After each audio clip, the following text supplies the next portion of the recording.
Girls 4x800-meter relay set to go. 4 teams will be in this event. St. Teresa's in lane 1. Liberty North is in lane 2. Rockbridge in lane 3. Park Hill in lane 4. And, of course, all eyes really on the first leg for St. Teresa's. Amelia Arrieta just got done running the Elite 2 mile a couple of hours ago, finished in second place with a time of 11:11.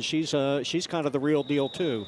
She is, and she's not going to get much of a break. She's running first leg here, so she's going to be right out of the gate. You got to think St. Teresa's is hoping to get an early lead in this race. 4 legs, 2 laps each, 800 meters. St. Teresa's comes in with a time early on in the seat of 10 minutes 5 seconds. And lane 4 is Park Hill. They will run through the first quarter and then blend in as you see them moving in here. First call, girls pole vault. And one thing about a race with 4 teams, Rod, is you don't have to worry about jockeying for position too much. There's plenty of room out there on the track. Yes, there is. Of course, the first handoffs will be straight across the exchange zone. It is not staggered like you see in the shorter relay events. Right now, St. Teresa's out in front comfortably.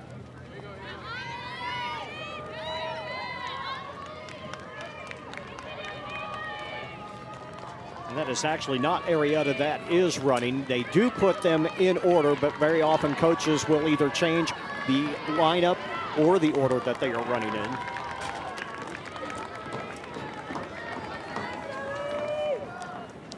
As Naomi Ormiston right now for St. Teresa's out in front.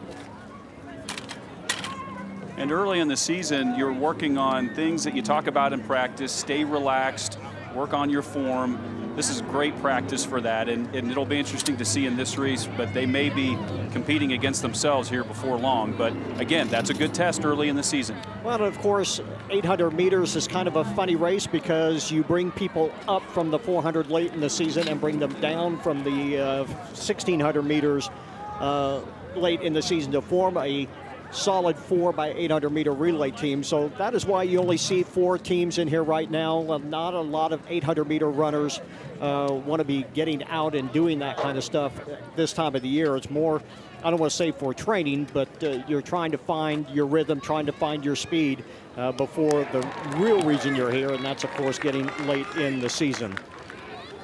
Definitely. They're going to fine-tune this as they go out through the season for sure. St. Teresa's in front.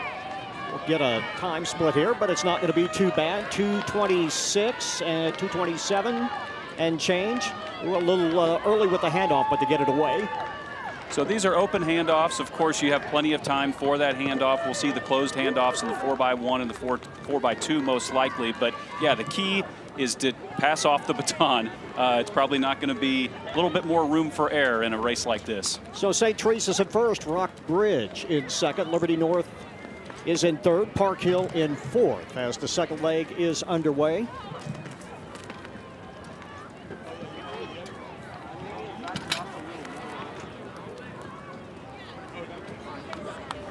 You see a lot of these runners' teammates cheering them on early in the meet, which is really neat to see because later in the meet, especially at the 4x4, we know that's the last event. That's where you really see the crowd picking up as the meet goes on. But what a beautiful day so early in the season. It could be, for all we know, it could be snowing, and probably was a few days ago.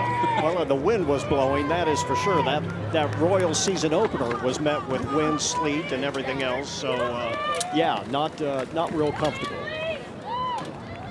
Everything going well here for St. Teresa's. We said we gave you the lineup, but it is a little bit skewed. The people that were entered, not all of them are running in this race. That is Novosel that is running for St. Teresa's right now, out in front. Finishing her first lap. That first split for St. Teresa's 2:29, 2:35 for Rockbridge. It was 2:37 for Liberty North, 2:43 for Park Hill. So as you would expect this early in the season, they can be pretty spread out.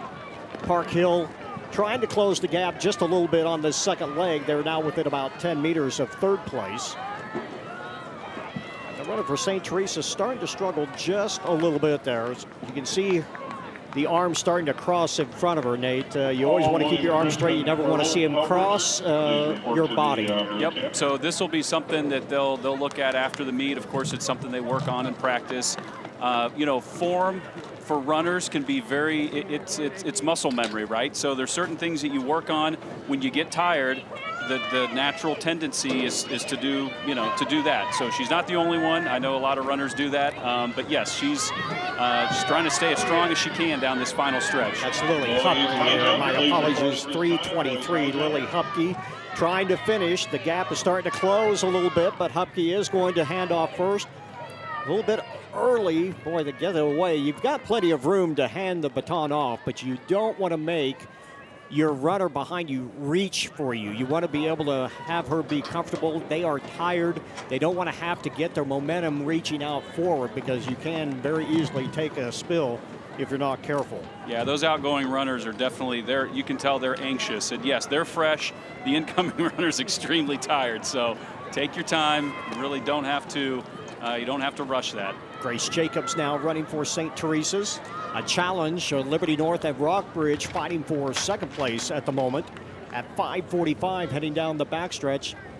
That second leg, 2 minutes 38 seconds, so quite a bit slower than the start, 5:08 for 1 mile.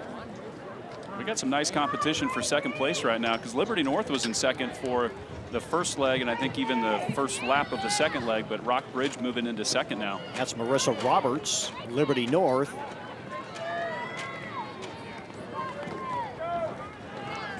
Trying to stay out in front. St. Teresa still coming down the front stretch. 1 lap to go for Jacobs.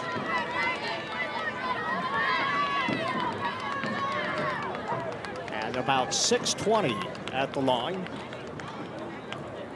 Then one more leg, the anchor leg, yet to come here. You'll see the runners pass behind a grandstand. There is aluminum bleachers actually behind the west part of the field, so you will occasionally see the runners disappear behind that in our coverage today. But it will not interrupt the view of the handoffs in the 4x1 or any other events. This is a beautiful facility. This track very firm. It's really fast. You like the track to be firm. You don't want to be giving away any push off whatsoever, especially when you're a sprinter. And this track certainly served that purpose. The wind is down. It is in the low 50s. It was in the 20s this morning, getting everything set up. It is in the low 50s right now. Forecast expected to be in the low 60s with very little wind, which is certainly a nice change from what we've had the last couple of days. Yeah, definitely. I mean, this is obviously you'll see that as the season goes on, it'll be warmer each and every week. But early April, it's you never know. It's a crapshoot. And the handoff for St. Teresa's. And that is Arietta now getting to run again. She ran 11:11 about 2 hours ago in the Elite 2 mile. Now we will have another 3,200 meter run later. They are running it in 2 heats. They had an elite race and then the regular 3,200 meters. And boy, I'll tell you what, the times in both the boys and girls 3,200 meter elites were outstanding. The boys winning time 9:09 earlier today. We will have some highlights of that race a little bit later on this afternoon in our coverage. And Amelia Arietta, she's dropping down for this. She also runs the 1,600. In fact, last year was her first year in running cross country and did exceptionally well. So this is a sprint for her. It is, and sometimes that's easy. You can run faster than you feel you are capable of. You can really almost sprint the 2 laps or make it feel like you are. And look at her. She's running with a smile. She's having a great time out there. She's out there enjoying a comfortable lead now. And if she is running, then she will be in the 1,600 later. And she's already put up 2 miles today. So no real reason to be struggling with this. Just stay fluid, stay relaxed, and finish this out. The last split for St. Teresa's, that was a 2:33, a 2:40 for Liberty North, 2:45 for Rockbridge, and 2:44 for Park Hill. in those last runs. St. Teresa's really starting to stretch this out. After the second leg, it was in maybe 15, 20 yards, and that's about as close as Liberty North and Rockbridge got. And since then, St. Teresa's has been able to stretch it out a bit. Liberty North in second, Rockbridge third, Park Hill still in fourth. But the field well spread out now as we are coming to the finish line here. 10:10 was the seat time. We're looking at about a 10:20 here with 100 meters to go. Here comes Arietta. Nice kick, nice arm swing. Look how straight the arms, straight forward, straight back. Just what you want. Head is nice and still. As she drives for the finish line, looking at a 10:15 unofficially as St. Teresa's wins the girls 4x800. And a sprint for third and fourth. Here comes Park Hill. They move into third place. It is Liberty North finishing in second, and Park Hill will end up in third. Rockbridge will finish in fourth. 10:14 for St. Teresa's, a 10:26 for Liberty North. Park Hill third at 10:34. And officially Rockbridge finishes in fourth place in 10 minutes 37 seconds this early in the season. That's not too bad. Not too bad at all. Great start to the meet with a few more races to go, right? Boys 3,200 meter coverage coming your way here in just a few moments. There you see the summary, the final.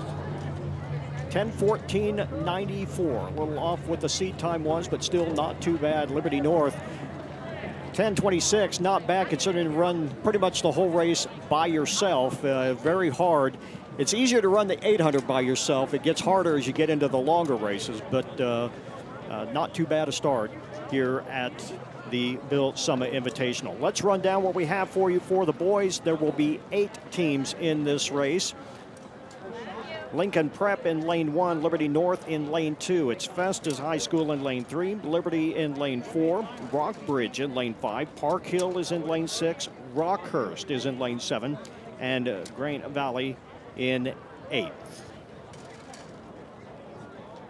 We're going to have more competitors in this one, so double the number of teams. They're going to sharpen their elbows a little bit here, I'm assuming. We'll see.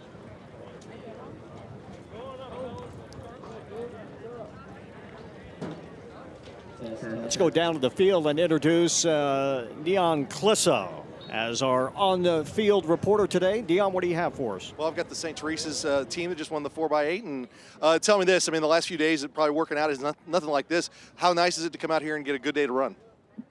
It's beautiful out here. I mean, for the 3,200 earlier, it was a bit more brisk, but it definitely heated up for this race. How important is an early season meet like this as you guys go forward?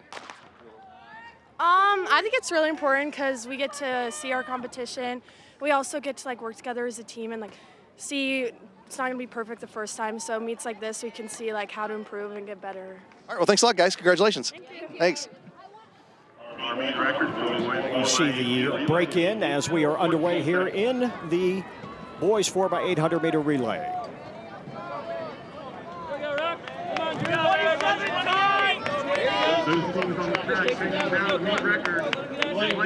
Rockbridge out quickly. Lane 2, Liberty North. And really Lane 3, Festus. on the run here. Lane 4, Get Liberty. the bib numbers for you and Lane 5, Rockbridge. all of the rosters for it. Lane 6 is Park Hill. Lane 7, Rockers. Lane 8, Green. Out there in front, that is Ty Welty running well. Looks over his shoulder at a 57 first quarter. That is bringing it for this early in the season. That's smoking. He's feeling really good on that first lap. So Rockbridge out in front. Welty, you see him heading straight down, coming right at you. Rockbridge coming in with looks like the 5th fastest time of 8:50.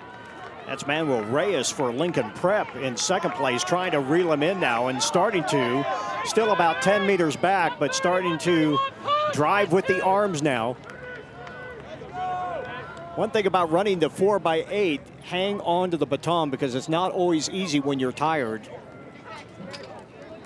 That is right. In the girls' race, we really saw those outgoing runners really anxious to get out. So it'll be interesting to see how these handoffs go, especially on this first leg. This will be important. Well, and there are only 4 open lanes because they have set up the hurdle, so it is going to get a little bit crowded here. Welty does get the baton away first at about 2:01, so he lost quite a bit of gas there after the first lap. That 57, maybe a little bit ambitious this early in the year, but still 2:02 is what he ends up with in the handoff. And of course, you also have to remember when you are handing off, you may run an extra couple of meters depending on how fast your second leg takes off with or without you sometimes. And that's Ethan Hockman, the second leg for Rock Bridge, and he's just been passed up. Looks like they've moved to 3rd place.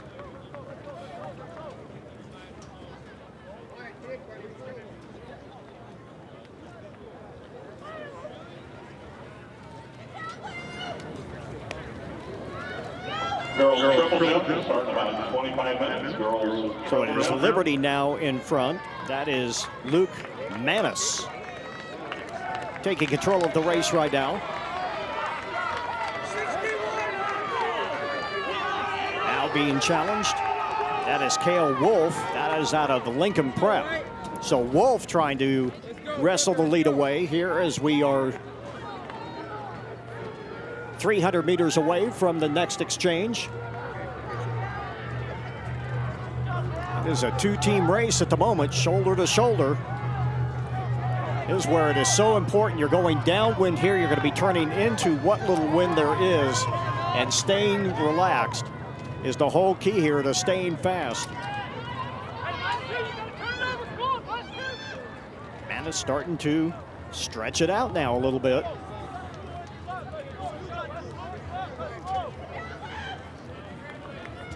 Looks very relaxed.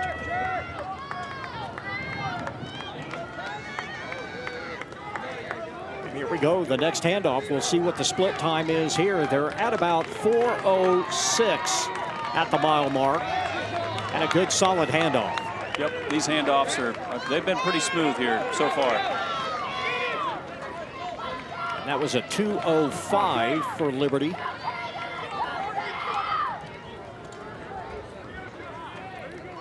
Lincoln Prep in second. A 2:07, they're at 4:10 now. Festus in third, Rockbridge fourth. And it's important for these runners to stay patient, especially right when they get the baton at the beginning of the race, because you look out and with a 4x8, you have these leads can be pretty sizable. So you see that front runner, you want to get out there, but you got to remember you got 2 laps to run. But you definitely want to get out fairly fast, and then you want to finish strong as well. Of course, the one thing about the 800, you only have just a few seconds to make that decision. How much can you expend to try to catch someone that's out in front of you? You have to weigh the risk versus the reward, and you have to do it fairly quick in the 800. You don't get a whole lot of time to make that decision. And in 2 laps, you get to make that decision maybe once or twice as to how you're going to size everything up. But right now, it is still Liberty out in front. Lincoln still in second. It is a 2-team race here. And it could get a little busier here in just a second because a couple of other teams are coming up. Mattis running for Liberty. Yeah, this is a close race. And that's Zach Story now. Zach Story going shoulder to shoulder, now pushing his way up to the front. But into the outside lane, you'd like to maybe see him on the inside, and he holds that lead for a little bit, now gives it back. As we come to the last exchange. And Rod, you might be able to speak to this because you were a mid-distance and distance runner. I was a sprinter, but I did wonder, I've often wondered if you stay outside in the outside lane for a long period of time, you're running longer, right? So it's easier said than done, but get in the inside, but of course you have to pass somebody. So what's the psychology there? The whole thing is you don't want to be sitting there trying to pass someone in the corner unless you just absolutely have to. And if you do that, you want to do it towards the end of the corner, especially on the last lap when you're kicking. If you're going to pass someone, you want to take them before the turn or at least in the last half of the corner. So you're not running those extra 4 or 5 meters.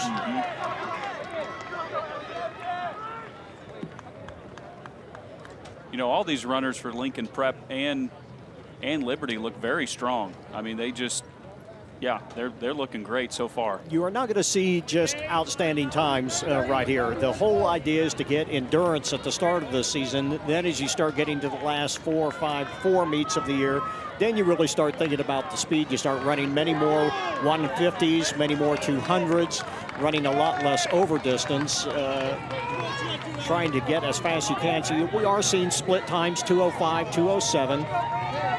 Very good for this time of the year. Not expecting really fast times in this. Could see a little bit more when it comes to the 800 when you're sizing everybody straight up and you're not quite so spread out. It's still Liberty and Lincoln Prep with just a little over 250 meters to go. It is going to be a 2-person race. That is Thornburg running for Liberty. There he makes his move right there before that final turn. That's Elliot Abness. Abness out in front. Can he hang on?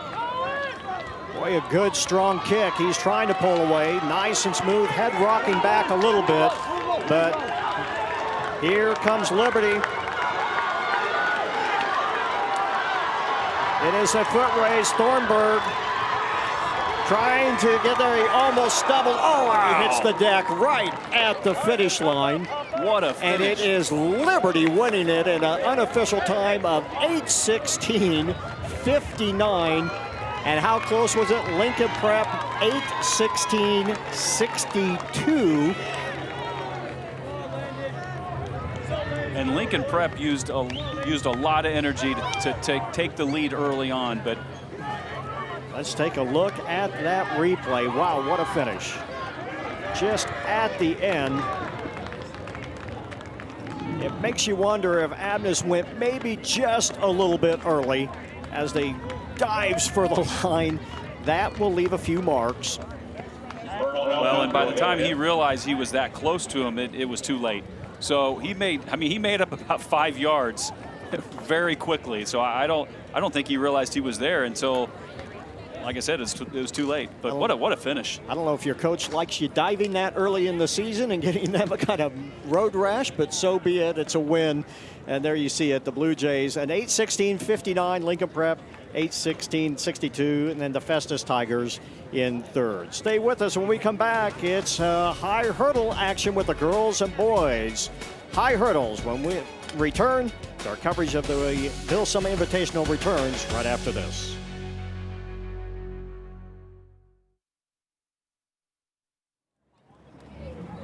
Well, that was just the start, the first 2 events, and that last one exciting. Wow, what an effort to get that win. As we shift gears a little bit and go from the middle distance to the sprints now, and that includes 3 heats of the girls' 100-meter hurdles. This is going to be important. Of course, the start in this is going to be very important in getting your steps from all the, from hurdle to hurdle fairly early in the season. So I'm sure that's the main thing that they've been working on, but this will be a good test early on.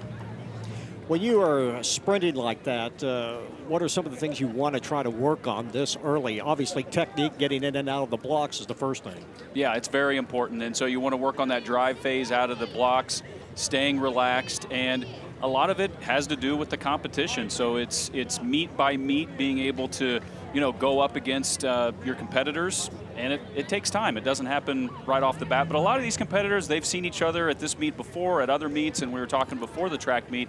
Some of them have had the opportunity to run indoors as well. Let's go down to the field. Here's Dion. Well, I'm here with the Liberty 4x8 team, and a little lean at the end. Miles, how fun is it just to be able to get into a race and just have to race somebody to the edge? Oh, it's amazing. It's fun.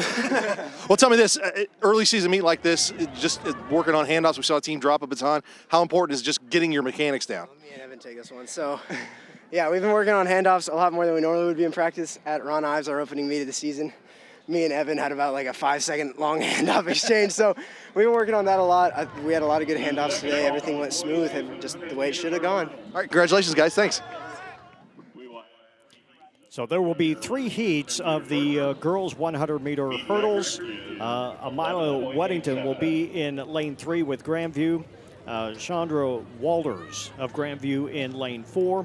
and Neva Wilson in lane 5. And of course, these are time finals, a little bit different from what we cover here originally. So let's go to the race here. First heat underway. It looks like we have 2 competitors in the first race. So that is in lane 4. That is Walters. Walters will cross the line. We'll have the times for you. 20:54. Now there are 3 heats. Now what you have seen in some of our coverage in the past here on Spectrum are finals. These are timed finals, and it is a little bit different, and the strategy has to be a little bit different. It is, and we'll see. So they seed these, of course, you know, from slower to faster, but depending on the race, I mean, you're up against, you know, you don't have the opportunity for prelims and then finals, so you really have to lay it out all on the track in the time finals, which is different than most meets where you do have the preliminaries. You can kind of work your way up to the finals. And it puts a little more pressure on you because you don't get a chance to really get your rhythm down, see what the track is like, see what the hurdles are like, see what the weather's like. You got to be at your best right out of the block. That's right. You want to optimize your time in practice. So, you know, we saw the hurdles out earlier and everybody was warming up, but you're right. It's one and done, and that's it. And you move on to the next race if you're running something else. Let's run down what's coming up here in section 2 of 3. Isabel Fuller in lane 1, Kristen Tom in lane 2 from Joplin. In lane 3, Kendall Zaika from Raytown South, and Bailey Garrison of Liberty North in lane 4, Serena Newby from Battle in lane 5, Jenna Alberson from Incarnate Word in lane 6, and Cameron Harris of St. Teresa's in lane 7. Of course, you want to keep an eye on Garrison in lane 4 from Liberty North. Not a bad time so far, 18:3. Yeah, the seat times coming into this race for this heat anywhere from 18:33 to 20:25. So pretty broad range there. And in lane 5, that's Newby. Newby still out in front, and she will hit the tape in first. All field event workers that are working. So Newby, 1787. Alberson, 1836, and Garrison from Liberty North in 1873. And so far, all the hurdles are still upright. that's a good sign. Now that's the one thing, of course, when you start the hurdle, if you hit one, then you start hitting all of them, because once you hit one, your timing's off. So the whole idea is to just try to get over as many of them cleanly as you can. Yep, it's like dominoes. We called that chopping wood. You start hearing that. But yeah, so far they're all doing a really good job of getting over the hurdles. Now let's see what we have here in the fast heat. In the section 3, that's Kenzie Kennicott of Lee Summit West, 1747, not bad. Karina Cox of Blue Springs South, Meredith Flynn of Blue Springs South in lane 3. Mackenzie Moratina of Park Hill in lane 4, 1604 coming in. That's not bad. Jalea Bookins of Battle in lane 5. Ella Shea of Festus in lane 6. Sydney Fernell of Lee Summit West in lane 7. And Rebecca Hall of Liberty North in lane 8. Blue Springs and Lee Summit, Blue Springs South and Lee Summit West, both pretty strong hurdling teams because you have 2 from each school in this one heat. Always good to have a good teammate right there with you. Helps you in your workouts and everything else. In lane 1, Lee Summit West, Kennicott. That is Kennicott out quickly. Now it's a battle in lanes 4 and 5. That is Brookins and Shy. And boy, a close finish. We'll get the final results. It is Moratina from Park Hill, 1609. Jalea Brookins, a battle next at 1618. And Kennicott ends up in 3rd after getting off to a good start. Fades at the end from Lee Summit West. It's 1686. Brookins had a pretty sizable lead there. She hit that last hurdle, and that slowed her down just enough for Moratina to sneak past her. Here we see it at the finish line. Make sure if you are a field right, just gets a shoulder in there first.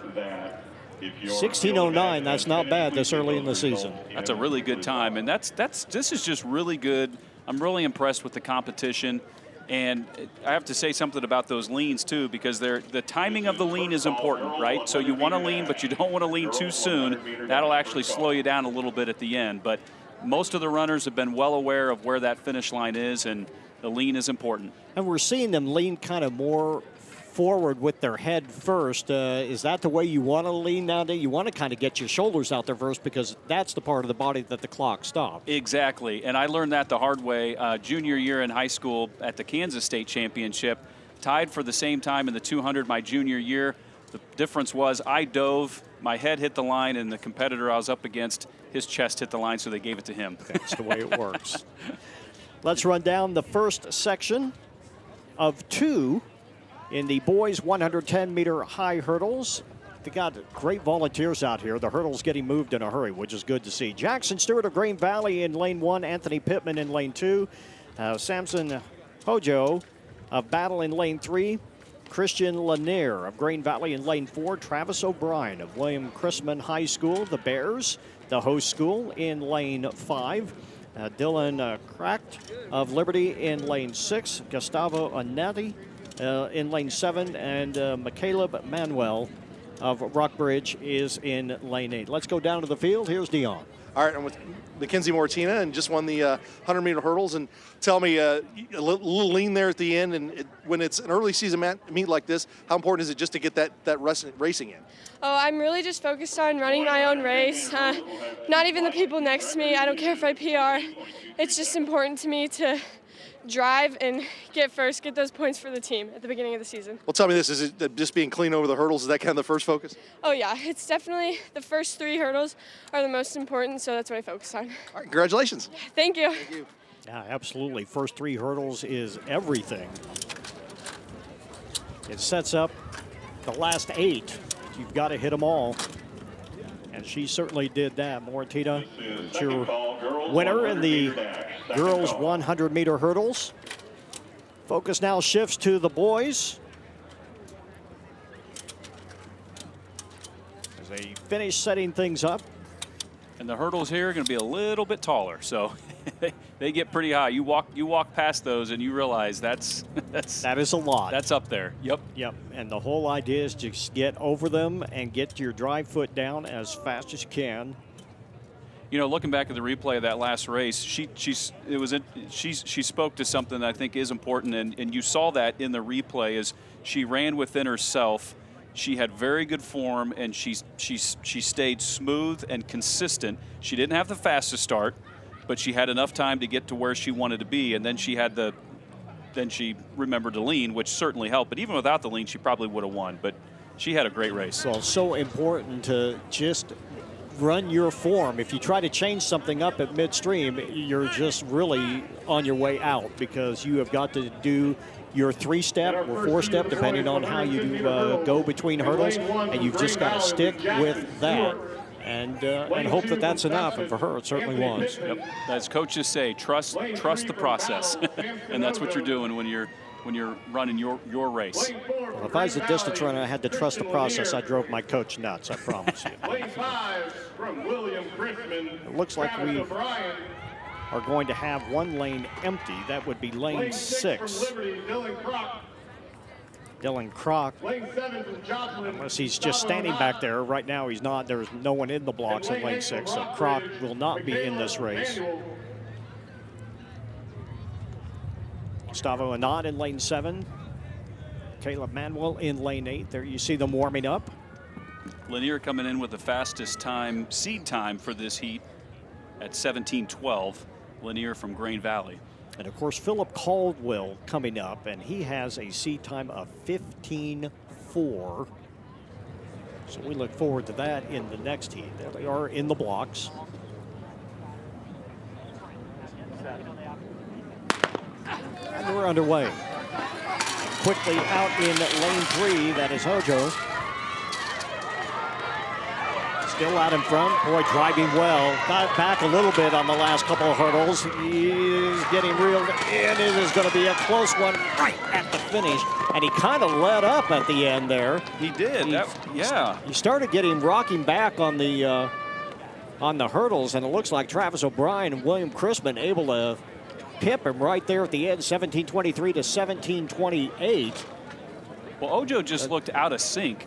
He got out. Started getting back on a hurdle. He did, and look at his stride. He has a very long stride, and he was out early, but especially those last few hurdles, you could see he was dropping down a little bit. Well, he hit that last hurdle too. That didn't help. Yep, but he just let up at right before the line. Yep. And I'm not sure, you know, the way he pulled off the track, you don't know. I mean, he may have really banged a knee on that last hurdle. That smarts when he just gets pipped right there at the end. But a nice win for Travis O'Brien in Heat 1. Let's go on to Heat 2. There's your official standings.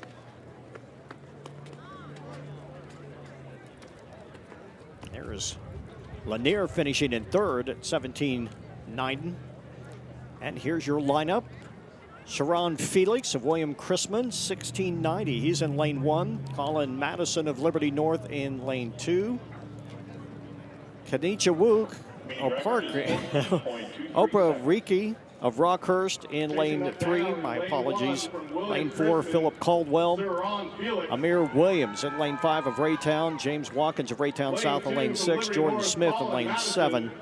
And in lane 8, Blue Renfro. This will be a fun race to watch. 15:44, Caldwell coming in with that seed time. That's cooking.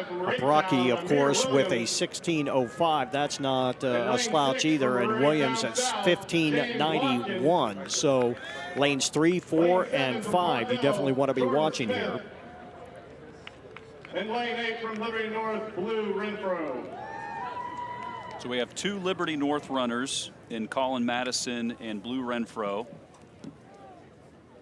and 2 Park Hills with Caldwell and Smith. So seeing some consistency here. And they're all right there in the middle of the track. Of course, the fastest runners are in lane 4, 3, 4, and 5.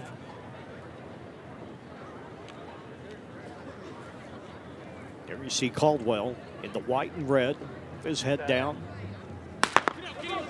Underway, and Caldwell out well first.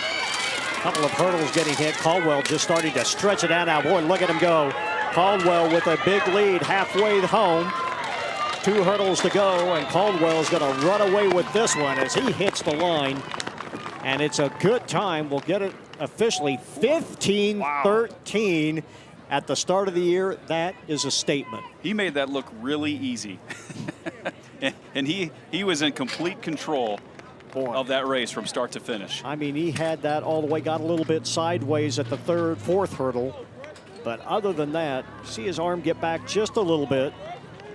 That left arm getting a little bit behind him. Early in the season, you still want to work on your technique, but nothing wrong with that. When you need to work on your technique and you're running 15:13, you're really doing well. James Watkins, Raytown South, a nice time too, 15:78.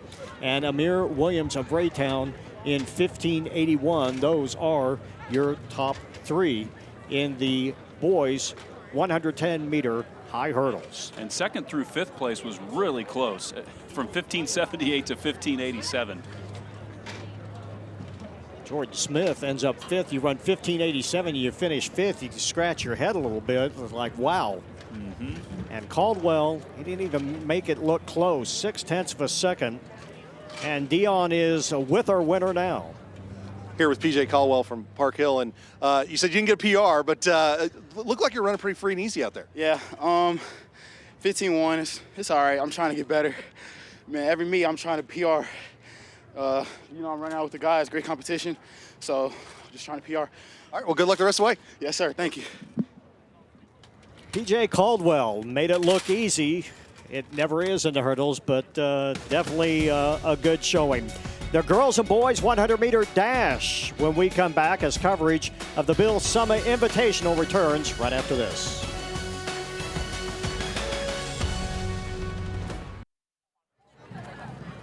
Welcome back to William Chrisman High School. The Bill Summa Invitational track meet. About 60 years this meet has been going on, and it is one of the great track classics, especially this early in the season. We have 5 heats of the girls 100-meter dash. The slow heats will run first, and they will just progressively get faster. And when you start seeing some of the times here, by the time we get to the 4th and 5th heats, they certainly do get fast. And here's a look at the first heat in lane 2. We have Carter White of Lincoln Prep. Lane 3, Melania Francis of William Chrisman. Riley Davies of Liberty in lane 4. Caden Van Howen of Liberty in lane 5. And Armani Dixon from Rogers Heritage in lane 6 for the first heat. Try to stay out of the inside and outside lanes when you have limited numbers here to start things off.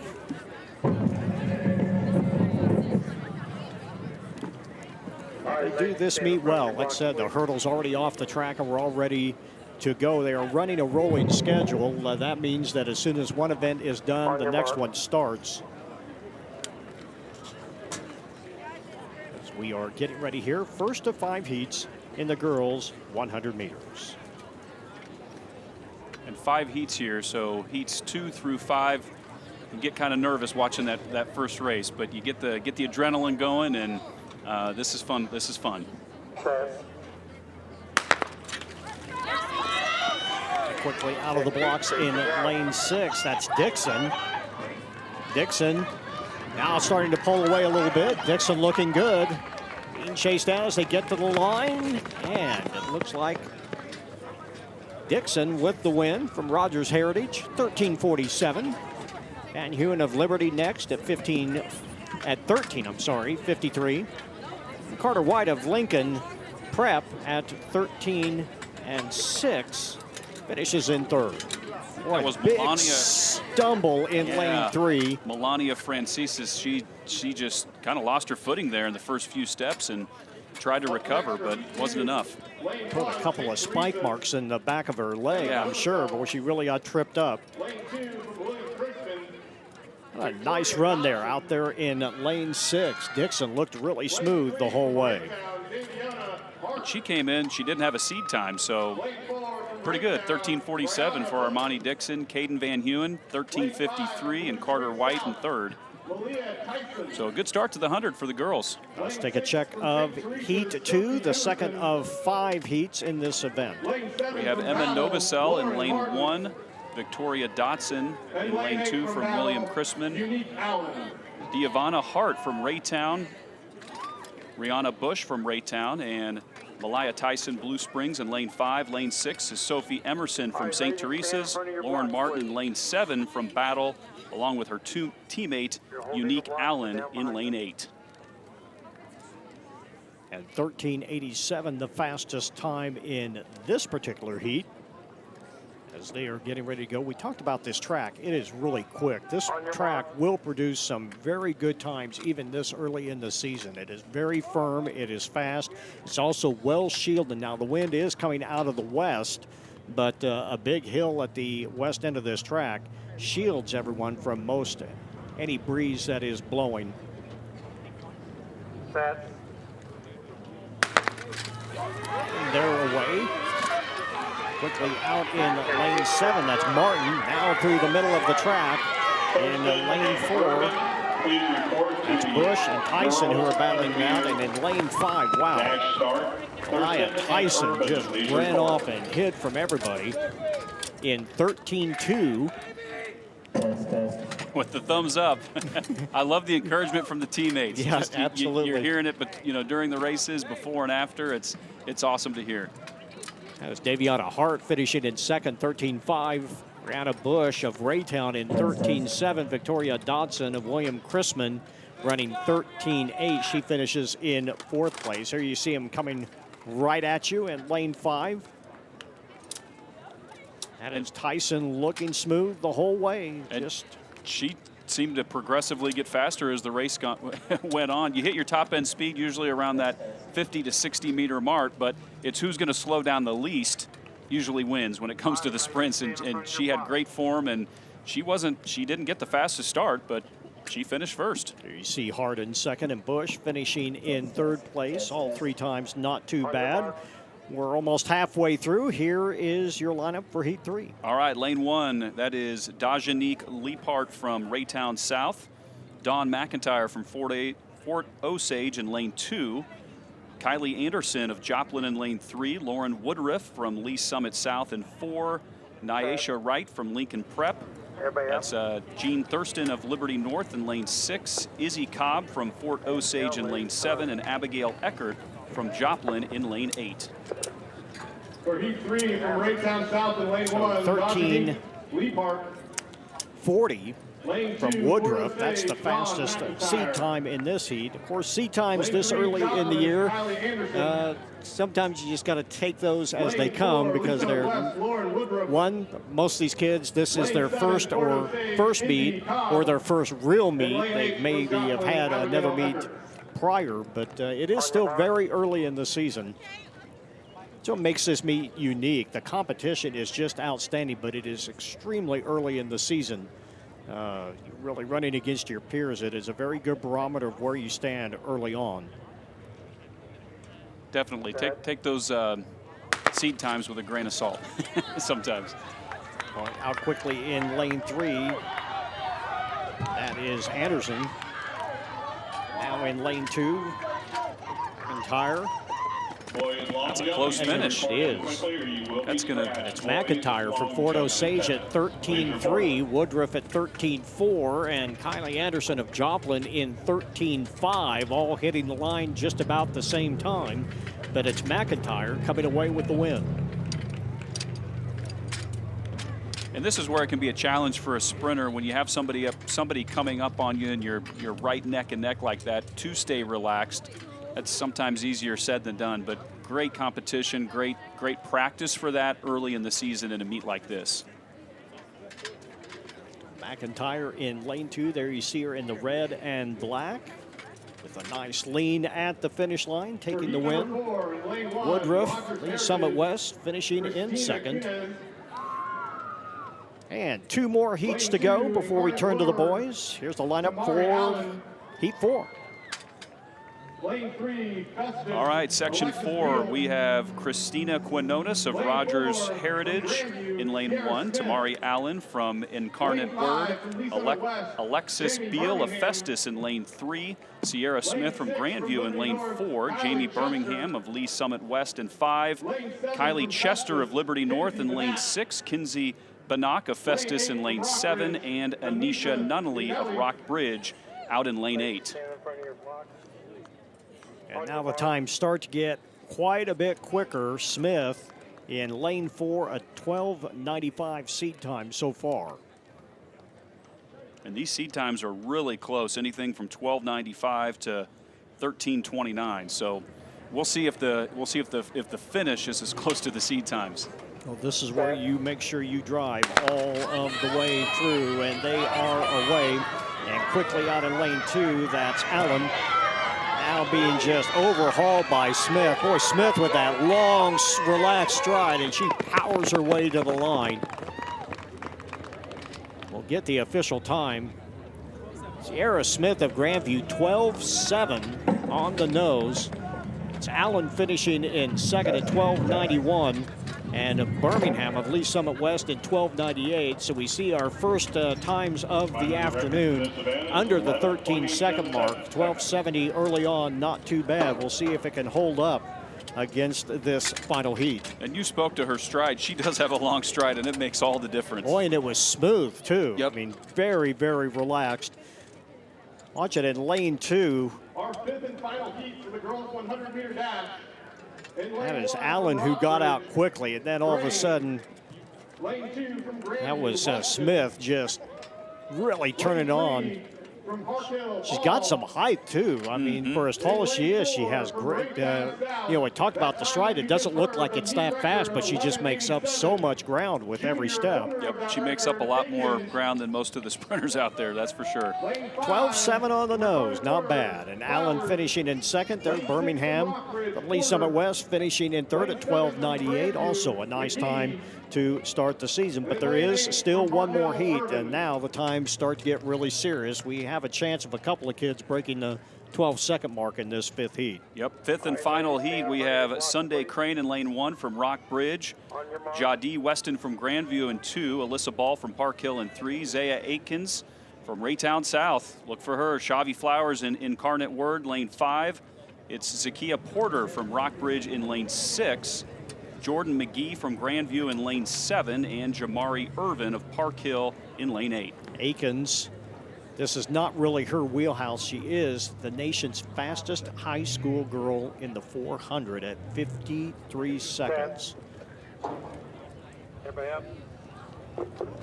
Not sure what happened there. A no false start, I think. Could have had a timing problem right there. And this can be really stressful for a sprinter because you're all amped up, you're ready to go, you're in that set position, and you're ready to blast out of those blocks. And so, again, this is a good test. I mean, these kinds of things happen, so you want to be prepared for it, and it's just good experience to have something like that happen early in the season. You see Aikens bent over, the red top with the black leggings. In the middle of your screen in lane 4. See if Ball or Flowers can challenge her in the middle. Somebody kind of sat back in the blocks that time, but Aikens very smooth and out and away and pulling away. Zaya Aikens, as she drives her way to a win in the girls' 100-meter dash in 11:99. Certainly not up to what her seed time was, but more than enough this early in the season. Porter with a nice run in second at 12:62, and Elisa Ball of Park Hill also a nice time, 12:74. Her form is textbook. And she is tall with power. And watch how she drives her knees. She gets that lift. She gets that lift on her knees, smooth. She's not straining too much. Now, her start could use some work. I mean, that's easy for us to say, right? But if this early in the season, that was one thing about this race. If you see the start, everyone kind of just sat back in the blocks on that one. Everyone being very careful. But that's the way it is early in the year, right? I mean, when you're a start, that's the one thing you're working on all season long. Right. You want to be able to hit that right at the end. And we got Dion down with the winner right now.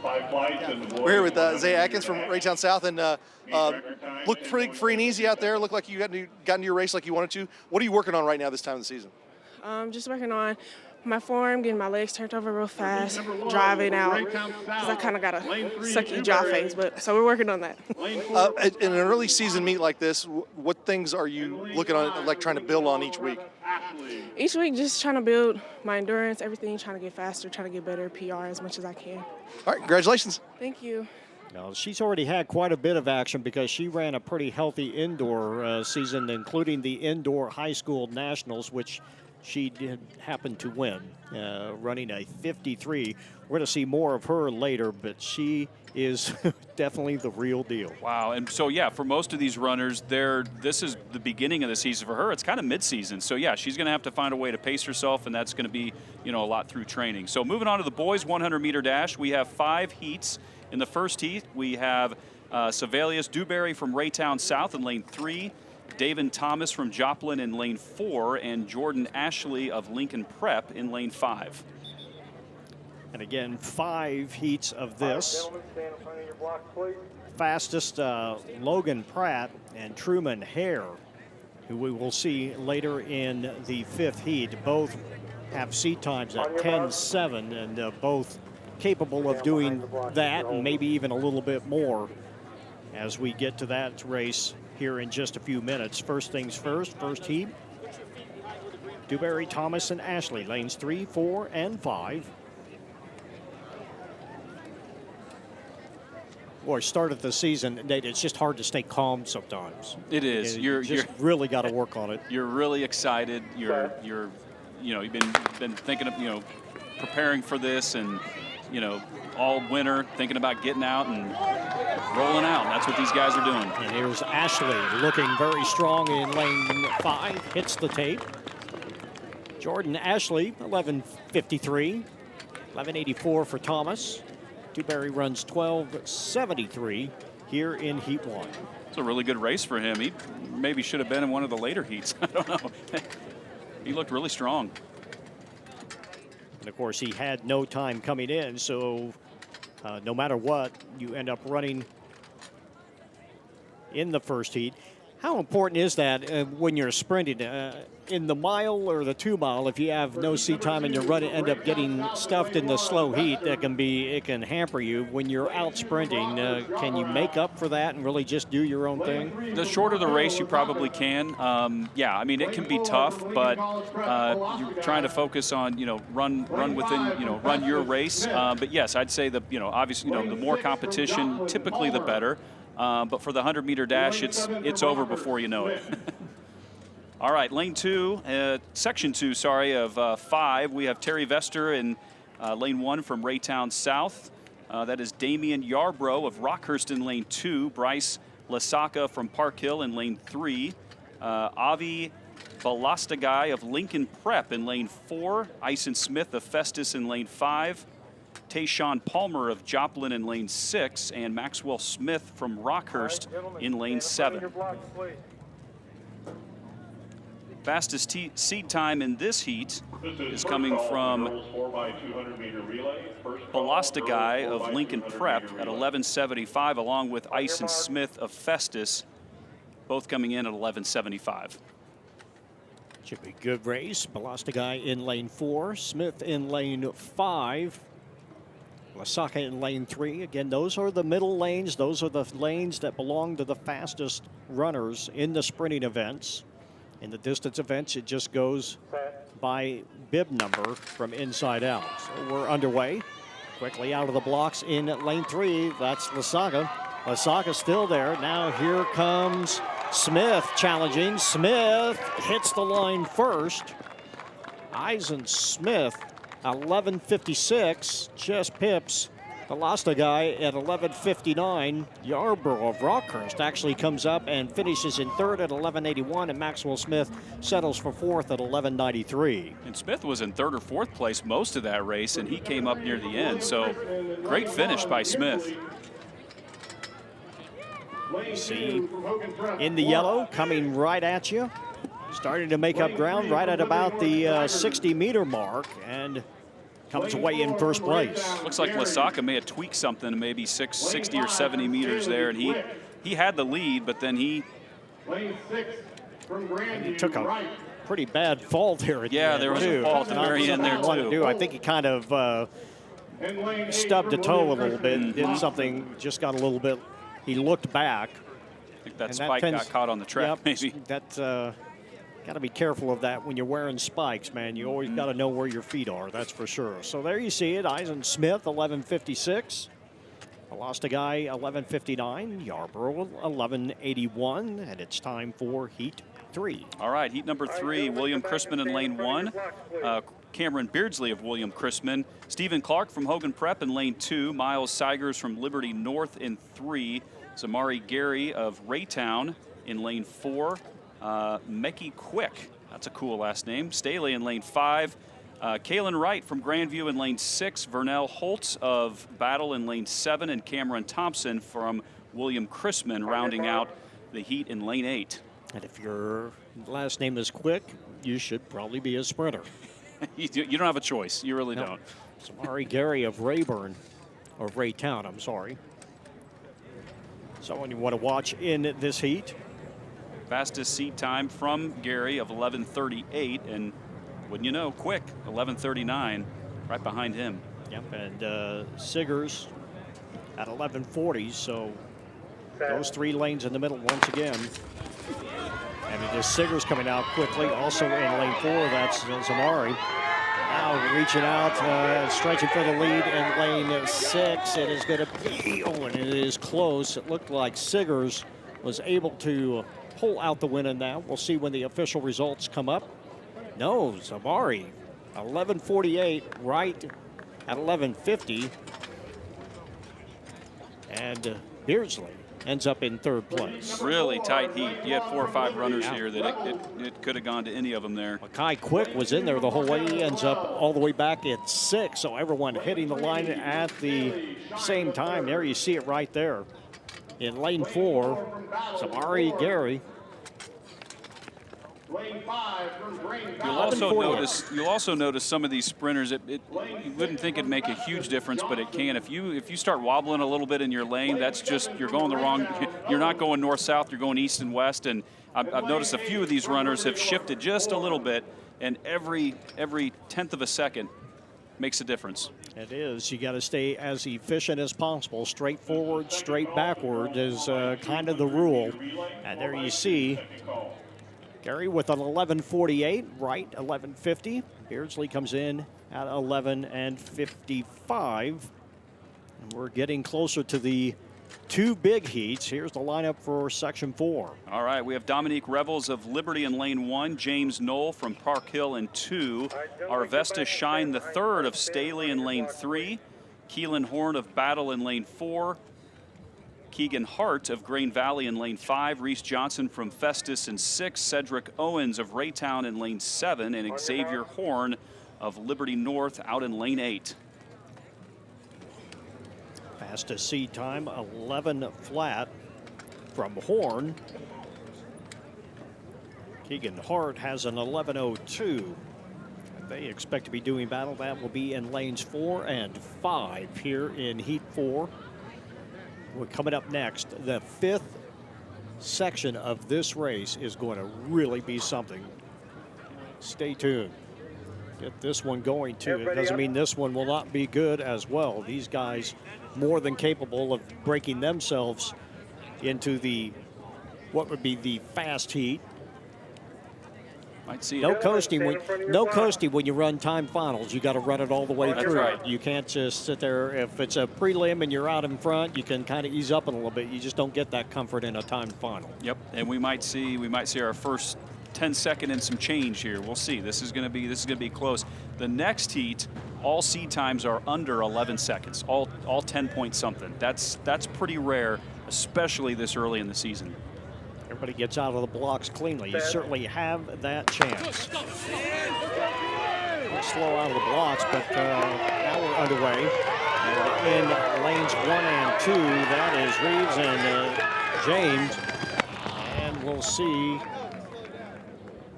And it is Revels. And then Shine ends up in second. Noel finishes in third. He was leading most of the way and ends up in third place. 11:13 the winning time. 11:21 for Shine the third. And Noel finishes in third place from lane 2 in 11:25. So not quite down to the 10-second mark, but not too far from it. So that was a good race. Lane 3 from Grandview. And now comes the fastest heat as far as seat times go. Doesn't necessarily mean it will be, but it likely will be, as 8 lanes all under the 11-second mark. And you can see more people crowding up to the track in anticipation of this. A lot of eyes on this race here. Lane 1, Caden Dennis of Liberty, Nick Bell in lane 2 from Bentonville, Gerard Weddington II from Grandview, Logan Pratt of Grain Valley in lane 4, Truman Hare of Liberty in 5, Chris Giles of Rockbridge, we'll see him later in the 400 in lane 6, Marcus Page from Kaufman in lane 7, and Casey Hood of Rockbridge in lane 8. Last year, Rod, Logan Pratt won this event in 10.72, and Casey Hood placed third in 10.84. This will be the race everybody is watching. You can see right along the edge of the track it's gotten crowded in a hurry. Everyone wants to see this race. This is an early season grudge match going here. This is going to be really something. Weddington in lane 3, Pratt 4. Now Hood, whose seat time is slower than what he posted last year in this race, is all the way out in lane 8 in the bright pink. So you'll have to watch pretty much all the way across. It's going to be close.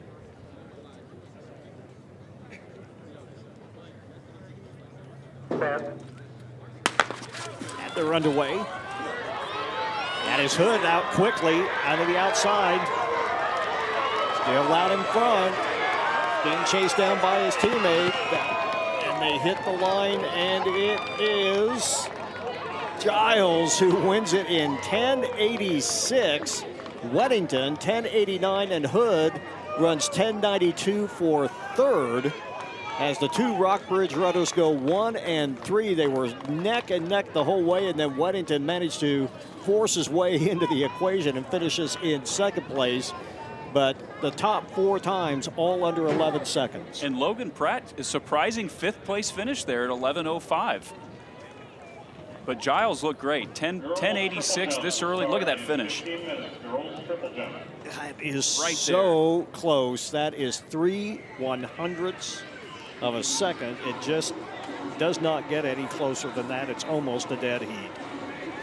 There you see Giles, 10:86. Weddington Jr., 10:89. Hood is in third at 10:92. We're going to take a timeout and come back with more track coverage from William Chrisman High School as coverage of the Bill Summa Invitational returns right after this.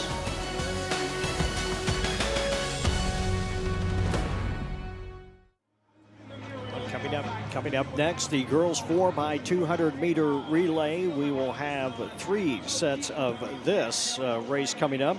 Something you don't see in a lot of track meets, but in the state of Missouri, it is a regular event.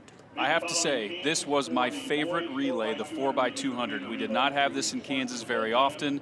We ran it, I think, at the Shawnee Mission South relays, and then the Kansas relays had it. But it was not a state event, and I wish it was. But one of the things I really like about the 4x200 relay is the stagger, and it is wide, and it's long, and it will stretch out extremely far. I got it. You won't find out until later in the race where everybody really stands, because it's lanes all the way, and it's a long race.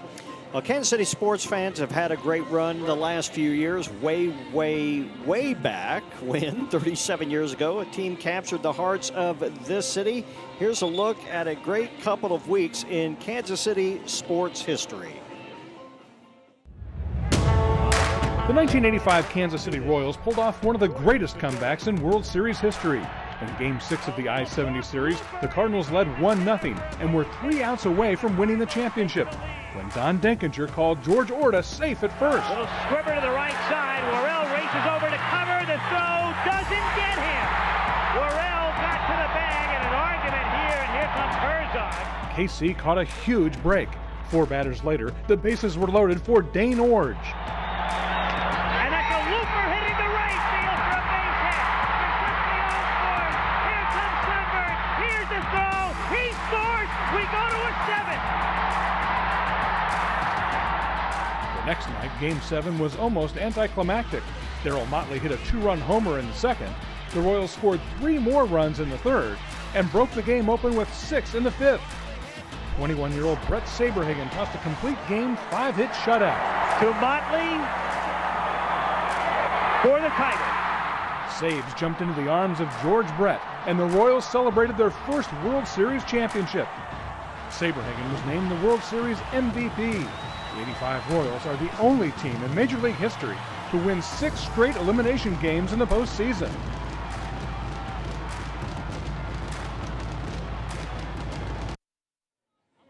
And Joaquin Andahar almost had a stroke. I can't imagine how stressful that was. One of the great wins for the Kansas City Royals. Their magic number is 161 at the moment. Wow. After that win earlier, they play this afternoon. And we're not too far from it's Kauffman just Stadium. we can probably hear them cheer if someone gets a home run out there. But great to have Sporting Kansas City playing tonight as well. Great soccer. Boy, Kansas City has embraced Major League Soccer on the men's and women's side. That is great to see. And the people, soccer was always so big here at the high school level for so many years, but it just never seemed to catch any traction. But now with Sporting Kansas City and the women's professional team as well, it's great to see it here. All right, we're moving on to the 4x200 meter relay girls. We have 3 sections. It looks like there's just 2 teams out there. Oh, okay, just 2 teams. So initially we had Lincoln Prep, Fort Osage, and William Chrisman. It just looks like it's going to be Lincoln Prep and Fort Osage. Okay, all right. William Chrisman, the host school, the Bears, will not have anybody in this heat. This is a little bit different. 4x2, you stay in your lane, and the stagger is huge in this race. Yeah, it's way out there. Making up the turns. So it will look a little bit different if you have not seen this before. So this first heat, we won't see quite that. We won't see that play out as much, but as the heats start filling up with more teams, we'll definitely see that. So the distance between lane 1 and 8 is going to be pretty far, because that lane 8 is going to be past the scoreboard over on the pretty close to the backstretch, probably. Probably not going to be able to see them because they will be behind the grandstands that are at the end. This is a beautiful facility. One thing you'll also see a little bit later on, if you see the wide shots, the pole vault is in the infield, just like the old KU relays. And also the meet we'll see a little bit later on this season, the Shawnee Bishop North relays. Boy, they've been that meet for 71 years when we come back later on this spring here on Spectrum. Yeah, and the pole vault, you were talking about that earlier. They have that lined out as a kind of at a diagonal, probably because of the wind. There you see right there. Everybody can see it. A lot of times you don't get to see all of the field events. You can see the high jump because it's usually at one end of the stadium, which it is, all the way over on the east side. But there you see the panoramic view of the pole vault. The girls are jumping right now. Yeah, this is a really nice layout. They've done a nice job. I know Taylor Rathke, the coach, has put a lot of time and effort and commitment to this meet, and it shows. So I've been really impressed with just the setup and how this meet's been run so far. You know, and you and I have seen a lot of meets come and go in our love for track and field, and so when you can get a meet going for 60 years like this one, or 70 years like the Shawnee Mission North Relays, you don't get that by doing things halfway. You got to do it right. That's right, and you got a lot of practice, so there's a lot of tradition there. So they probably make maybe some tweaks here and there, but yeah, very smooth. So Lincoln Prep and Fort Osage here in this first heat of 3. So Rod, this is one of those relays where you'll see probably a little bit of both when it comes to the handoff, but the 4x1 is definitely a closed handoff. When we ran the 4x2 in high school, we tried to do a closed handoff. You might see some open handoffs, but it probably just depends on the team. And of course, this is sort of like the 4x8. You're pretty gassed when you hand it off. That was sort of a both open and closed handoff there. That was a Clopen handoff. See, Lincoln Prep trying to make up the stagger now, and doing so. So that is Lincoln Prep in first, even though they are shoulder to shoulder. The handoff's going to come much sooner. Boy, if they can get it, the handoff. Oh, and I don't think they did. Oh, I don't think they got the handoff away. Lincoln Prep. The second runner, the second leg took off way, way early. And of course, that's some of the things you face this early in the season. It's not like the 4x1 where they're coming at you much, much faster. And making up that stagger that early definitely is going to make a difference, because it is lanes all the way. So we'll see that play out right here. But that lead should continue to lengthen. But you're right, I'm not sure if they got the handoff in time. We'll have to wait and see. The exchange zones are large, but they had plenty of time. It's not like they were being challenged or anything at the moment. But this first of 3 heats is finishing up. Lincoln Prep will come away with the win over Fort Osage. And William Chrisman not running in this race, and a time of 1 minute 50 and 14 seconds. Let's go back and see this handoff and see if they were indeed able to get that within the zone. Now, it's not painted on the track. This is not an event that is normally run, so you do not see the lanes. The lines are very, very small. Wow. If it was that purple or blue, right? That last arrow pointing in. So this was the first closed handoff we saw, right? So here's the consequence of that. This is the risk you run, because she cannot see her, obviously, so she's just waiting for it. And yep, she did get it right.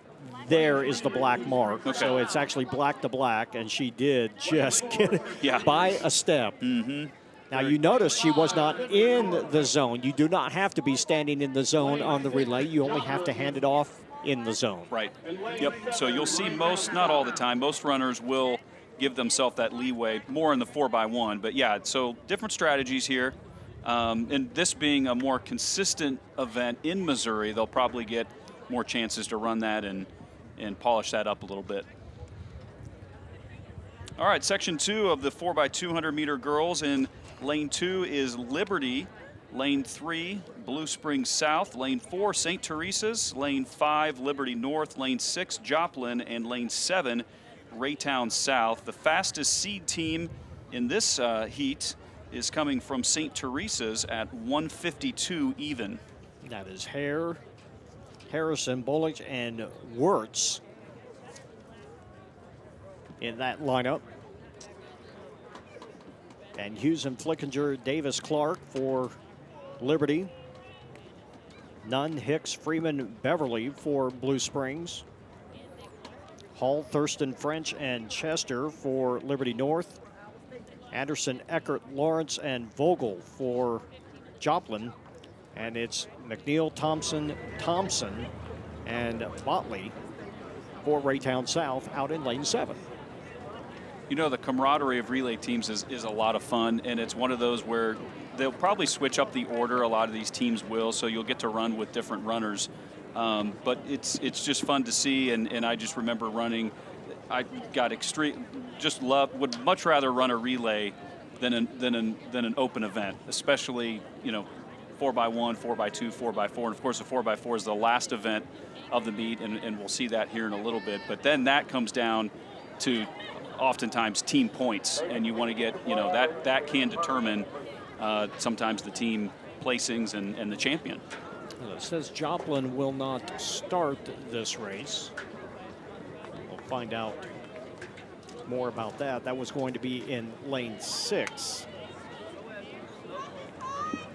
So I think you're right, Rod. I'm looking out at lane 8, and it's just past the bleachers, it looks like, seeing the runner get in the blocks over there. It's out there a ways.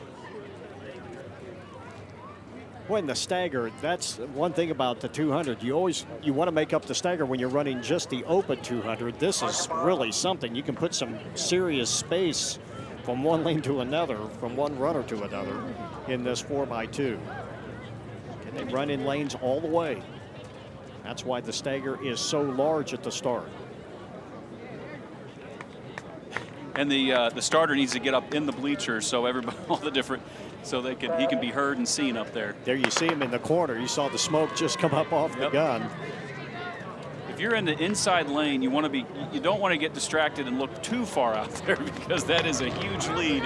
You can get discouraged pretty quickly. Raytown South. We currently have a final announcement on the deep end of the concession stand. They have a host of some pretty stout runners as they get the first handoff. There you see the rest of the handoffs. Most everything is clean so far. Good handoff by Raytown South out there in lane 7. And yes, so the lane 7, she doesn't see anybody, and if they're running their best race, they won't see anybody anytime soon. Here comes Liberty North, though, trying to give challenge in lane 5. You almost have to run all the way into the first turn to get that. And it looks like Liberty North actually got that handoff away first. And they're now shoulder to shoulder, so Liberty North out in front. They've made up that stagger with the anchor to go, so they're out to a good lead. That would be Thurston. Come on, Nene! Come on, Nene! And still out there in front. They're shoulder to shoulder, but again with the stagger, that is North. There you see, and a good handoff there for the last deuce.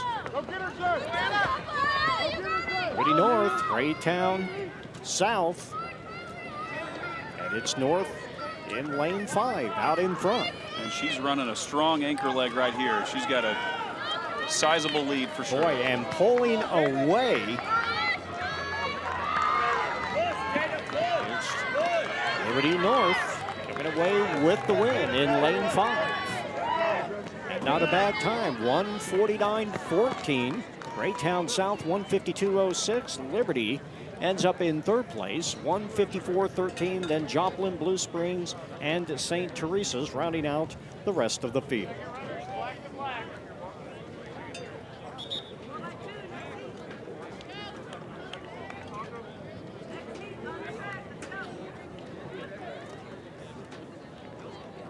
Heat 3 of 3 coming up here for the girls 4x200 meter relay. As we see the runners from Heat 2. Here's a look at the last handoff here. You see that maybe got off a little bit early because she was well outside the zone and really kind of had to just check up and hold off on this handoff. Watch, she just kind of stand, hold up just a second, then gets the baton. Yep. Yep. Those were pretty good handoffs, and we haven't seen. Don't want to jinx anything. Haven't seen any drop batons, so that's definitely a good sign, and that's pretty typical to see that happen early in the season. You know, each team spends more time on handoffs. Some schools are going to work on it maybe once or twice a week. Probably not every day, but we'll see this, especially in the 4x1. Those handoffs can make all the difference. Here are your results. Liberty North, 149-14. Raytown South, 152. And the Liberty Blue Jays, 154-13. There is still one more heat to go. And there are a couple of pretty impressive early season times on this with a pair of 148s in there. There is. In lane 1 is Rock Bridge with a time of 152 flat. Lane 2, Park Hill, 151.43 of a seed time. Lee Summit West, 150. Lee Summit West won this event last year in 144.51. Lane 4, Grandview. Lane 5, Raytown. Lane 6, Rogers Heritage. Lane 7, Festus. And lane 8, Incarnate Word, excuse me, with a seed time of 152 even. So you see Grandview and Raytown there in lanes 4 and 5. Kirkwood, Hawkins, Anderson, Buckles for Grandview. Hill, Hart, McAdoo, and Mutz for Raytown. Out in lane 5.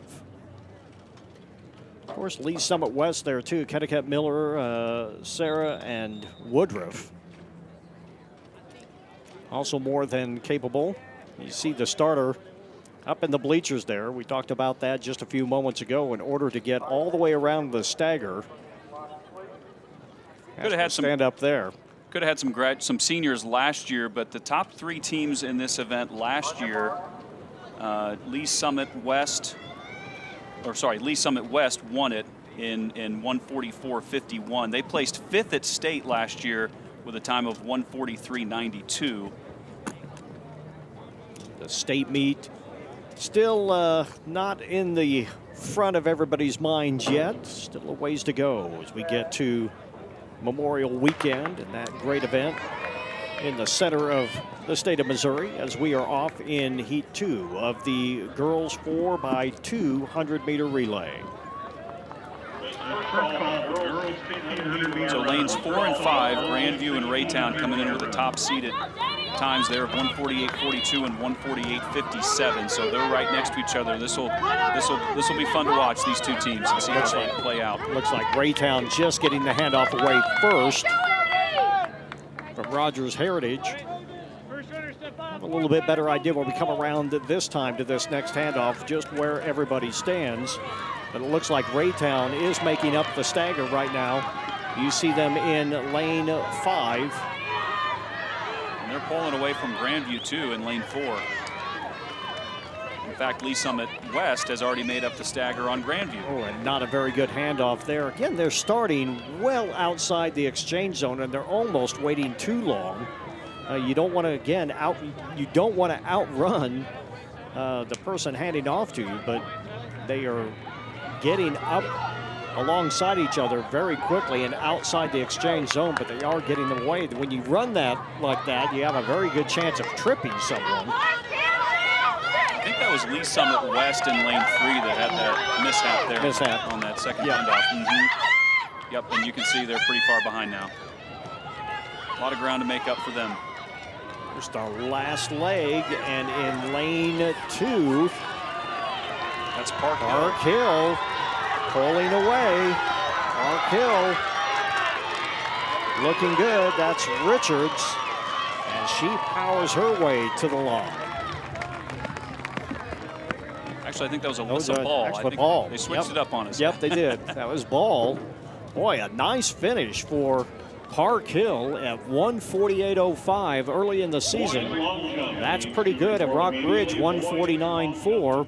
Raytown running a 1:50.2. Let's check the backstretch handoffs, Nate. Yep, these are pretty good. We're seeing a little bit of everything between the closed and the open. We're seeing some that start off as a closed, but then they see that they're getting close to the end of that exchange zone, so then they're turning around. But you're right, a lot of the outgoing runners are just getting out too fast. How important is it if you are the person getting the baton not to try to reach for it? Really important to let the person with the baton hand it to you instead of you trying to go find it. Exactly, and the tricky part is you want to give them a good target, right? But you got to remember that they're coming in and they're tired. So you're coming out fresh, they're coming in tired.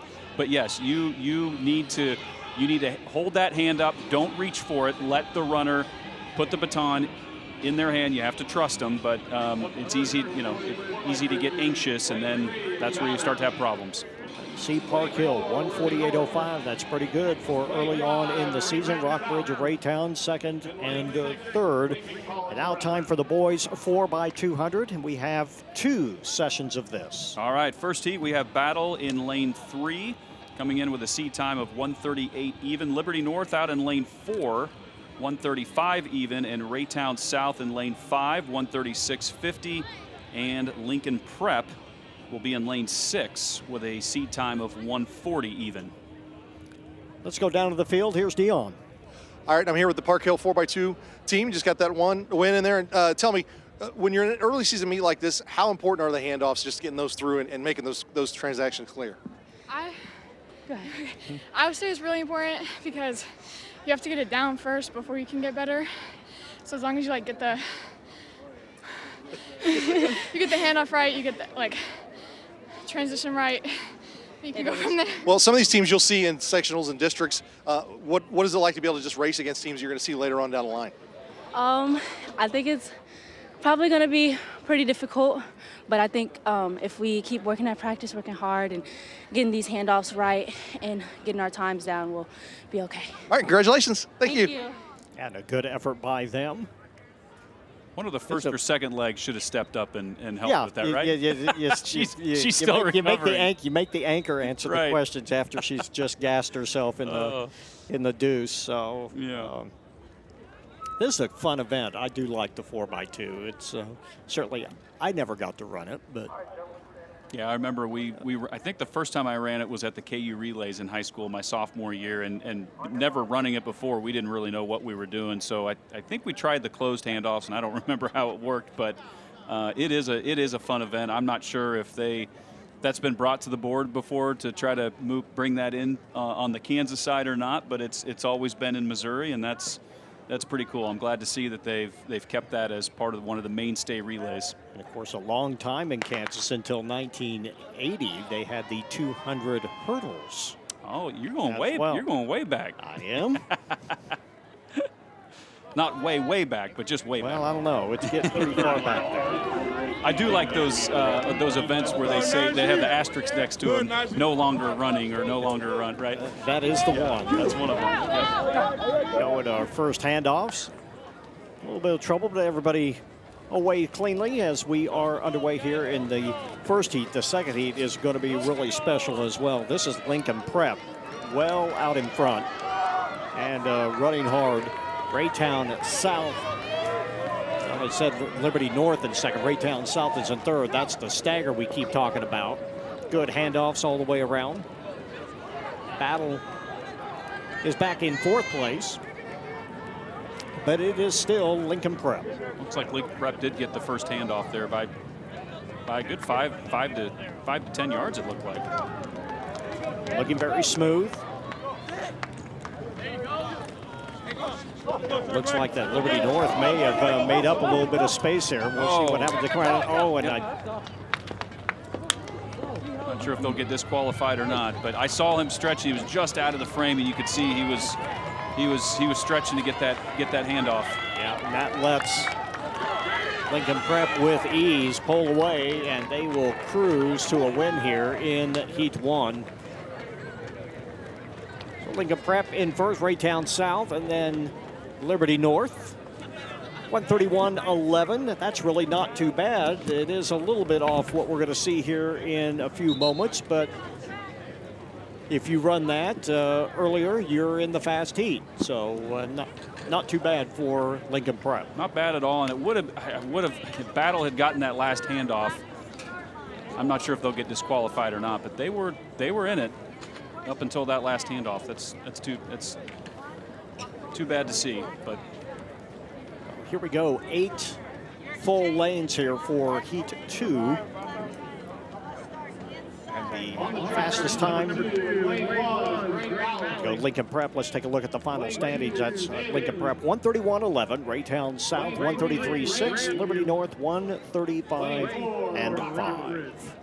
And here's Heat 2. Lane 6, Raytown. Lane 7, Rocker. all right, I think we have the handoff here. Okay, on the right of the screen. Okay, you can see the incoming runner there on the right. Reaching out with the right hand. The outgoing runner has his left hand back. He had a chance, but he just pulled away from him. And then you see the incoming runner. There he is, just too far away, and he hits the deck, hangs on. Outgoing runner sees it. Here it is. And you can see right here, he had one chance right there. He leaned just outside of the reach. Wasn't able to get that hand off, and then it was too late. Oh, hate to see that. He falls. Outgoing runner comes back. And of course, almost gets stepped on too, which does not feel good. Yep, that's too bad to see. Great effort there, though. Section 2 of 2, we have Grain Valley in lane 1, Staley in lane 2, Grandview in lane 3, Rockbridge in 4, Park Hill lane 5, Raytown coming in at 6, Rockhurst in lane 7, and Festus in lane 8. The top seed time here by quite a ways, and again, we said earlier, this seed times take, not set in stone, but Rockbridge coming in with a 128.30. That's Giles, Allen, Ennin, and Hood, and we've seen Giles. We saw him in the 100. We'll see him in the 400, and now it looks like he's going to run the first leg for Rockbridge here in the 4x2. You asked the question, why running so many events? There's a lot of times where it's this early in the season, you're going to get in a lot of events. Some of them are going to be for work, some of them are going to be for real, but especially when you see the 4, the 8, and the 16, there are a lot of times you want to get those kids in 2 or 3 events. So 1, they get used to getting into the routine of starting, and 2, so they can work on getting some endurance as well. Yep, it's a good test, and then you can see, okay, we'll see if this works. If it doesn't work, then you can tweak that as you go ahead through the rest of the season. When you get this early in the season, you're looking for any kind of niche that or any kind of hole that needs fixing this early in the season. That way you can start working on all of the other things that need to be done. But you always want to find the weak link first. There aren't many weak links in this track meet, that is for sure. They're all stout. They are all good. It's great to have such a great day for a great track meet. Always makes a big difference. It's like that's Park Hill coming up on the inside, making up quite a bit of stagger. Get the handoffs away. Rockbridge as well. Those all look pretty clean on that first handoff. See when we come around here, it looks like Rockbridge in lane 4. All the way out in lane 7, that's Rockhurst.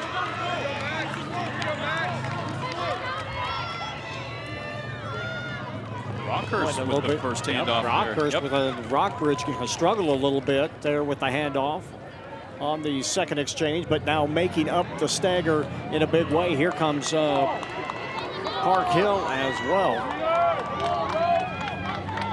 Being 3 lanes inside.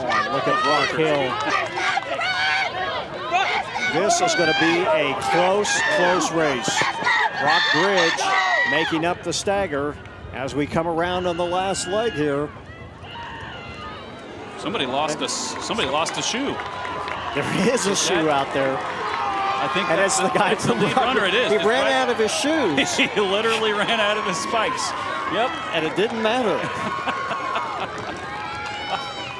Rockbridge, a 1:29.03.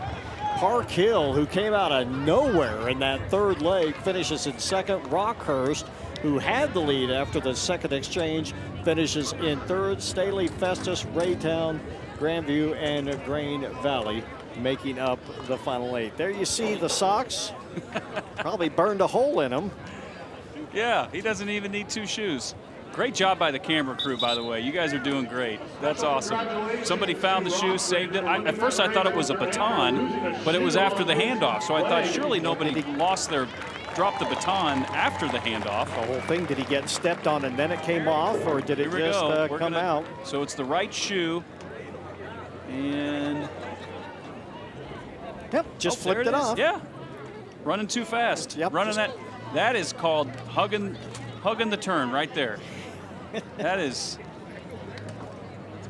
Are there any rules for losing your shoe and it landing in another lane, Rod? Is that a disqualification? You're the sprinter, not me. I was just lucky if I could finish. I've seen cross-country runners lose their shoes before, spikes. I've seen that happen, but I've never seen that happen in a sprint. I have finished a race barefoot before, yes. So stay with us. Coming up next, we turn to the distance runners, the girls' 1,600-meter run, when we come back at the Bill Summa Invitational right after this.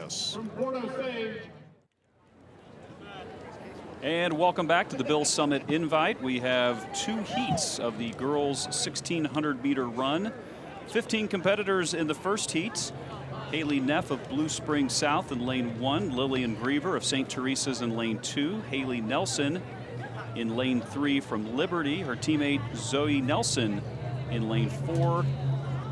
Allison Harris of Battle in lane 5, coming in with a 5:50 flat. Abigail Hedges of Liberty North. Jordan Umstad of Park Hill at 5:53.81. Molly McClung of Truman, 5:56. Olivia Siefker from Fort Osage at 5:59.34. Abigail Schnabel of Festus at 6:08.30. Riley Fillmore of Fort Osage at 6:10.97. Claire Tyler of Lee Summit West coming in with a time of 6:20 flat. Maya Daniels from Grandview, 6:46.31. And Keelit Alvarado Gomez of Lincoln Prep, 6:50.87. And rounding out the field in this first heat is Lola Clark of Lincoln Prep. Heat 1 of 2 in the girls' 1,600-meter run. Winning this event last year was Amelia Arrieta. We saw her earlier in the 3,200 and the 4x800 from St. Teresa's Academy. And Gracie Jacobs, who was a sophomore this year, was a freshman last year, placed second in this meet, in this event at 5:26.28. And Sydney Swan, also of St. Teresa's, who's now a senior, placed third. So St. Teresa's 1, 2, and 3 last year in this event. Again, this is the first heat of 2 in the girls' 1,600-meter run. Double waterfall start. We'll start seeing them blend in here on the back stretch.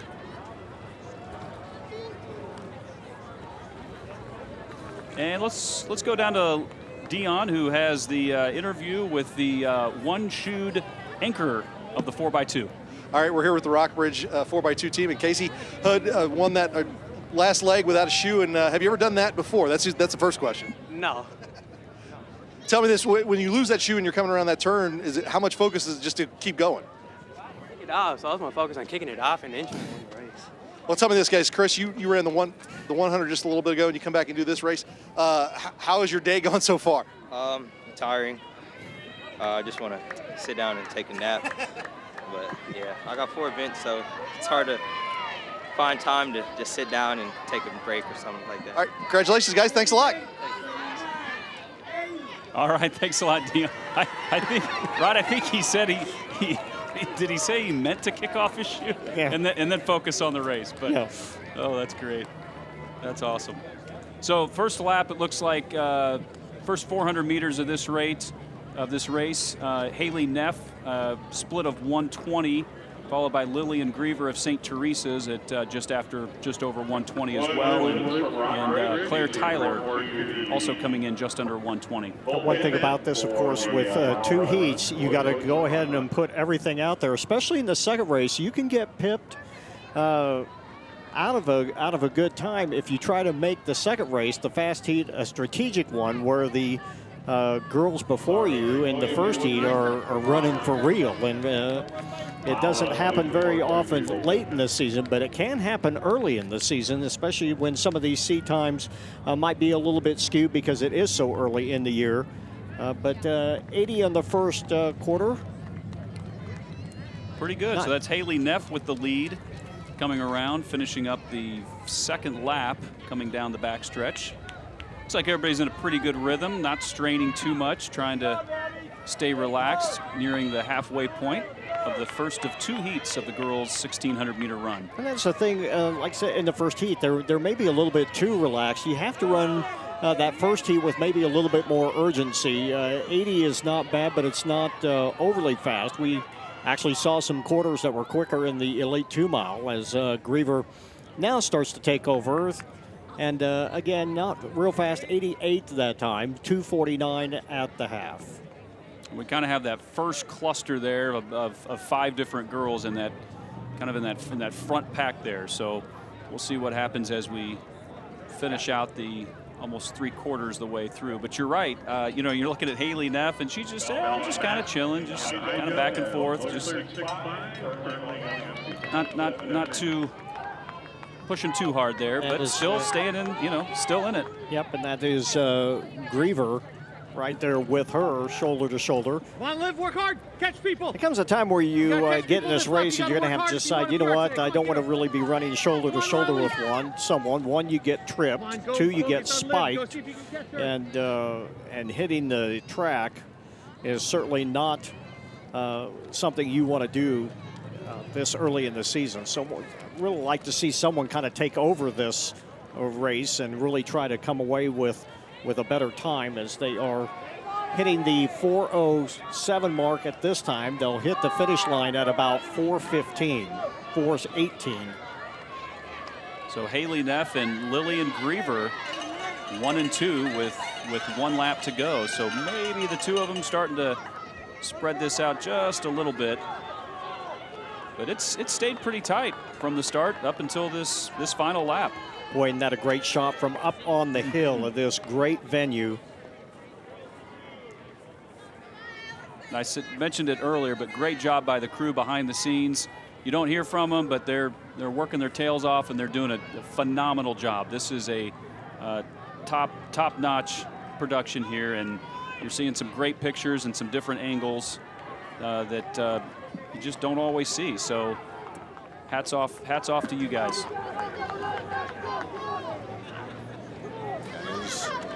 Neff staying out there in front with about 200 meters to go.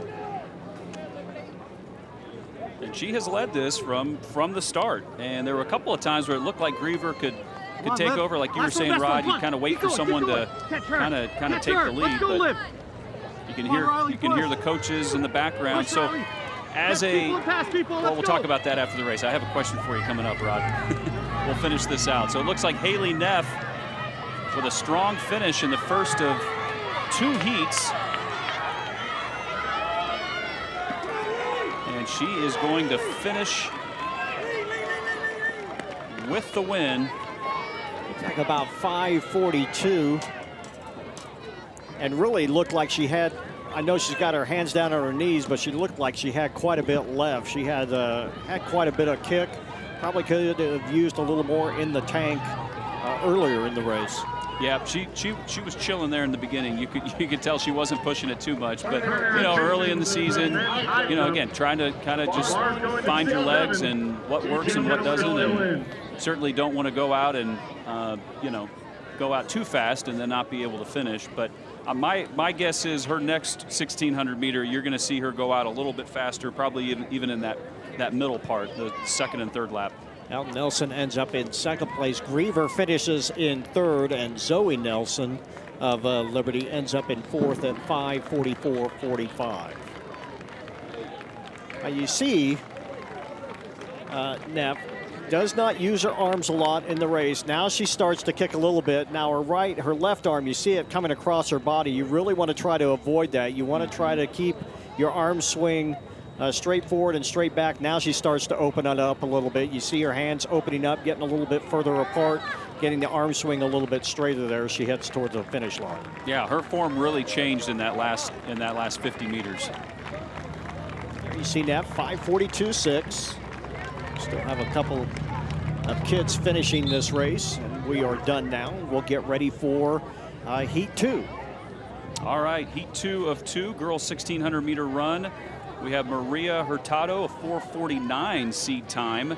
Maya Trober, Blue Spring South, 4:59.41. Carolyn Ford of Rockbridge, 5:22 flat. Gracie Jacobs of St. Teresa's coming in with a time of 5:22.52. Britta Faust of Liberty, 5:23.48. Caitlin Grover of Blue Spring South. Got a few Blue Spring South runners. We also have Amy Woolsey at 5:28.41. Magdalene Boley at 5:29.46. Emerson Allen, 5:32 flat. Brooke Walker of Rockbridge, 5:36.38. Paige Thielen of Blue Spring South, 5:36.93. McKenna Ledgerwood of Blue Spring South, 5:36.98. Amanda Segerman from Liberty at 5:38.16. Natalie Gerdes of Park Hill, 5:40 flat, and Shelby Harris of Liberty North at 5:40 flat. And all attention in lane 2, Maya Trober, who won the Elite 3200 and broke the 10:45 barrier this morning, and we'll be able to look at that later on this afternoon in our coverage. Now you see the runners out in the outside lanes. It's a double waterfall start. You can break into the first lane. If you're in the first 4 lanes, you can break into lane 1 right away. If you're in the outside 4 lanes, you can break into lane 5 right away. And now you see both sections merging after the first corner into one group. Maya Trober ran a 5:05.77 on March 25th. She is a 2-time examiner. That is, the Examiner is the local paper here in Independence. She's a 2-time cross-country runner of the year. So she got second at state last year at a time of 5:01.91. And she will have some competition in this. Hurtado certainly no slouch as well, as she can put up a pretty good number as well. So I was going to ask you, Rod, I was hearing the coaches encourage and coach some of those runners in the first heat. I know as a sprinter you don't hear a thing when you're running, but as a distance runner, are you able? What's the mindset there? Does that help? Are you tuned out? How much of an influence can that have on your race? Well, you do hear it. You don't always understand some of it. Your heart's pounding in your ears sometimes, right, especially late in the race. Early in the race, yeah, it does help. If you're trying to set a certain pace, especially early in the year, when you're learning how to prep again. It's never practice if you're a distance runner. It's preparation more like, because practice you're working on technique and things like that. For runners, throwers, sprinters, you're working on blocks. When you're a distance runner, it's more preparation for what comes later. So you want to kind of get into that routine, learning how to get ready for the race again. And so early in the race, you also want to know if you're doing the things your coach wants you to do. He may have you early in the season, I want you to stay at 65 seconds. I want you to stay at 75 seconds. And it's always good to be able to listen those first couple of laps and know that you're doing what was planned for the race. Maya Trober in the lead still, but she's got some competition. It looks like that would be Hurtado. Hurtado, yep, right behind her. Hurtado came in 4:49, so that's certainly no slouch either. So it was definitely a 3-person race. I saw that's Ford, Carolyn Ford, now moving into second place. Trober still in first. Yep, looks like she still has the lead. That's Gracie Jacobs of St. Teresa's moving up in third. So now it looks like she's going to try to take second. And Hurtado kind of falling back a little bit. She has fallen back to 5th place, so not in the equation just yet. Hits the line at 2:44, so that's about 9 seconds shy of where we thought she might be. So she is laboring a little bit. Hopefully nothing wrong with her, but certainly not running the race that she had planned for today. So it is a 3-person fight, Trober, Ford, and Jacobs. Jacobs looked like she just took that lane assignment sticker off her shirt. I think that was kind of bothering her, so she threw it off like the 4x2 anchor threw his shoe off earlier. Trober starting to put a little space out there, 1 lap to go. It's when you want to stay smooth. You got to make a decision here of just how much energy you want to spend coming down this stretch, coming down to the bell lap, and it looks like Carolyn Ford is deciding she wants to get in the fight as much as she can here. Now Trober decides that that's enough, and she starts to pull away a little bit. Trober using her arms quite a bit right now. You see Ford also starting to get some arm swing going, trying to stay close, but I don't know if she can. No, Trober has stayed really relaxed through this whole race. She's been in command of it from the beginning, and yeah, she's been a couple times where runners have come up on her shoulder, but she's stayed focused and she's looking strong. And Jacobs tried to stay in the fight as long as she could. She is starting to labor a little bit. Back about 30 yards. Trober is not going to run a fantastic time. Remember, she already has a 2 mile under her belt, or a 3,200 meter run. Now that's when you start aging yourself, when you call it the 2 mile. Or yards, right? Or yards. Yeah. The 220 and the 440 coming up. Trober looking really good. No reason to push the issue right here. Just stay nice and calm and just drive home very relaxed. Jacobs making a final push, but she'll hang on to third. Trober hits the line in 5:07:10. And Ford ran a good race too, very respectable. She pushed Trober, especially there in the beginning. Jacobs comes home third in 5:18. This is Gertis in 4th place. We got a little bit about Hurtado. She is falling back. You got to hope that there's no injury or anything, that's just early in the season, because that's certainly not what we are expecting from her today, and certainly better races are ahead. But it is Maya Trober easily at 5:07:10. Ford 5:13, and Gracie Jacobs comes in next at 5:18. All of those are nice times for this early in the season. Yeah, and this started out as a 3-person race, but then you saw Trober. So here it was packed in. This is when Jacobs was trying to make her move.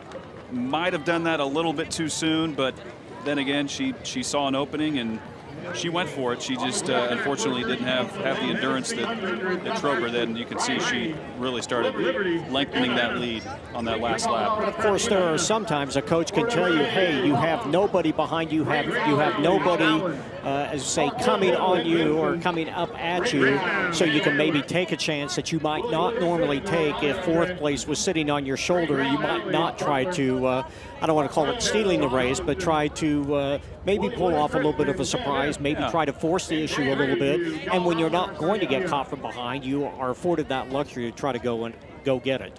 Right, and you see an opening, you go for it, and it doesn't always work out. But again, early in the season, this is where you try those different strategies out, and see what works. And you got a lot of adrenaline going, a lot of excitement for these runners. So we have a first of 2 heats in the boys 1,600 meter run. Looks like there's going to be 12 competitors in this first heat. We have Tate Riney of Festus, Aiden McKenna of Liberty, Truman Medina of Lincoln Prep with a time of 4:58.41. Evan Funk from Fort Osage at 5:04.21. Nathan Allen of Grain Valley, 5:13. Sam Benson of Park Hill. Jaqueus Taylor of Raytown. Alex Alejandre of William Chrisman. Kendall Butler of Grain Valley, Jacob Johnston of Park Hill, Lucas Smith of William Chrisman, and Alan Gonzalez Garcia of Grandview, rounding out the field in this first of 2 heats in the boys 1,600 meter run. Now let's go down trackside. Here's Dion. I'm here with Maya Trober from Blue Springs South, and this is a double. We didn't broadcast the 3200. You won the Elite 3200 to start the day, and now you won the 16.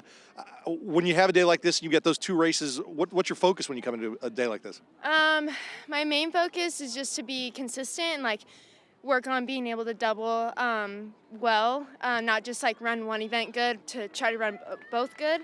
But it's definitely like, I think today, the 32, I had personal goals. I was like, I want to make a statement for myself because I feel like everyone knows me for the mile, and I just kind of want to show people like I can do the 32 as well. But for the 16, it was definitely like do what I can. You know, I'm still working on doubling back well, and just like I wanted my team to do well. Like we had team goals today too, so yeah. Well, distance running at Blue Springs South is a big deal, cross country and track, and you guys have brought a lot of hardware over the last decade or so. Is it fun to be a part of that tradition? Oh, so fun! Like I can't even explain how fun it is. I mean, if it weren't for that, I would not still be running. Come on, Evan. It's definitely been like the team component has kept me here, and it's propelled me, and I would not accomplish anything I have if it weren't for my teammates. So Congratulations. Thank you. Thank you. Very well spoken. She did a great job. I mean, I can't believe I wouldn't sound like that after running a 16 after running a mile. No, she didn't even sound like she was breathing hard. I know. Yeah, just an outstanding runner. She's going to be something really special by the time the season is coming to a close. Here we come. It's not going to be a particularly fast heat right here. A lot of these runners are just at the 5-minute mark or maybe a little bit below with 2 laps to go. They're at the half-mile mark. Looks like that's Aiden McKenna of Liberty. Particularly fast. It's a 72 quarter, so a 2:23. Evan Funk coming through at 2:23. He ran a 73 quarter, and Medina falls back. He runs a 74 quarter. He's at 2:24 at the 800-meter mark.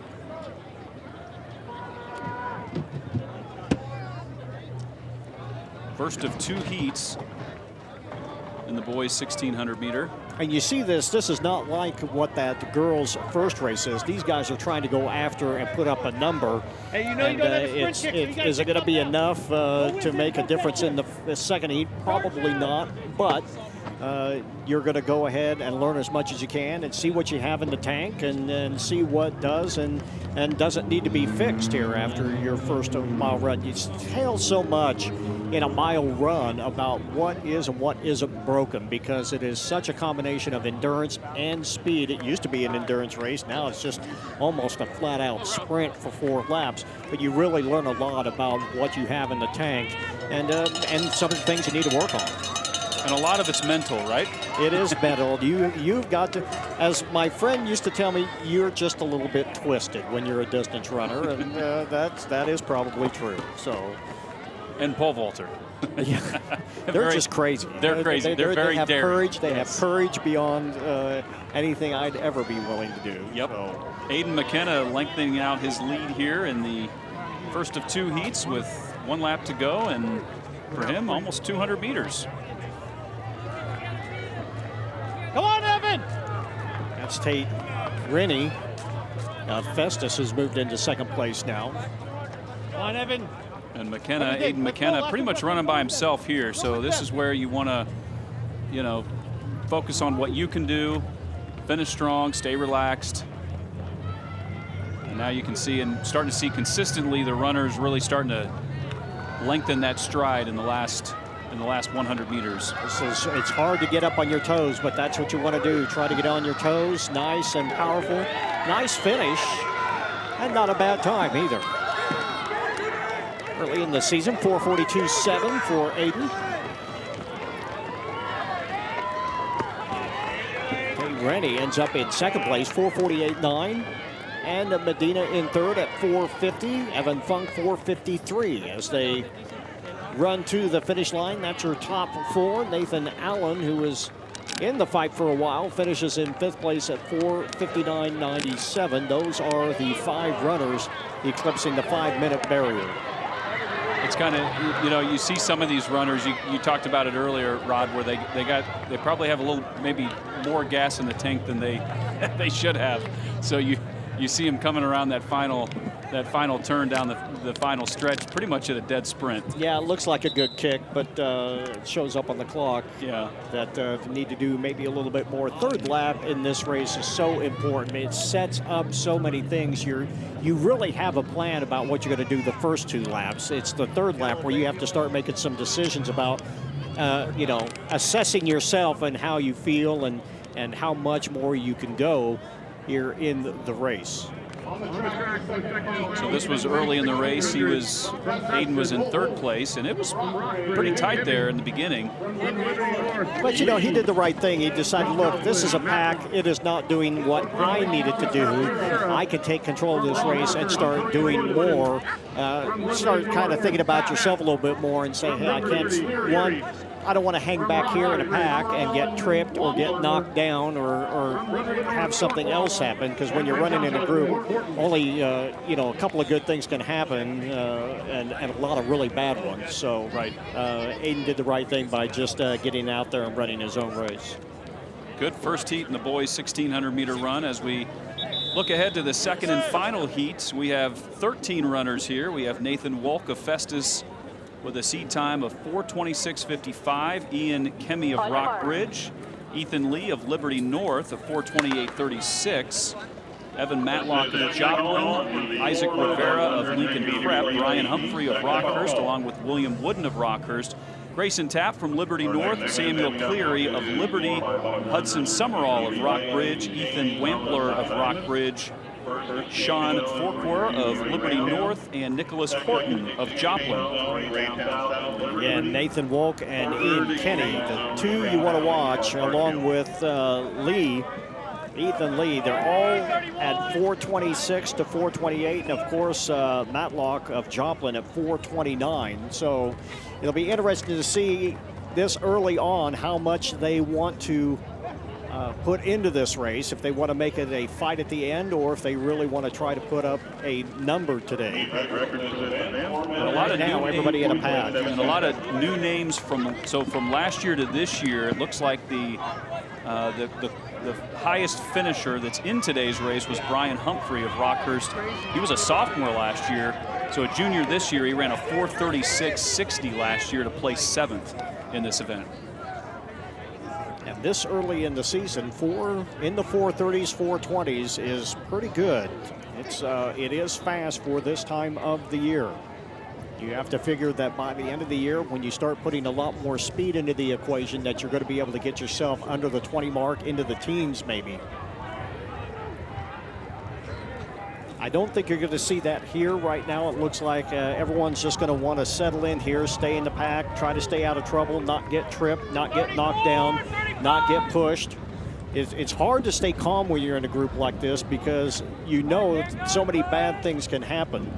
Just a reminder, there's 15 minutes You're trying to stay calm, not get too anxious, especially when it's going to be a tactical race. Someone's going to blink here in a moment. They're going to take off here in this third lap.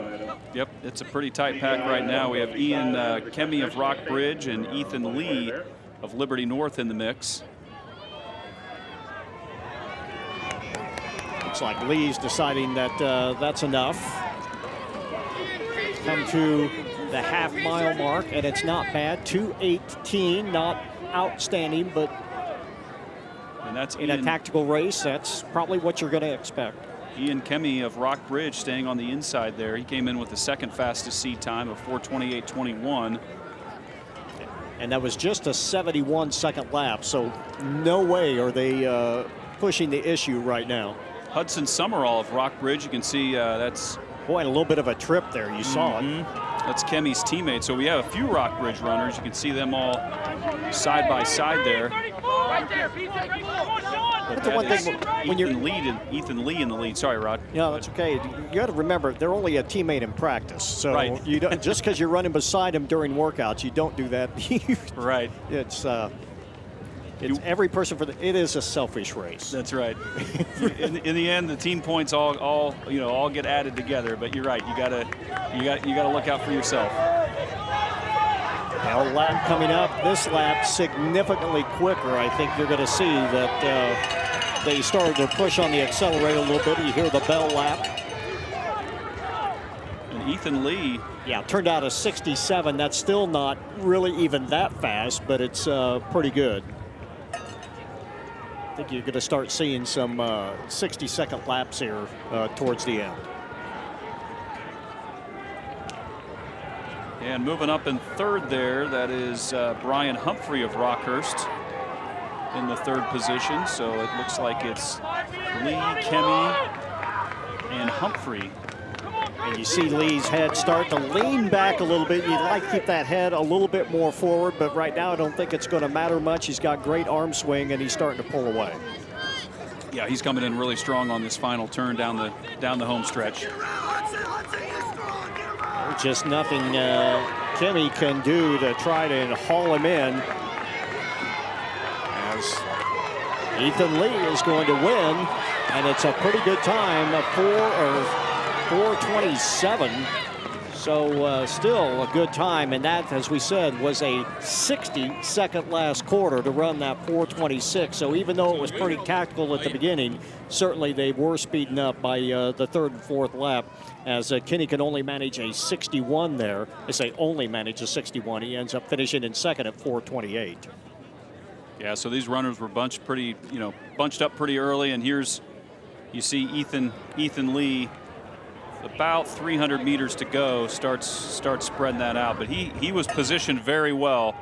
Here's that final 300 meters on the last lap. So he had about a 5-7 meter lead at that point, and pulls away for the win.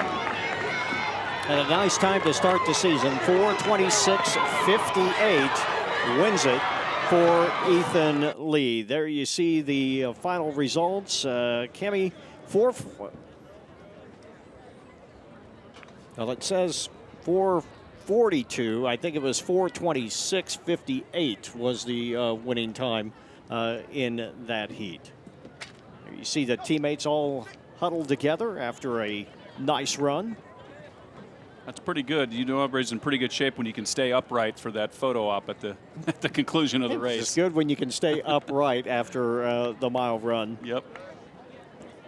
But some pretty good times there. It was definitely good to see. We're going to speed things up here in a little bit. They're going to have to set up some blocks and take care of some things and get runners in position, because coming up next, it is the best sprint event, the 4x100 in the girls and boys. And there'll be 2 sessions of the girls and then 2 sessions of the boys as well. And you're going to see some really fast times coming up here in these races. Still to come later on today, of course, will be the 3,200 meter run. Now there was before you get to that, let's go down to the track, and here's Dion. All right, I'm here with Ethan Lee. Just got done with the 1,600. Yeah. We were talking weather. Great day to run. Great day. Yeah, beautiful weather. Like great distance running weather. Well, and you train all week, and it's been cold all week, and then finally things. What is that like? Is it easier to train in the cold and then run in a warmer weather, or is it the exact opposite? I mean, I'd rather train in the cold and run in the warmer weather than train in the warm and then run in the cold weather. But it's really just good weather, a good week of training. Did you have a number in mind when you came into this race? No, I was just trying to go out and win and see if I could push myself to run faster than I did last week, or 2 weeks ago, yes. All right, well, congratulations. Thank you. Thank you.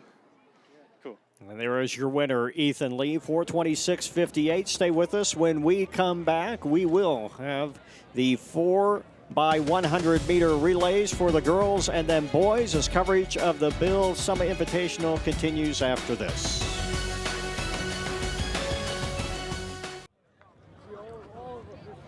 Keon Sisson, Nate Hill, I'm Rod Zook. Glad you're with us for this great track meet to kick off what is going to be a great season of spring sports here on Spectrum, and our Hy-Vee game of the week, William Chrisman High School here in Independence, Missouri. And a great venue. The breeze is starting to pick up a little bit more. It's a little windier than it was earlier this morning. Temperatures are still fairly cool. We're in the 50s. But all in all, not too bad considering the wind was blowing about 50 miles an hour yesterday when crews were out here trying to set everything up. And we certainly appreciate all their efforts. I know the guys up on the tower are glad that they are not having to stand on the scaffolding like they were yesterday setting up. So 4x100 meter time, William Chrisman is in lane 1, Joplin in lane 2, Raytown South in lane 3, Liberty North lane 4, Rogers Heritage in lane 5, Raytown in lane 6, Battle in lane 7, Fort Osage is in lane 8 as we are underway here in this first of 2 heats of the girls 4x100 meter relay. Liberty North coming in with the fastest time of 52.61 for this heat. It looks like they have the first handoff. Interesting handoff. That was that was an underneath handoff, not the over the top, but kind of underneath, but it worked. Battle in Raytown there at the second handoff, making it close. Coming up on the inside, here comes Raytown South as well. And the next lane to them, that's Liberty North. Last handoff's coming.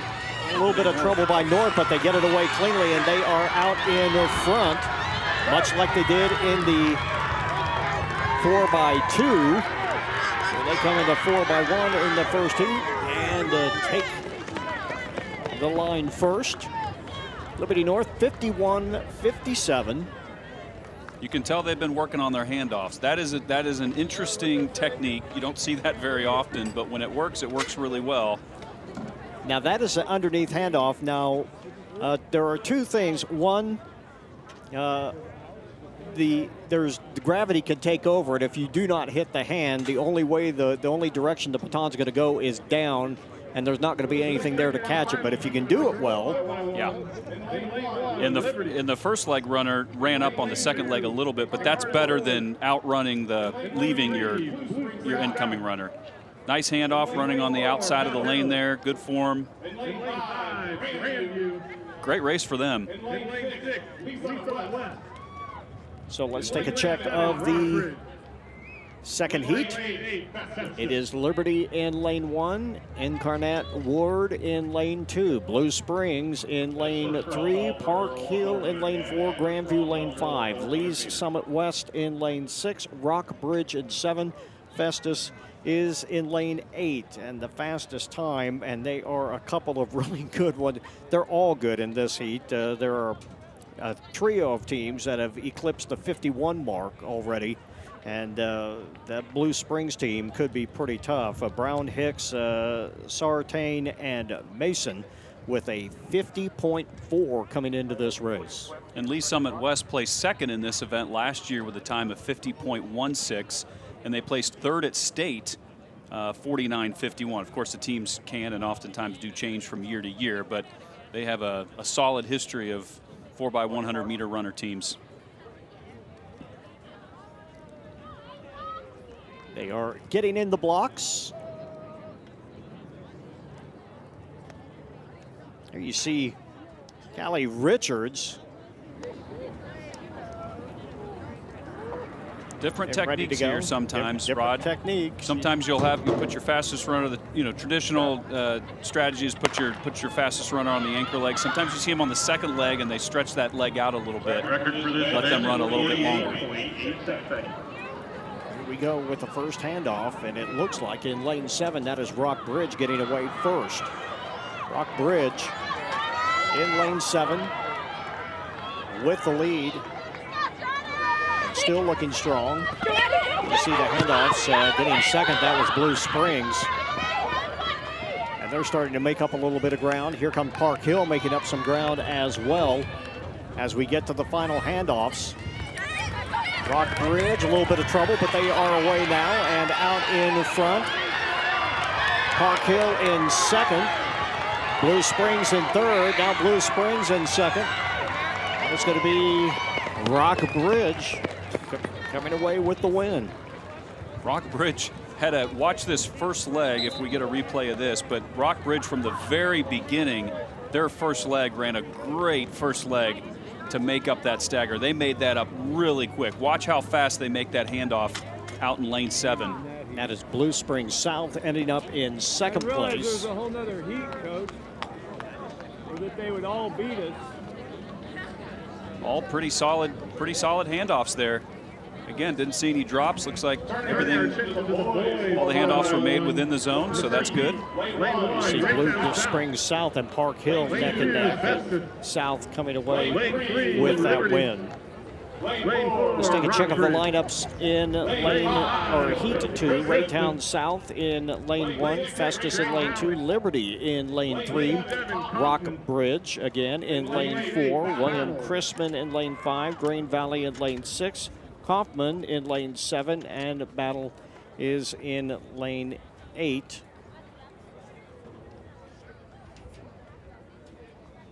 Looks like Rockbridge is coming in with the fastest time in this heat of 44.3, followed by William Chrisman, Liberty 44.7, and then William Chrisman at 44.3. Should be a good first race.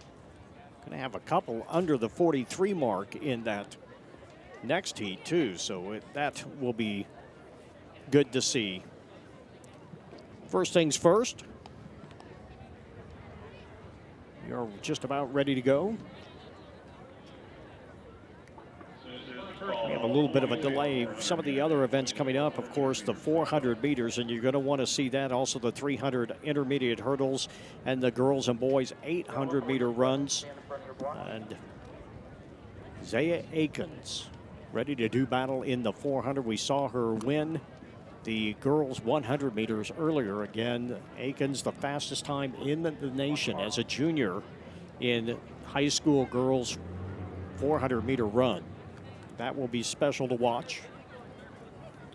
You usually see the relay teams improve their handoffs throughout the season. So this would be in the second meet for most of these teams. There might be a little choppy, but so far in the first two events that we saw the girls run, the handoffs were actually pretty clean. Did have that one dive in the 4x200 for the boys. Other than that, it has been pretty good as we are away. And in lane 5, that is William Chrisman. Lean in, dog. Lean in, dog. Oh, about ran over his teammate. Chrisman still out there. They come around for the last handoff. It looks like that's Liberty in lane 3. Liberty in lane 3 still out there. William Chrisman is in second place, but Liberty hits the line first, and that's a 42.72. Chrisman next at 43.90. Raytown South 44.7. And Battle ends up in fourth place, 45.38. It's a pretty quick time. And you see here, William Chrisman, nice to see the host team doing well early on, but they had a couple rough handoffs. The second leg almost left the first leg. And then you can see here, he ran up. So you had two different problems on those first two handoffs. And then by the anchor leg, Liberty just ran away with it. In fact, that third leg did a really nice job. They had the stagger. There were 2 lanes inside, so they started making that up on that third leg. But Liberty had no problem there at the end. Let's go trackside. Here's Dion. I'm here with the Rockbridge 4x1 team. Just got the win here, and this is a little different lineup for you guys. You got somebody new in. What's it like getting a win in the first time out? Amazing, man.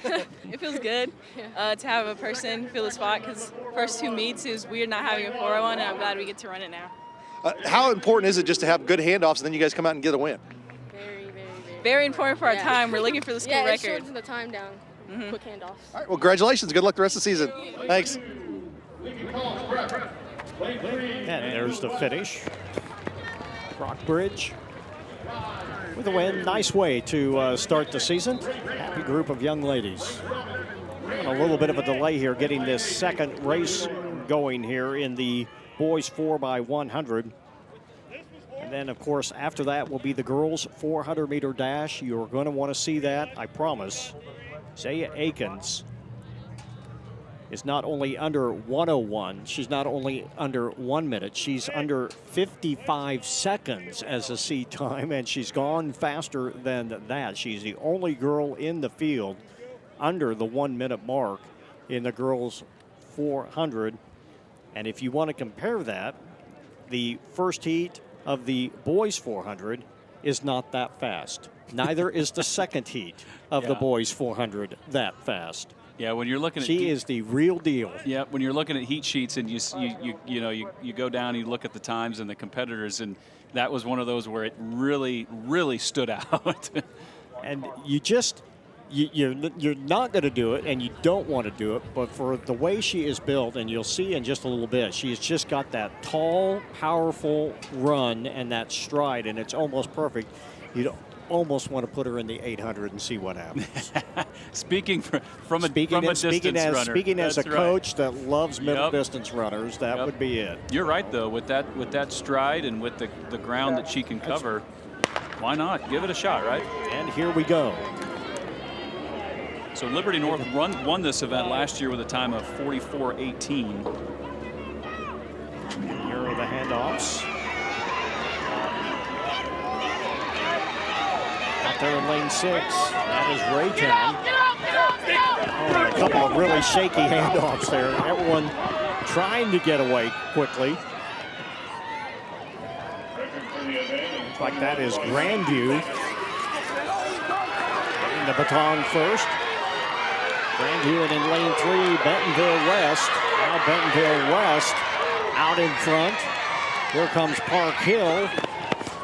Wow, that was close. And it was Bentonville West in a 43-13, beating Park Hill 43-42. And Grandview 43-45. Wow. You really saw that stagger being made up on that from the third leg into the fourth right there. Here's the second leg. And you can see that the Raytown runner almost switched hands with the baton, which looks like it slowed him down a little bit. Some rough handoffs there from second to third. And I'll tell you what, and it cost those teams too, because Liberty in the first heat runs 42-72, and they end up winning this race. Yep. William Chrisman ends up in 8th place. So those handoffs in a race this close, and we talked about it, actually ends up costing them. Bentonville West finishes in 2nd place at 43-13. Park Hill ends up in 3rd, but Liberty in the first heat running that 42-72 wins the 4x100 meter relay. How about that? There you go. You never know. What do they say? That's why you play the game. That's why you run the races, right? That is absolutely correct. So there you see it. Bentonville West coming away with the win, or in that heat. Yeah. So, yeah. And shout out to Sean here. Shout out to Sean. Although I know he probably wanted to see Grandview win, but. We have a great staff here. There's so much fun to work with. And here's something else that's going to be great. There you see, they do have wheelchair events in this. We're going to see that here in just a little bit. In the 400, there you see in lane 7, Cameron Ledford.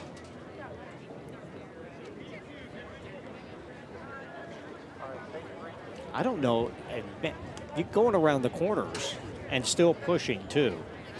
Very impressive. It's going to be impressive. Very cool. Love to see it too. Mm-hmm. It will just be her, and it looks like Ellie Bolch of St. Teresa's in lane 4. Yep. Mm-hmm. And then Ledford of Joplin in lane 7. Takes a little bit to get going. Remember, when you are pushing a wheelchair like that, you are not grabbing the rim. You are bumping it with your hands. That's why you see how they get so much repetition in their arms by doing that, because you are not grabbing that wheel. If you did, it'd probably break your wrists when you get going fast enough. So you're just using your hands and just bumping the rim there. And doing a good job as well. Yeah. Already in the far end of the track. Ellie Balch of St. Teresa's starting to labor just a little bit, trying to stay smooth. Yep. And here comes Ledford in lane 7. She will get a nice round of applause as well. She's had her head down the entire time, and she's churning. Yep, she is. Good for her. And she's going to break her seed time by a pretty hefty margin as she crosses the finish line and applies the brakes. Awesome. Time, Balch with a 107, and Lemford, who came in with a 121 seat time, eclipses that by 7 full seconds, running, or wheeling, I should say, a 114.4. Awesome to see.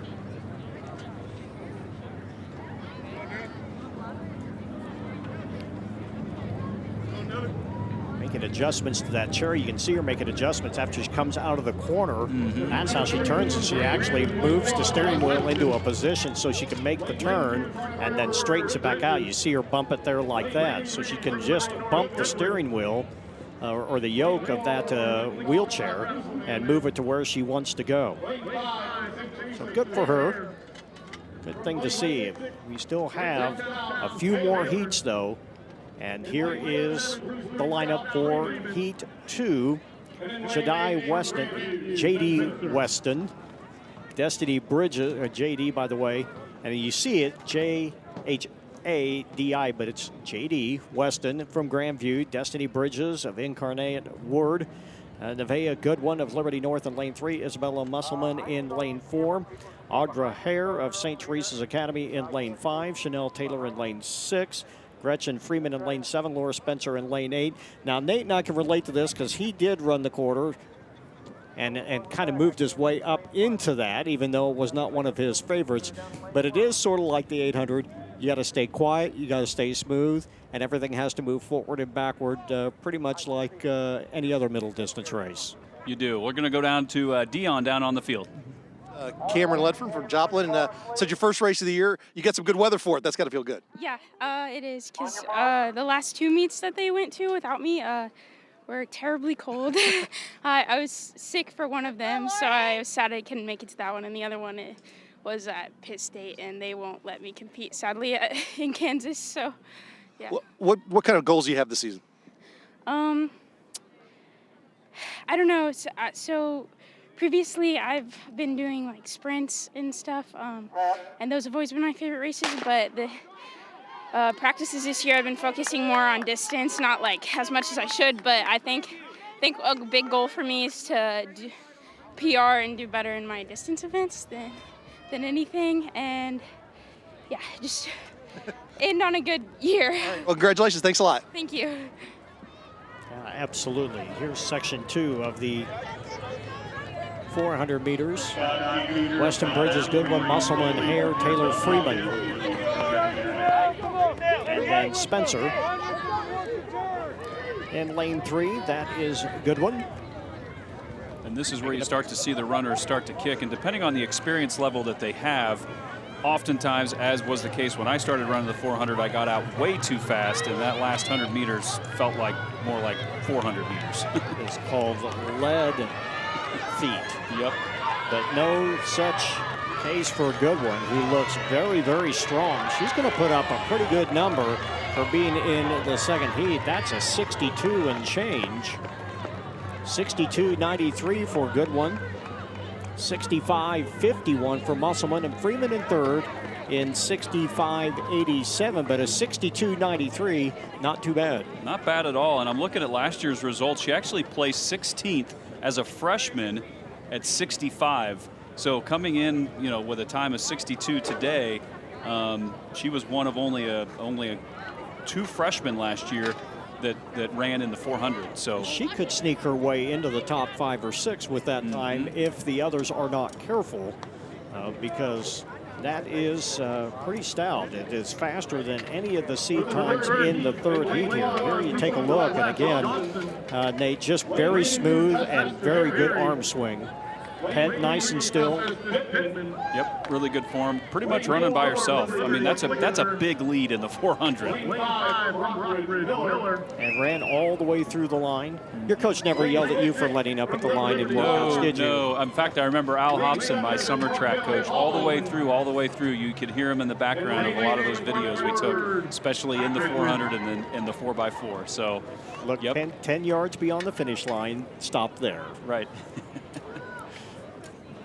Never threatened my kids with doing the workout completely over again if they did. Yeah. Never, as a coach.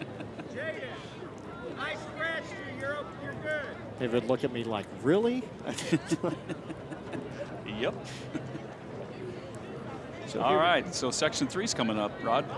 And it's Tisha Johnson of Lee Summit West in Tasha, I should say, Lee Summit West.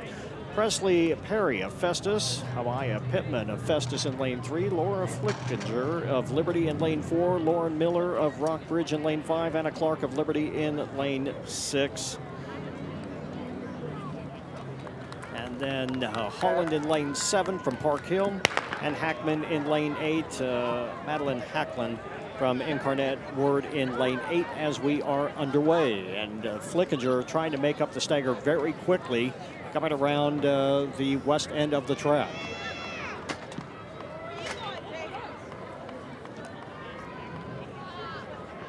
You can see her head kind of bobbing back and forth a little bit. Looks like she might be struggling a little bit early, not even quite to the 200-meter mark here. And got out a little bit fast. Here comes Henson on the outside as well. Also coming up is Miller from Rockbridge in lane 5. Anna Clark in lane 6. So you see Bridge in one lane outside, made up the stagger, was made up on her by Flickinger, but now she's come back. And here comes Miller in lane 5. Fighting it a little bit. Still pushing to the line and runs a 64-63-82. So again, that is not as fast as what we saw from Goodwin in Heat 2.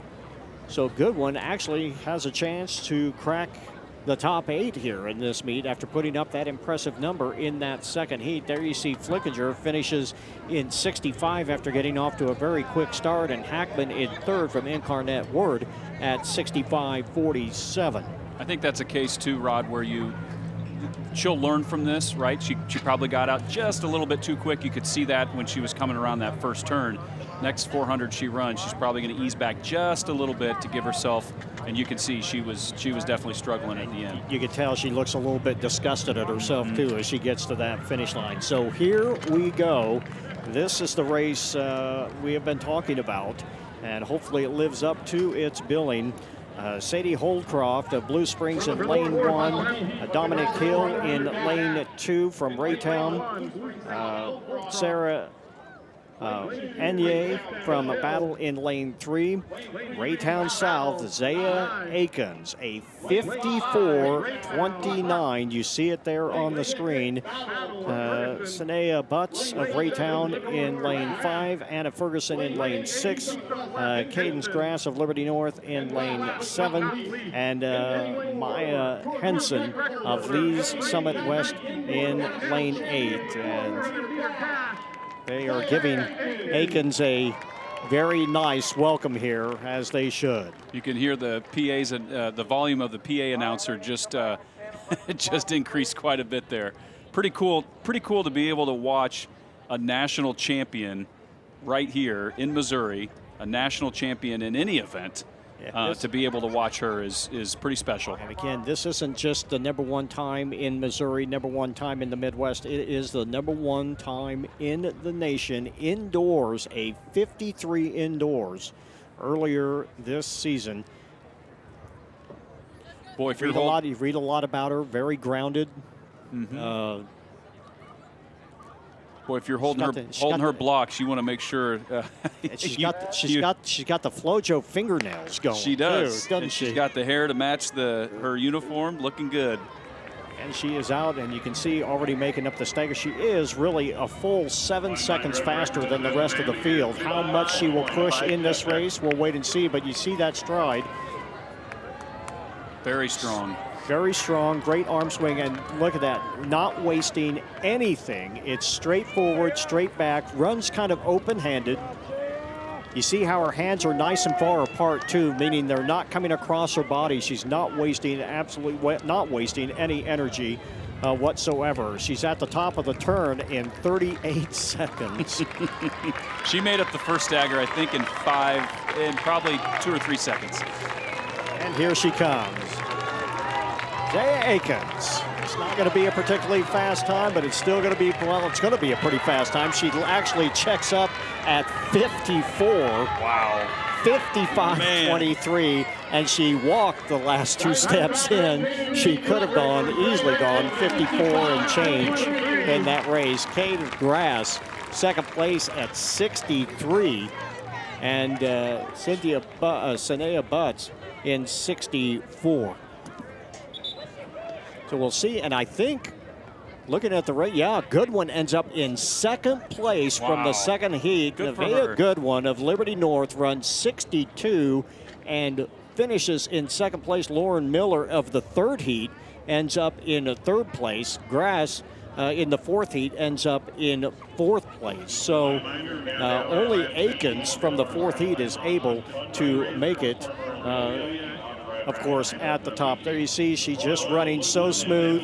Head rocks back and forth a little bit there, but it is early, and I'm sure she is just worried about taking care of business, and she did, checking up a couple of steps short of the finish line, but it is absolutely more than enough, and it has been a privilege to watch that girl. And by 2028, you very well could see her in the Olympics. It would certainly not be out of reach if she keeps running and stays injury-free. There you see Akins, Raytown South, a somewhat effortless 55-23.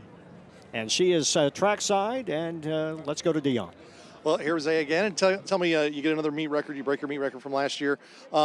Looked really comfortable out there. What kind of things were you working on as you're just running that race? While I was in the blocks, I just told myself to get out and go, and try to maintain as much as possible just so I can finish the race. When you're in a race like this and you know you're going to be way out ahead of people, is there anything you're trying to focus on? Is there a certain technique, anything like that? Just to keep form, because 400 is like one of the hardest races to run. So really, keeping form is what's going to get me through. All right, congratulations. Thank you. Thank you. Absolutely, no doubts there, and she has been a joy to watch, and she's going to take a little time off now for the rest of the day probably. Might see her in the 200, not sure yet how that'll shape up, and it's time now for the first of 4 finals in the boys 400 meter. There you see Danny Richardson and Malachi Ross of Grandview and Dominique Qatar Brooks of Raytown in this first heat. Meet record in this, Rod, is from Trey Manning of Grandview. Back in 2018, he ran a 49.49. That could be in jeopardy as we get into the later heats here. We'll have to wait and see. Well, the weather's nice enough. If the wind does not become too big of a factor and the competition is stout enough, it's hard to tell just how you can do in these races early on, because there's just so much work that still needs to be put in. You are trying to get a little more endurance put in place rather than speed. The speed comes later. But we'll see. It very well could happen. They're at the top of the stretch now. And that is Tar Brooks, Dominic Tar Brooks of Raytown. He's cruising his way to a win in this heat. We'll see where he finishes out. And it looks like it's going to be about 54-44. He didn't see anybody the whole race. No, he did not. He started on the outside and finished out there. And Danny Richardson next at 57.89.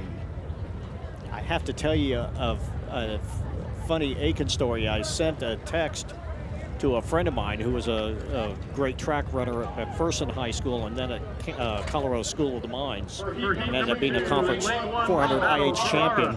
But said him that time, he goes, "Oh, yeah, I guess that's okay." And I said, "No, Kirk, that's a girl." Oh, yeah, well, okay. That's really good. That's funny. Yeah, and you were talking earlier about just her physique. She's an athlete. Like she looks like a college athlete out there. She really does. No knock on the other athletes out there. There's a lot of great athletes, but she's a step above, and you can just see it in just her physique and her muscle tone and her broad shoulders. Yeah, so she has all of it. She is the real deal. We call them good, great, and the real deal, and she is certainly classified as that. So Let's move on to Section 2 of the boys 400. Chance Carrera of Battle, Nicholas Dillon of Liberty in lane 2, Marcus Thompson, Park Hill in lane 3, Ryan Job of Liberty North in lane 4, Nicholas Terrell of William Chrisman in lane 5, Hunter Bates of Festus in lane 6, Rashad Maders of Battle in lane 7, and Isaiah Fuller of William Chrisman is in lane 8. The fastest time belongs to Job in this from Liberty North at 54:17. You see him there. That's Terrell, actually. William Chrisman, the host school. Almost a false start there. A little bit of a little rock, but not enough to disqualify him. Of course, this early in the season, they might give you a little leeway. That is Thomas of Park Hill, who is trying to make up the stagger and doing a good job of it. Thomas pulling even with several runners as they go into the corner. Also, that is Dillon, who is moving up now as they come around to the top of the straight. And here they come. Nice form by Marcus Thomas. It is. And he's looking good here at 45 seconds. Does not have a real long stride. Now coming up on the outside, that is Hunter Bates. Bates pushing hard. Bates still driving, and Bates may have pipped him right at the end. In a 52.81, Hunter Bates from Festus comes up with the win. Marcus Thomas at 52.97 settles for second. Isaiah Fuller, William Chrisman, ends up in third. Let's take a check of that start. Nate, what do you think? Looked like lane 4. That was Job, Ryan Job. Little bit of a rock there, but they let him have it. They let him go. But so interesting to see Marcus Thomas here. I think I spoke too soon. I jinxed him. I think his hamstrings locked up a little bit because he was limping off the track. But you can see he's running right there. He's starting to run pretty tight. Yeah, right there. Yeah, and I think he may have tweaked something, and and then he walked. He had his hand on his hamstring as he walked off the track there. Yep. Hamstring can be also in your lower back.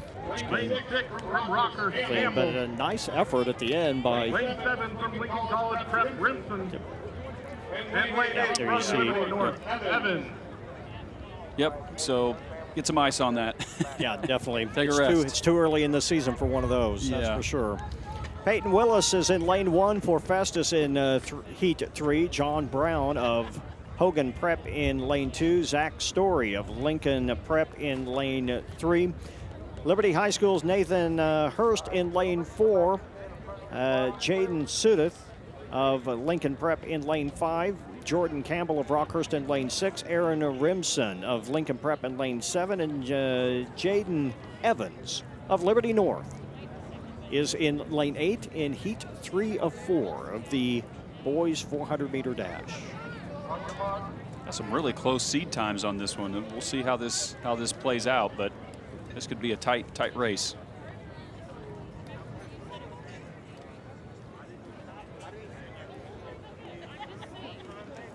Fastest seat time again, 49:30. Belongs to, or check that, 52:57. That's by Hurst. 52:57. Hurst in lane 4, getting out quickly, trying to make up some of the stagger. You run the quarter, you got to decide how much you want to use up in that first 200, because the real fight comes as you get into the far end of the track and still have 200 meters to go. And you make a decision right at about the 150 mark, right about halfway through this turn, whether you're going to go or not. That's where you have to make that decision. And if you're going, you're going. And if you're not, it's easy to kind of let up and not go all out. And that's Jordan Campbell, who has made up the stagger and looking good. As you see them coming right at you on the screen, Jordan Campbell still powering his way towards the finish line, and he hits the tape, and it's not a bad time either. 51:39 from the Rockhurst student. Not bad at all. 52:3 for Nathan Hurst. Brown ends up in third from Hogan Prep at 52:53. He looks good. I think he had some left in the tank there. He had enough energy to give a, little fist there at the end. He was pretty excited when he saw his time. But yeah, he's looking smooth. His arms are staying straight. He's not wasting. Very efficient. Looks up. He sees the time and. He shaves about 2 seconds off his seed time. Yeah. And again, early on, we talk about seed times. You're going to hear us talking about them, but they are seed times, and quite often it's hard to tell because you may be going off something last year, you may be going off of something indoor. For some of these kids, this is the first real meet of the season. And so it's really hard to tell just exactly how they stand up. But not a bad time at all. Let's take a check of the lineup for the last heat. As you see the final results there of Section 3. Cooper Allen of Rockbridge will be in lane 1. Brendan Kerr of Rockhurst in lane 2. Diamond Walker of Hogan Prep in lane 3. The number 1 seed, Chris Giles of Rockbridge in lane 4. Logan Pratt in lane 5 from Grain Valley. Keegan Hart from Grain Valley in lane 6. Samuel Hall of Park Hill in lane 7. And Igwo Jordan Robinson of Raytown in lane 8. This is going to be a fast race. Chris Giles, look for him in lane 4. He's the defending state champion. He ran a 49.04 at state last year, and he's already run a 49.3. That was on March 26th, so just a couple of weeks ago at the McCullough Douglas Invitational. Now, if you notice something, you see the Rockbridge girls track team wearing green. And normally that would be the case, but the Rockbridge boys choosing to wear pink, and I'm sure it's in honor of someone, and good to see.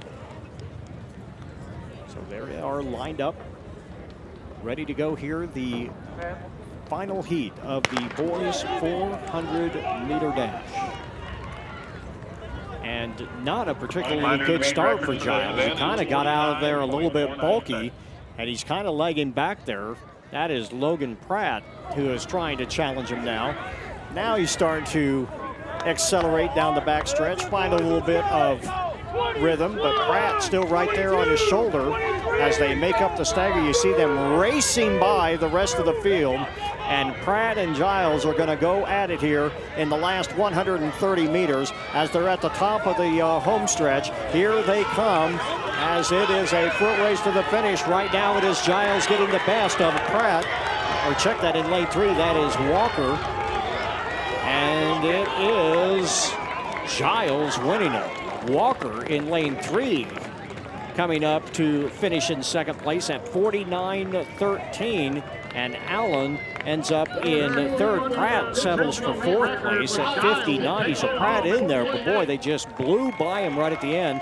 Logan Pratt maybe getting out a little bit quick. We talked about Giles and Walker, or Giles maybe not getting out very fast. It looks like everybody else may have taken off too quick. Yeah, I think Giles ran a really smart race there because you could see the way he's running. He wasn't at full stride on that backstretch, and I think he was waiting. He knew that he had a 300 meters to go, and he ran a really smart race. Let's see if we can get a look at that start and see just how fast everybody took off and what Giles did. He really just kind of sat back. It looked like he didn't get off a very good start, but you have to think that everyone really came out of the blocks sizzling. That first 200 was probably pretty impressive. And there you see the time, 48:31, and that is no slouch this early in the season. And that is outstanding. And that's a new meet record because the meet record was 49.49. In fact, Diamond Walker would have also broken the meet record at 49.13. So the Hogan Prep star finishing in second. Cooper Allen of Rockbridge makes it a 1-3 finish for them. And there, take a little rest on the turf. It's a little warmer down there on the artificial turf. Let's take a break, and when we come back, it's the girls and boys 800-meter run as coverage of the Bill Summa Invitational continues right after this.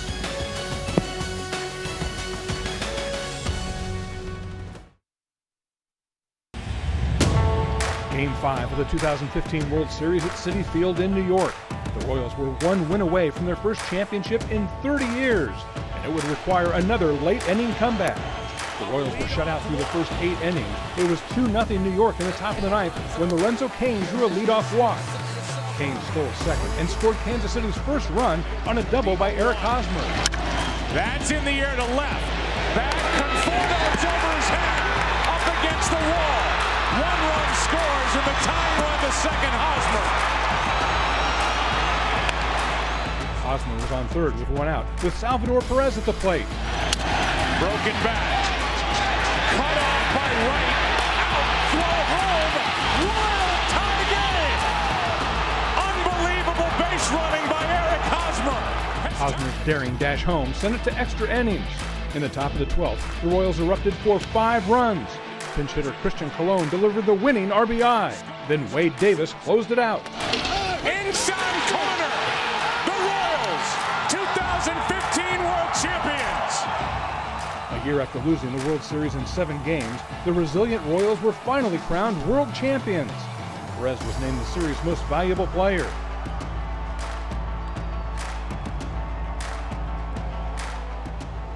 And great to see. And we did say the girls' 800-meter run is coming, and I promise you it is, but we've got one of the other very tough races in track and field, and that is the 300 intermediate hurdles.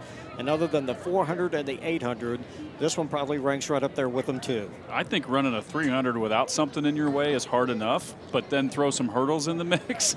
I have a lot of respect for athletes that run this race. I expected that from a sprinter. Right? That's right. We're a little soft. We have a hard enough time just getting around the track. So here we go with the first of 3 heats. That is Nunn, Newberry, Weddington, Fuller, Bloodworth, Brookins, Finley, and Ajelka, Kendall Ajelka. And this is a tough race. So instead of 3 steps between hurdles, you're running 11 to 12 to 13 depending on your stride, and you've got to hold form, and right now is about the time your legs really start to get heavy. Those last few hurdles I'm sure they seem a lot higher than they really are. This is Brookins. He's out to a pretty good lead right here. He's got a couple of hurdles left to go. Lane 7, that is Finley. Brookins 1 hurdle to go. And hits the line in 54.50. One thing about the 300 intermediates, now when you get to college and you get into the Olympics and you see the 400 intermediates, there is much, much more space between the last hurdle and the finish line, where it really becomes a race of the heart, trying to will yourself that last 30 meters. The finish line is just 10 meters from the last hurdle. So let's watch this at the end. She led this from start to finish, and yeah, that last hurdle, you're right. By the time you land and you're recovered, you're pretty much across the line before you know it. At lane 5, that was 5 steps from the hurdle to the finish line. So the real race to the sprint to the end really starts between the second to last and the last hurdles in that kind of race. Let's take a check of Heat 2 as you see the final results in Section 1. Section 2, Akuna Wasora of Park Hill in lane 1, Tatiana Potter of Joplin in lane 2, Jenna Alberson of Raytown in lane 3, Amy Gates of Liberty North in lane 4, or I'm sorry, Sequoia McAdoo in lane 4, Gates is in lane 5, Landry Johnson of Blue Springs in lane 6, Nevich Wilson of Fort Osage in lane 7, and Camille Moore of Incarnate Word in lane 8. And we have our first false start. That might be not sure what that was. It looks like a couple of them never even got out of the blocks. That might be the first double shot of the meet. I don't think we've had one of those. We have not. We got close in one of the boys' 400-meter heats, but. So Sequoia McAdoo in lane 4, she comes in with a 53.66. She placed 6th in this event last year as a junior with a time of 51.18. I don't know if they just decided that maybe there was a difficulty with the gun or someone just called and needed. Wow. It's almost like lane 7, Wilson just failed to get out of, well, I'm not sure. She was the last one out of the blocks, but I don't know what happened. There's a clean start. And we're underway. Boy, almost a fall right through the first hurdle. See who can make up the stagger here. In lane 5, it looks like Gates and then McAdoo doing battle here. Gates and McAdoo, also Johnson. Boy, it is hard to get over these hurdles by the time you hit the 200-meter mark. You are really fighting for everything. But in lane 5, looking good, that's Amy Gates of Liberty North. Gates still driving.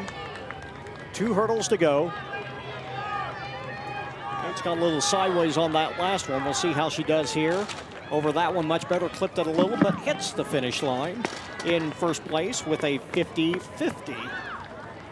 And not a bad time here in Heat 2. Gates knocks 4 full seconds, or almost 4 full seconds off of her seed time. Landry Johnson of Blue Springs South ends up in second place at 51.69. And McAdoo of Raytown ends up in third at 52.25. Alberson of Incarnate Ward fourth at 52.70. We'll see where that 50-50 holds up. That's really not a bad time in this race. And if, like we saw in some earlier races, if you're not careful, someone from one of the lower heats can come up and sneak up on you. We saw that in the girls 400-meter dash earlier today. And she looks really happy with her performance, and she should be happy. That was a great race. Looks like McAdoo was pretty down on herself. She was shaking her head after the race. She looked kind of timid over those first couple hurdles. Yeah, I think she is probably going to feel she could have attacked that just a little bit better. As we get ready for section 3, Kristen Tom of Joplin in lane 1, Liberty Line of Lee's Summit West in lane 2, Kenzie Kennicott of Lee's Summit West in lane 3, Mackenzie Moratina of Park Hill in lane 4. We have already seen her today. Astrid Markham of Rogers Heritage in lane 5. And Kinsley Cantwell of Blue Springs South in lane 6. Gianni Thompson of Raytown South in lane 7. Mackenzie McFall of Liberty North in lane 8. As they are underway, coming up to make the stagger very quickly. That's Moratina of Park Hill, also Kennicott. Moratina is the first over the second hurdles. Also moving up quickly is Cantwell from Blue Springs South. As they head to the top of the stretch, it is Moratina still.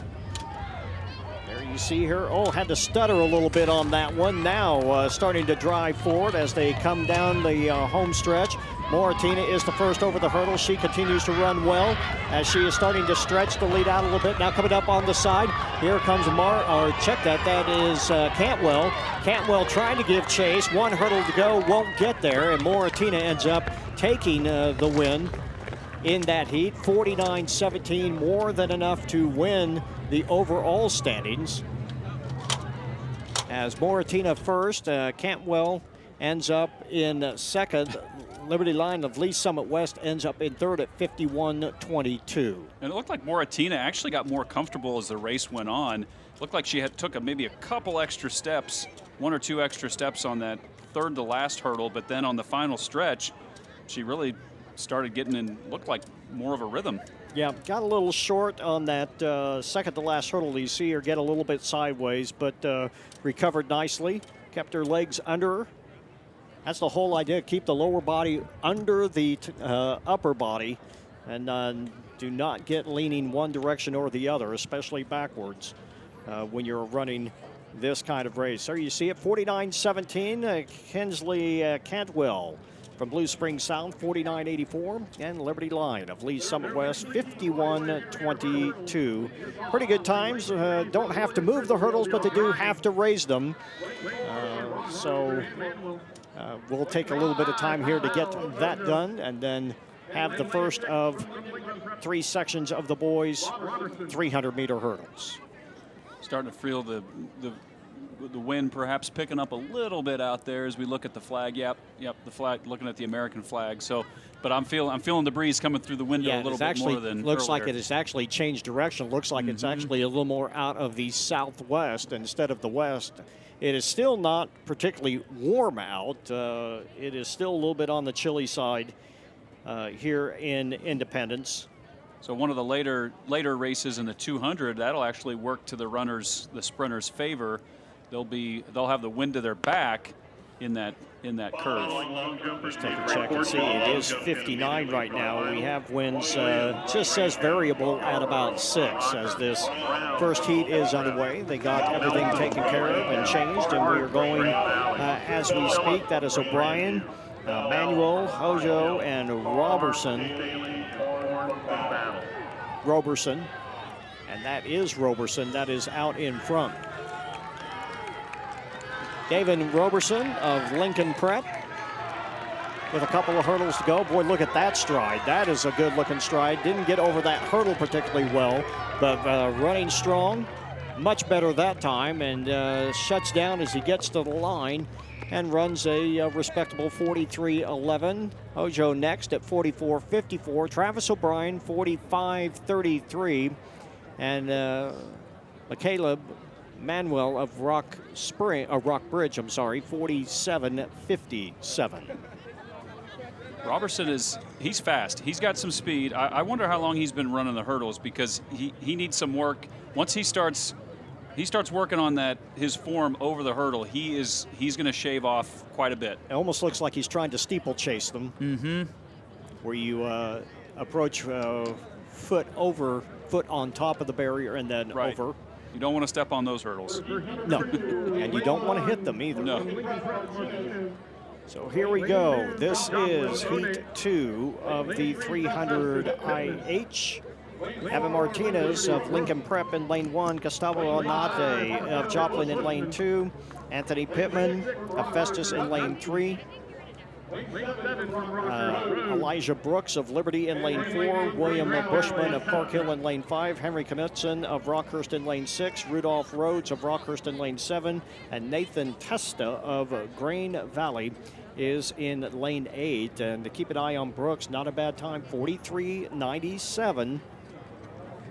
And that's a time that could also sneak in there into one of the top 5 or 6, and maybe even a little bit better if there are problems with anybody in the fast heat or the last heat. One thing unique about this track, if you're starting in lanes 1 and 2, you actually start on a little bit of a curve here.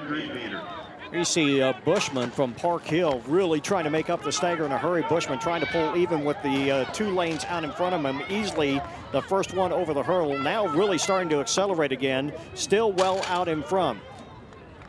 Bushman and Knutson. Bushman at the top of the straightaway. 3 hurdles to go, and I think we had a fall in the back. It looked like someone went down in one of the outside lanes. We'll have to check. But it is Will Bushman. 1 hurdle to go, over that one cleanly, and drives through the finish line in 42.29. That's not a bad time, 42.29 when you compare it to the seed times. That is the that would be third fastest in the meet at this time if you want to compare it to the seed times of the race coming up. Of course, they are just seed times, but that is an outstanding run here in this second heat. And Bushman really attacked those hurdles. You can see that there. That was a strong, strong run. And I will tell you something. The hurdles were down. They are raising them now. Well, wow, okay. Maybe that's why. That's why they got started so quick. I was wondering why they got started so quickly. Yep. And they, yeah. I wonder if the runners picked up on that. Well, they got over them pretty well. I wonder, yeah. So you got to wonder what you got to wonder. Do you just keep them down or raise them up? And they actually did raise them up. They raised them up in a hurry. Yeah. I'd like to go back if we could see. I'd be a curious instant replay to see what kind of clearance they had on those hurdles. They might have had a couple extra inches. Some of these kids could just stride over them. Oh, yeah. An intermediate hurdle for the women is equivalent to what would be a low hurdle for the men, which they, of course, they do not run. Right. I'm sure they're not complaining. They probably thought, hey, I ran that really strong. PJ Caldwell's going to have to do something here along with Colin Madison.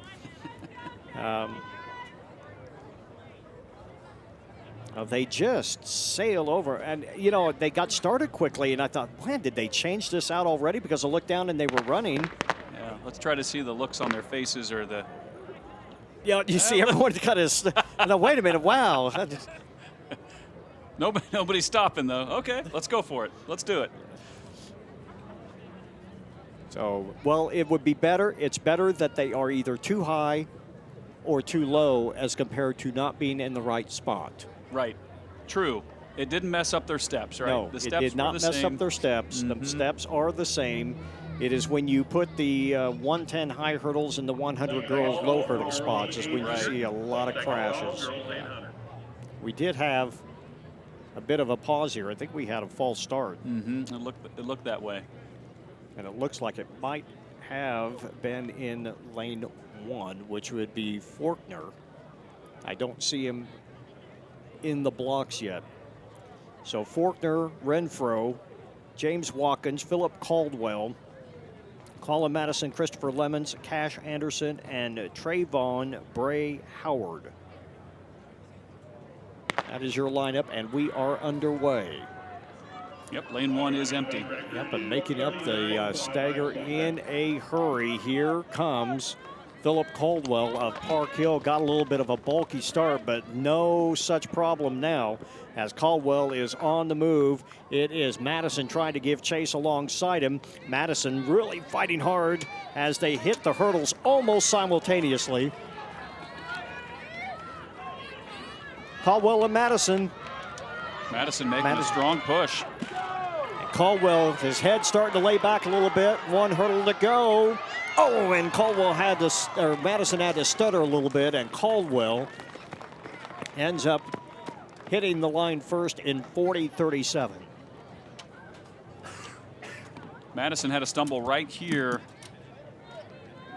over the hurdle. So he got over the hurdle, but then on the landing, he had a little bit of a misstep. But then he made a valiant comeback and an effort there at the end, but Caldwell was too much. And finished with the win. So Devin Robertson from Lincoln Prep finishes 6th overall. He was in one of the earlier heats, in heat 1, I believe, right? Yeah, indeed. Yep. And so nice effort from him to come away with a good finish.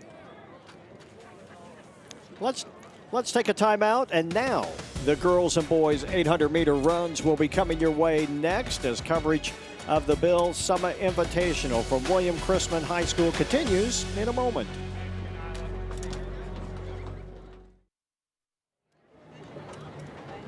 Welcome back to the Bill Summa Invitational girls 800 meters, 2 heats. Here is the lineup for heat 1. Callie Michael of Lee's Summit West. Lucy Brock of Lee Summit West in lane 2. Ella Rue of Blue Springs South in lane 3. Valea Sneed of William Chrisman in lane 4. Abby Stevens of Park Hill in lane 5. Allison Harris of Battle in lane 6. Anna Higgs of Park Hill in lane 7. Kirsten Hayes of Raytown South in lane 8. Emma Rivera of Lincoln Prep in lane 9. Rhea Rayan Buchama of Battle in lane 10. Bridget Love of Lincoln Prep in lane 11. Kristen Honeycutt in lane 12. And Cameron Ledford of Joplin in lane 13. Now this is also going to see Ledford in this race in the wheelchair version of the 800. She ran in the 400 a little while ago. And again, this is a double waterfall start. What you're going to see is the first 4 lanes can cut into lane 1. The outside 4 lanes can cut into lane 5. And then when they get to the blend line at the end of the curve, everyone breaks in at the same time. You don't see that in the 800 real often, but we are seeing it today. Michaela Clark has the meet record in this event from Lee Summit West. Last year, she ran a 2:12. 63. Have not seen her today, so don't know if she's taking the weekend off or. But that's the meet record, and that's moving. Yep. Callie McNeil, or Michael, sorry, out in front. So what kind of splits, Rod, are we looking for here to be in the mix? Well, you're looking at race in this. You're looking at some 2:38 times, so you're looking at some splits that are not going to be quite up there where you'd like them to be. But right now, that is Ella Rue, who is really deciding she's going to take control of this race as she starts to speed up now. 73 is not bad. And you hear about negative splits. Is that pretty uncommon? Well, in 800, there are a lot of people that like to do the negative split. I was of the mentality, go as fast as you can until you can't go. But as long as I you do know, can. yep, Yeah. just. Yeah, you do see negative split in the 800 quite a bit. The slingshot, is that what they call that? Yeah.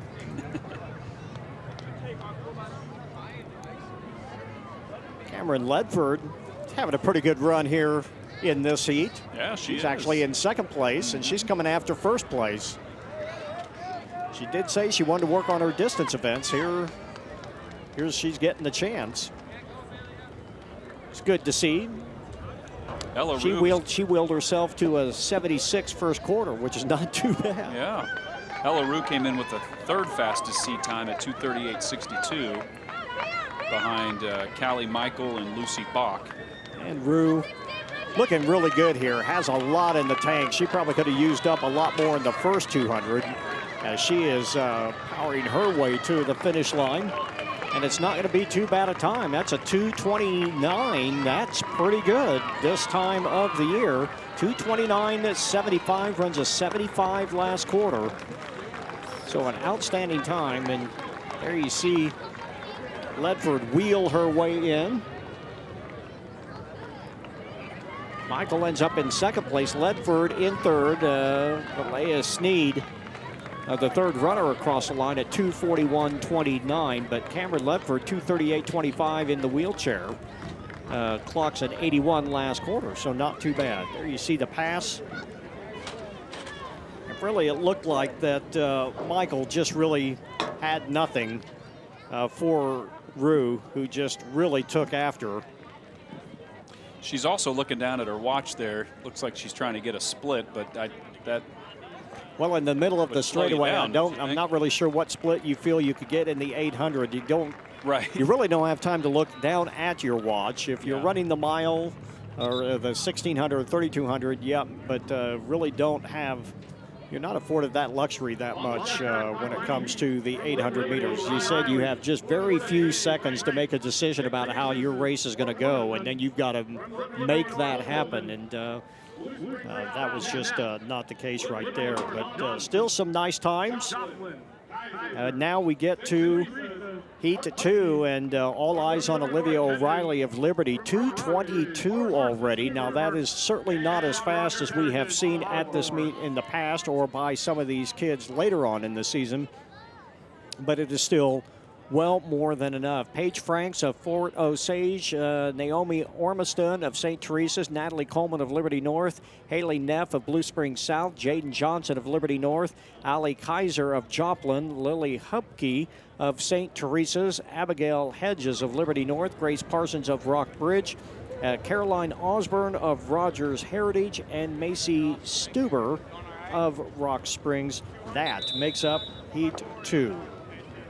There you see that double waterfall start, the head-end shot. You see lane 5 up in front, lanes 5, 6, 7, and 8. And then see them blend into lane 5. The rest of the runners blending into lane 1. It's kind of interesting. You see some of the runners from last year that placed that aren't running today that have not graduated. So you wonder what, there's different strategies that the coaches might have. Obviously, you can't run in all the races, but you kind of have to pick and choose. But that's pretty common, especially early in the season. And you see one other thing going on, the kids not willing to stay or blend lightly into it. They want to get into the pack and race right away. The cut in after the turn, very, very sharp. You don't always want to see that. You'd like to see them maybe stay out a little bit. If people come in very quickly, it can create a pretty big knot right there at the end of the corner. And in the 800 meters, that can create a few unfortunate consequences. But everybody out cleanly. You can also run a little bit, makes you run a little bit longer distance too, right? Because if you make a straight line from the, if you're like out in lane 6 or 7, you have that full backstretch to get to the you inside. usually want to aim at about the 50-yard line and aim for about the 50-yard line if you're along a football field or about halfway down the straightaway. You don't want to just turn in right away. Right. Especially in a big field. This field not real big, 12 runners, more than enough, as Paige Franks runs a 70.3 in the first lap. Olivia O'Reilly of Liberty in second, right behind her. And now shoulder to shoulder. Here comes O'Reilly, starting to put a little bit distance, trying to anyway. Frank's not letting her go, though.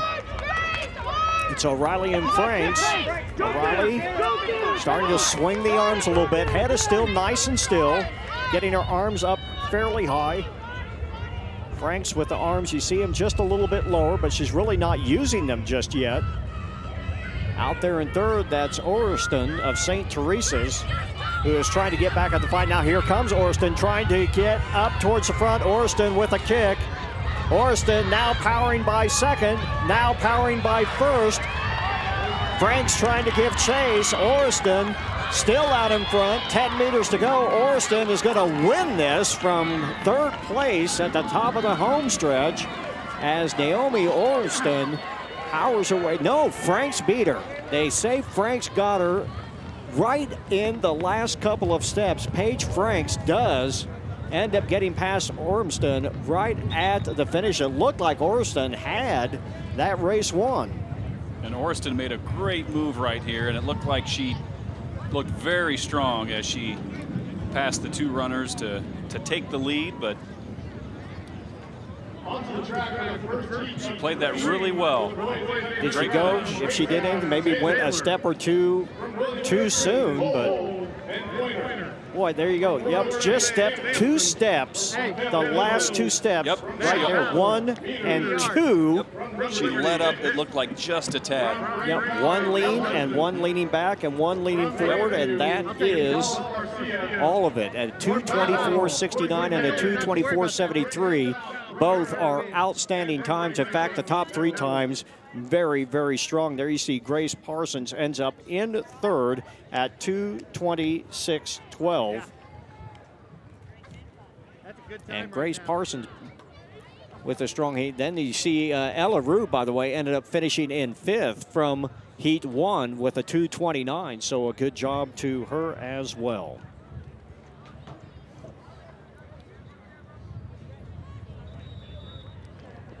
And let's go down to the track side. Here's Dion. I'm with Paige Franks for Fort Osage, and just a lean there at the end that the 800 race came down. And what were you thinking there right at the end?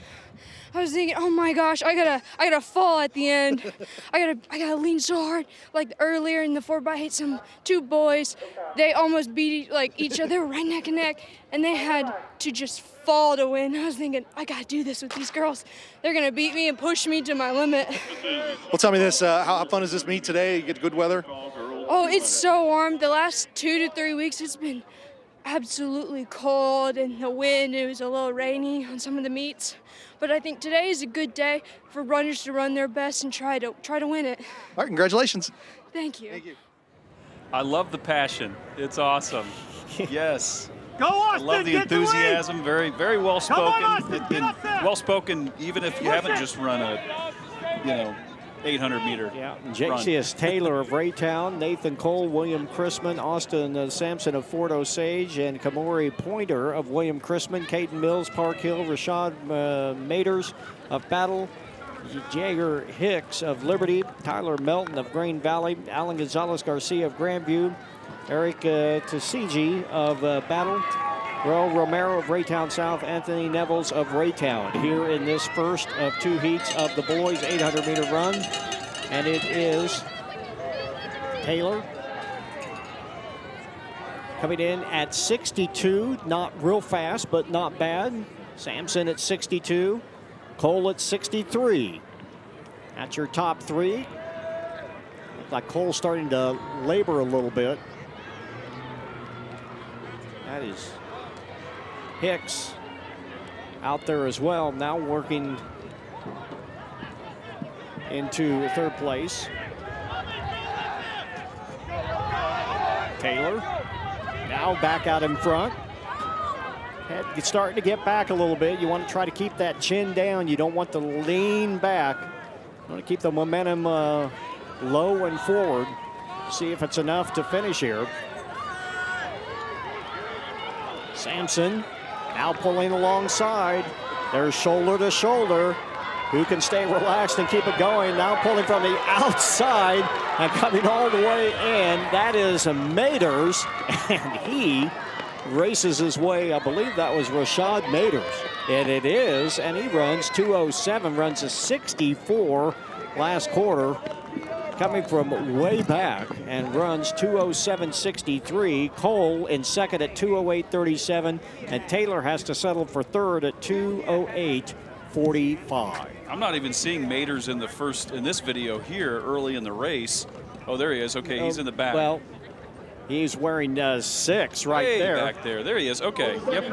It almost looked like he dropped in for the last 100 and then went to the outside. Took a taxi for the first 600. And then, got a little head nod there.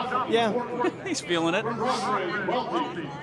And Maders coming away with the win, and not bad considering his seat time was 2:12. He just hacked 5 seconds off of that one, and you can see that in the 800 quite often early in the year, especially as you've heard from a number of runners. The weather has just been just awful for track the last 2 or 3 weeks. Yeah, this is a welcome sight and feel, I'm sure, an experience for the runners to go from what they've had to deal with the last couple of weeks. And early April, Missouri, you just don't know. It could be anything from 30s to probably 70s right now. So we got a pretty good day for track and field, no doubt about it. Sean Forquer of Liberty North, Eric Luschik of Liberty North, Gunnar Robinson, Caden Kleinhan of Liberty North, Ian Horton of Joplin, Ty Welty of Rock Bridge, Brennan Johnson of Festus, Truman Medina of Lincoln Prep, Regina Manis of Liberty, Reagan Manis of Liberty, Coleman Keck of Lincoln Prep, Tate Fletcher of Rock Bridge, Aiden Cole of Festus here in what is starting out to be a pretty quick first 200 in this second heat of the boys' 800-meter run. They went through in about 30. Going to be a little bit quicker. You'd probably like to see in the 28 to 29 range. We'll see what they do here in the quarter-mile mark. These times not incredibly fast yet. This, of course, is still just the second of 3 heats. A lot of several sub-2s coming up or expected. But that is not bad, 59.49 if they can keep that going. And if they do reverse split, then they have a chance of putting up a pretty good number. One thing about the wind coming across, you're not going fully into it in any one spot. And there's still plenty of hills and terrain around the track that down the backstretch, it really does kind of keep the wind from blowing on you, even though it's more out of a southerly direction here later on in the afternoon. Yeah, the track is kind of in a little bit of a kind of a shallow bowl down here, so you do have some of that wind blocked, which is nice. As they come around to the top of the stretch. With the blades, sporting the blades. Yeah, I like indeed. it. That's Kleinhen. It's like a Kleinhen now coming up on the inside. Also there, that is Luschik. Oh, and the Kleinhen goes down hard. Another one hits the track. Oh, and you can tell he's not happy. That smarts. You do not have the opportunity. Well, did he win it? He did. He got on by 1/100th of a second. 2:02.96 to 2:02.97 in drag racing. You can't even do that. That's not even a legal reaction time. Yeah. Let's see. Do we? Your red light on that we have a negative split, right? And we do. A 61-24. Yep. Was that his? Or no? I guess second place. Yep, Lucic, but he did negative split, but it wasn't enough. Oh, ouch! That's painful. Just do not like. And the thing is, he leaned too early. He really leaned too early. If he'd have stayed upright, he probably would have been okay. But I think he felt like he was heading to the line too early. So he almost crawled across the line. Yeah, he was about a bear crawl across the finish line. Just about parallel to the track when he got there. So, but he got his chest in front. He did. Yep. Oh, here we go. Now comes Heat 3, and there are a couple of pretty impressive numbers here this early in the season. Ethan Lee from Liberty North, 156.67. Mason McCain of Grain Valley is next. Diamond Walker of Hogan Prep. Andrew Hauser, Rockbridge. Weston Jorkhurst of Rockbridge. Grayson Tapp of Liberty North. Colin, it says Colin Kleinhen, but he's already run. Brian Humphrey, Jorge Perez Ruiz, Peter Stoltz, Elliot Abnus, Manuel Reyes, and Nicholas Horton. I don't think Kleinhen wants to run again after that. He's going to turn it into a 1600. So the meet record is Benjamin Shyok from Lawrence Free State last year. He ran a 157.78. And then right behind him was his teammate, Jack Keithley Helms, with a 158. Lawrence Free State not here this year. They did run last year, but I believe that would have been the lone Kansas team. We also did not see, there were two teams from Iowa that had actually shown interest in coming. In fact, it was on their schedule, Waukee and then Ankeny, which would have been great to see. Ankeny, one of the Central Iowa League powers in track and field. It would have been fun to see how they stacked up. Right now, this is Mason McCain for Ethan.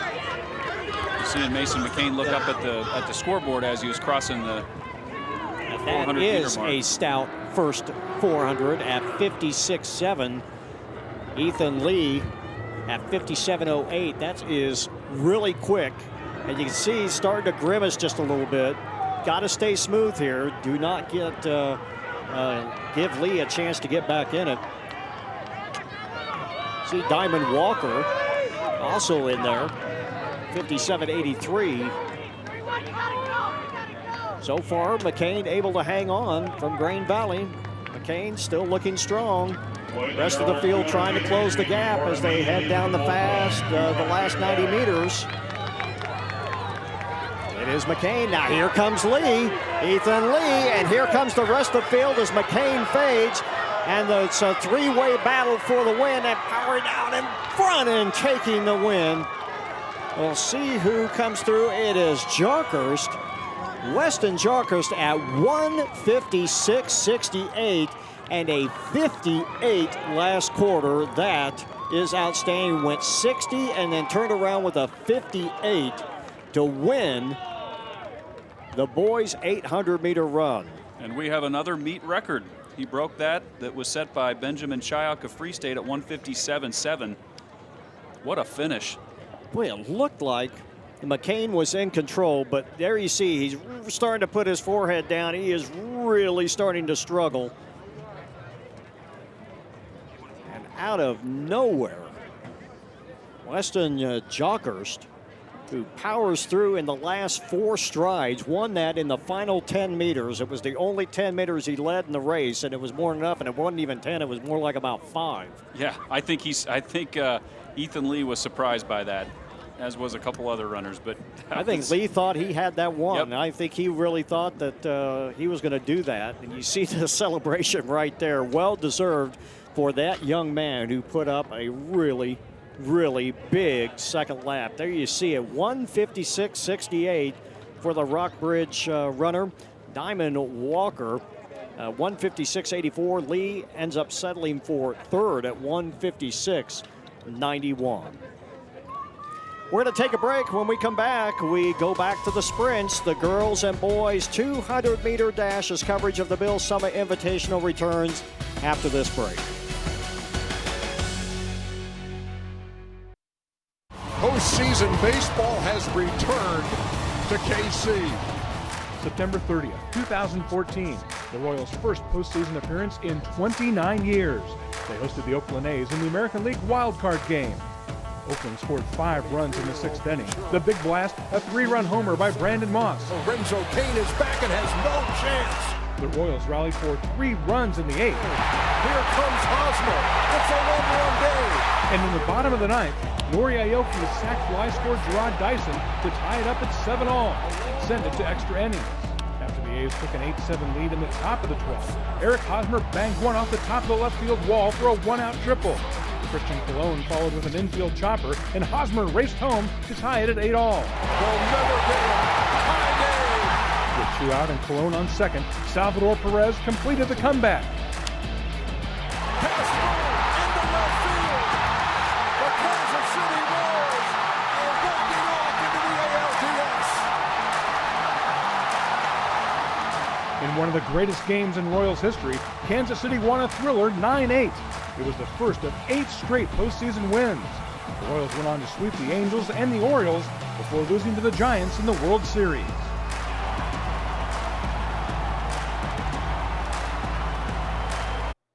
Let's go down to the field, and here's Dion. We're here with Weston Jokers from Rockbridge, and what a great finish there. We had 2 great finishes in the 800, the boys and the girls. Really came back from way back. What were you thinking as you were around on that last turn? I knew I was just in the mix, and I just wanted to put myself right in that position with 100 left. I wasn't sure I was going to be in that position, though. That first 4, I was kind of already pretty gassed. But at that point, I just knew I wanted to be in the mix, and if I had my legs under me for the last 100, I knew I could do it. So, well, tell me this. I mean, you were on the outside. Do you think that kind of helped you? The lead was maybe more focused on the Green Valley kid, and you're able to kind of... I think that definitely helped that I was in third. I think he was definitely focused on getting that dude in first. But I don't think he expected me to come flying by at the end. Right, congratulations. Thank you. Appreciate it. And very well done indeed. We are getting ready to go a little bit faster again. We're moving on to the girls' 200-meter dash. Tamari Allen of Incarnate Word in lane 1. Ayanna Williams in lane 2. Carter White in lane 3. Cameron Ledford in lane 4. Williams and White out of Lincoln Prep. Ledford out of Joplin. This will be interesting to see because, of course, Ledford, of course, in the wheelchair, and she will race again. But Allen, Williams, and White do not have a time. This is their first race of the season in this. And this is Ledford's 3rd race today, correct? Yeah, her arms are going to get tired. Yeah, she is working hard. See, she ran the... She did the 400. She did the 800. And now she's doing the 200. And in lane 3, this is Tamari Allen of Incarnate Word. Carrying her way towards the finish line, and hits the stripe. And runs 26.71. Williams 27.75. White 27.93. And here comes Ledford. And Ledford clocks a 37.7. Hard to get that wheelchair rolling. Once she gets it going, she's fast. So the 200-meter runners are going to have the wind to their back on the curve here. This is definitely better than if they were running, the wind was going the other direction. At least they'll get a little bit of a push there. In fact, at the very beginning of the race, it's going to be more of a crosswind. Probably won't make a huge difference, though. Not probably as much of a difference as if they had the wind to their back on the backstretch. If you want to run down Heat 2. You got it. Heat 2 of 5. We have Ayanna Morton of Fort Osage at 30.5. Maddie Brown in lane 2. Blue Springs at 30.17. Fia Vogel from Joplin in lane 3. Callie Richards of Park Hill in lane 4. Addie Kimmerly of Liberty North starting out in lane 5. Jocelyn Nunez of Fort Osage in lane 6. And Cameron Harris of St. Teresa's out in lane 7. The top seed time in this heat is coming from Fia Vogel of Joplin at of Callie Richards of Park Hill at 29.54. Kimmerly with a 29.82 and Vogel at 29.84.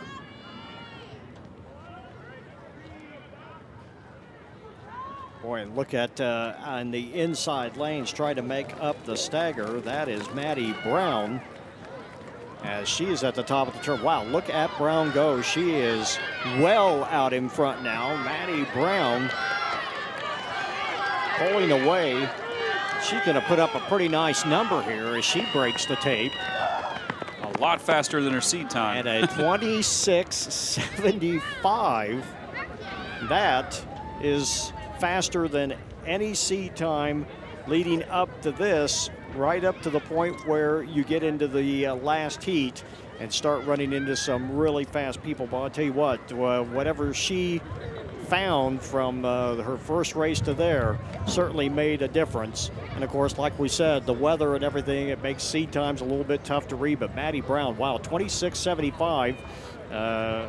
Kimberly at 28.04, and Richards finishes in third at 28.39.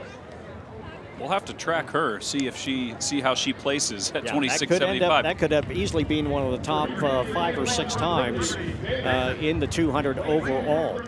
Section 3 of 5, we have Riley Davies of Liberty in lane 1, Adeline French of Liberty North in lane 2, Gabby Campbell from St. Teresa's in lane 3, Allie Lawrence of Joplin in lane 4, Dominique Hill of Raytown in lane 5, Unique Allen of Battle in lane 6, Armory Thompson of Raytown South in lane 7, and Lauren Flickinger of Liberty out in lane 8. Top seed time in this heat is coming from Allie Lawrence of Joplin with a 28.68.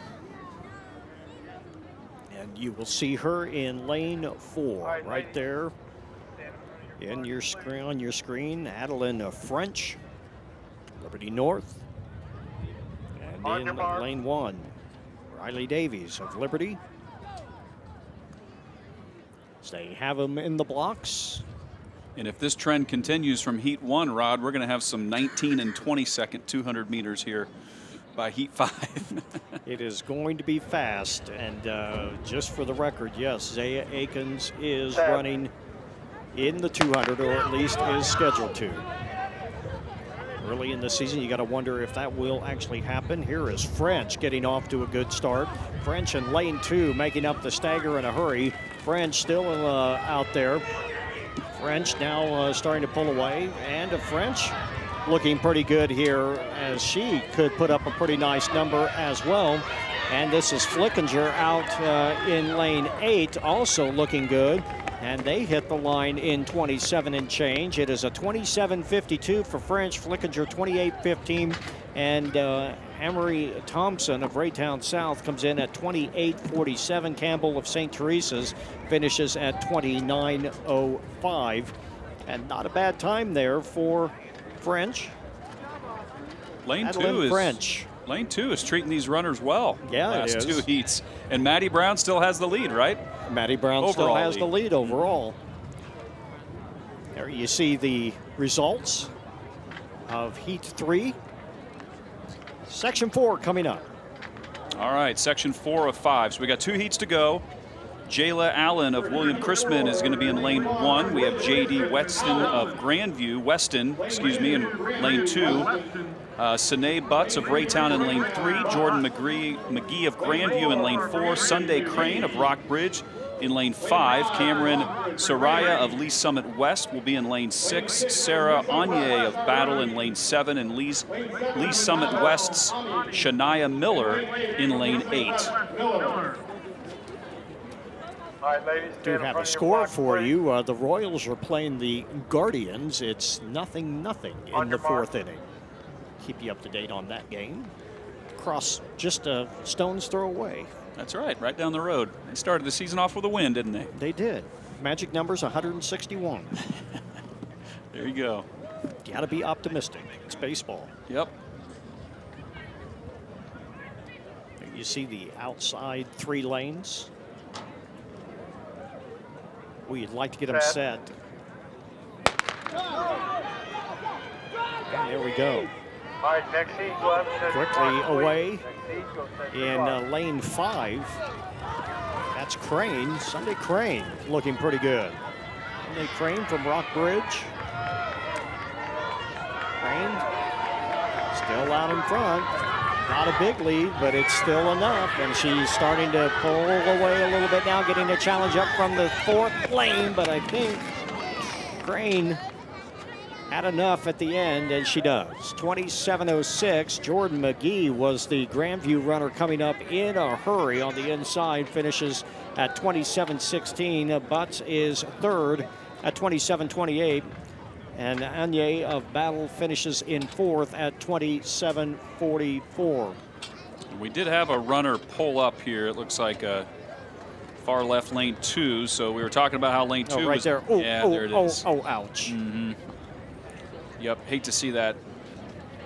That was a right hamstring. And McKee had a late, nice push here at the end, but just not enough time.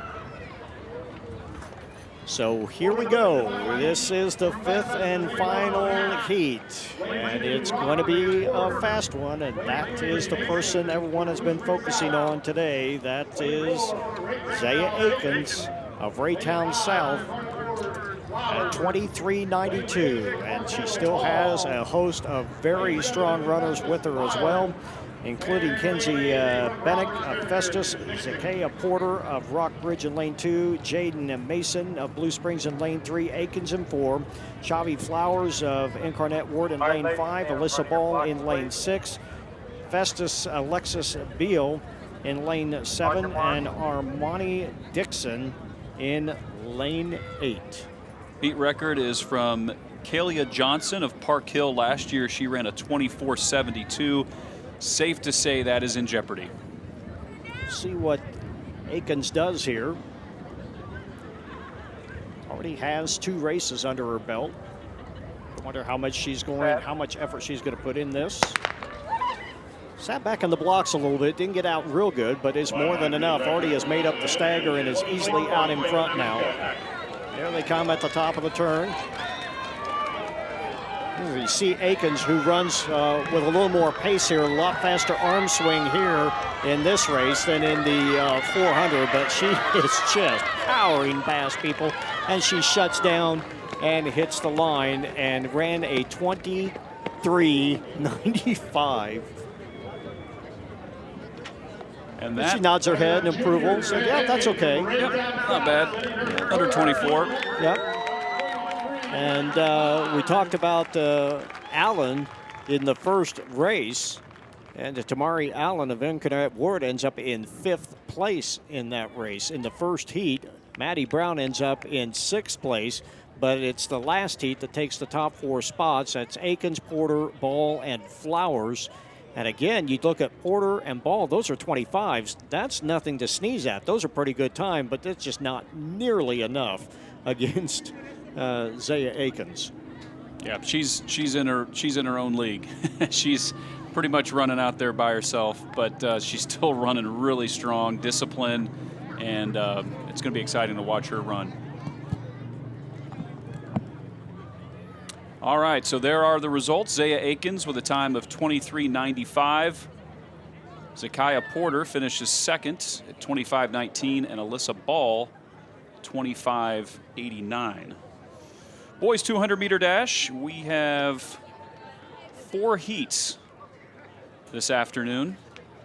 This is heat 1 of the boys 400-meter dash. Lane 1 is David Thomas of Joplin. Lane 2, Isaac Shields of Raytown South. Taj Seckleton of William Chrisman in lane 3. Landon Yates of Festus in lane 4.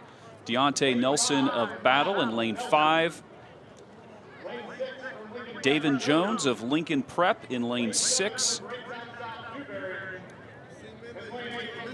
Savalis Dewberry of Raytown South in lane 7.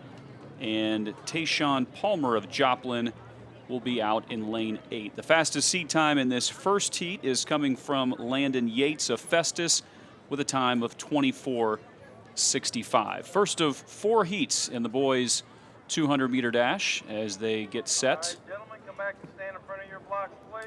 Getting set before the first heat. Beautiful day out here at William Chrisman High School for the Bill Summit Invitational. High caliber meet early in the season. Great competition out here. Great weather. Great enthusiasm by the team, the athletes as we hear them talk after the race, getting those interviews down there for us and from Dion, and doing a great job down there. And a lot of these runners are extremely tired right after their race, but they still have a lot of energy, so very impressive. Here comes the first heat of the boys' 200-meter dash, and that looks like Landon Yates and Davin Jones in lane 6 with the lead, and just inside of him is Deontay Nelson of Battle and Landon Yates of Festus. So it looks like Landon Yates of Festus in lane 4 will come through as the winner. They all fall in line there. Landon Yates, 24:39. Deontay Nelson finishes second, 25:01, and Davin Jones in 25.61. So a good start there, and Landon Yates ran a smart race. He was able to see all the runners on the outside of him as he came through, and finishing strong in lane 4. And improving the seed time there by a few hundredths of a second. So a solid start for him in the first of 4 heats of the boys' 200 meters. Landon Yates finishes at 24:39 from Festus. Deontay Nelson, 25:01 of Battle. And finishing third is Davin Jones of Lincoln Prep with a 25:61. Heat 2 of section 2 of 4.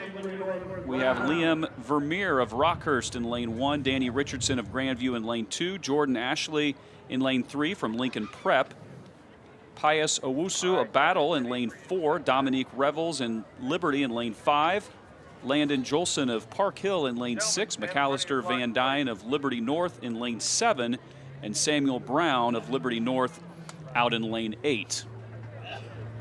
On your mark. Take a look as the runners get set in the blocks. Every sprinter has their own routine as they get set. Some of it's superstitious. Oh, no, sprinters aren't superstitious, are they? Some of it. And neither are distance runners. No, not at all. Nope, and you never want to don't change the routine, because if you change the routine and then you have a bad race, well, you know why. You are jinxed, right? Man. Yeah. Yeah, absolutely. Set.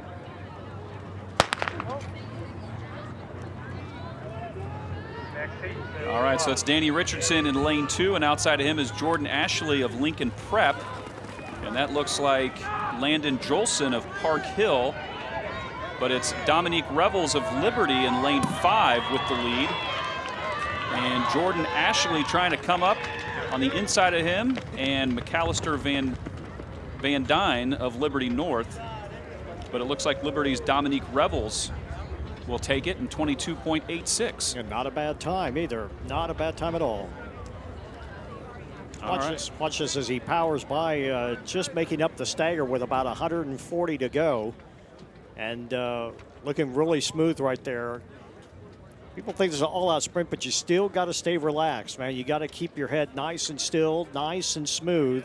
As hard as it is to resist, to just absolutely grit your teeth and drive, you do have to stay as fluid as you can. And there you see it, 22.86, Ashley 23.18. So not too bad there, as we still have a couple of heats left to go here.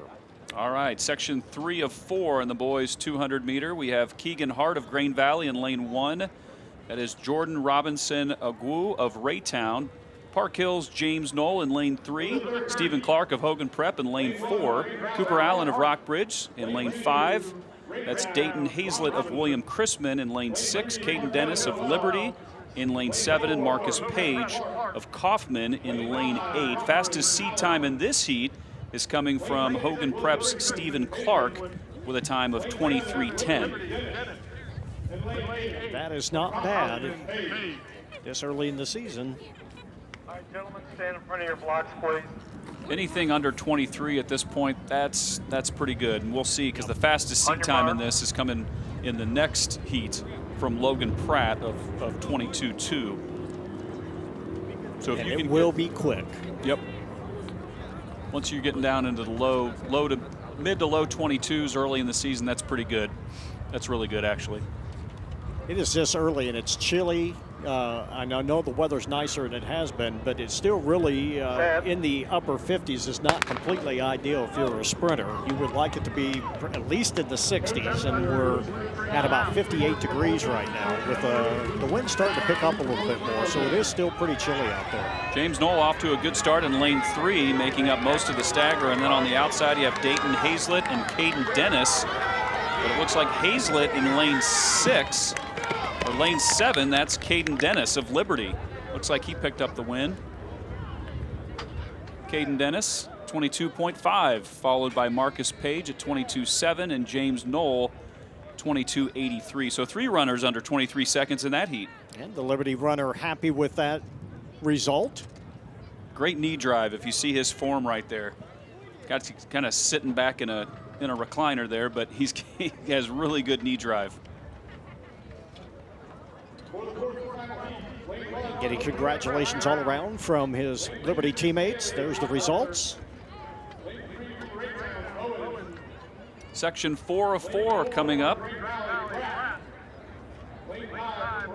Last heat, we have 8 runners. All 8 lanes will be full. John Brown from Hogan Prep. Zamir Outler of Staley. Raytown's Cedric Owens in lane 3. Logan Pratt of Grain Valley coming in with a 22.2. Casey Hood of Rockbridge with a 22.4. And that is Kenachukwa Okparik of Rockhurst in lane 6. Gerard Weddington Jr. with Grandview in lane 7. And Reese Johnson of Festus is in lane 8. And this is also later in the meet like this, Rod, when you have the 200-meter runners, some of them have run a few races before. So early in the season, maybe not quite used to running that 3rd and 4th event.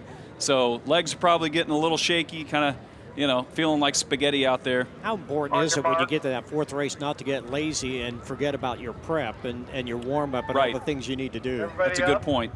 You don't want to be... Yeah, you want to make sure you're prepared for the race. You want to stay loose. You want to stretch. You want to be careful you don't eat too much because you're probably getting hungry. You don't want to feel full while you're out there running. And one of the things about the 4x4, you have so much energy and adrenaline because it's a team event. It's the last event of the meet. This 200 can kind of get lost in there because it's later in the meet. You're getting tired. You may not have that that final push that you might feel in the 4x4. Well, and there's such a long break between this because coming up next, you've got 2 heats of the 3,200-meter run, 1 boys and 1 girls. All right, so look for Logan Pratt and Casey Hood, and that is Logan Pratt in lane 4. And on the outside of him is Casey Hood of Rockbridge in the hot pink. So it's Pratt and Hood coming down the final stretch. And Hood is going to take the lead. On the outside, you also have Gerard Weddington and Okparik from Rockhurst. But it is Casey Hood of Rockbridge. And that is also enough. In fact, the 4th heat takes the top 4 spots. Well, we've seen a lot of Hood, Weddington, Parkrick, and Pratt. So far this afternoon, and Casey Hood coming away with the win. Boy, you see him right there at the top of the turn, shoulder to shoulder, but he quickly gets in control of this race and takes control with about 70 meters to go. And another way in at 21.76. And another meet record. Eric Hill of Rockhurst held the record. Last year he ran a 21.85, but Hood coming in with a 21.76. All right, we're going to see the final results there. Casey Hood, Weddington the 2nd, and Logan Pratt in the 3rd, 22.13, and you get 3rd. Wow. Usually leave you shaking your head just a little bit. That is an outstanding time, but it's still just good enough for 3rd place. We're going to take a timeout, and when we come back, we will have the 3,200-meter runs as coverage of the Bill Summa Invitational returns in a moment.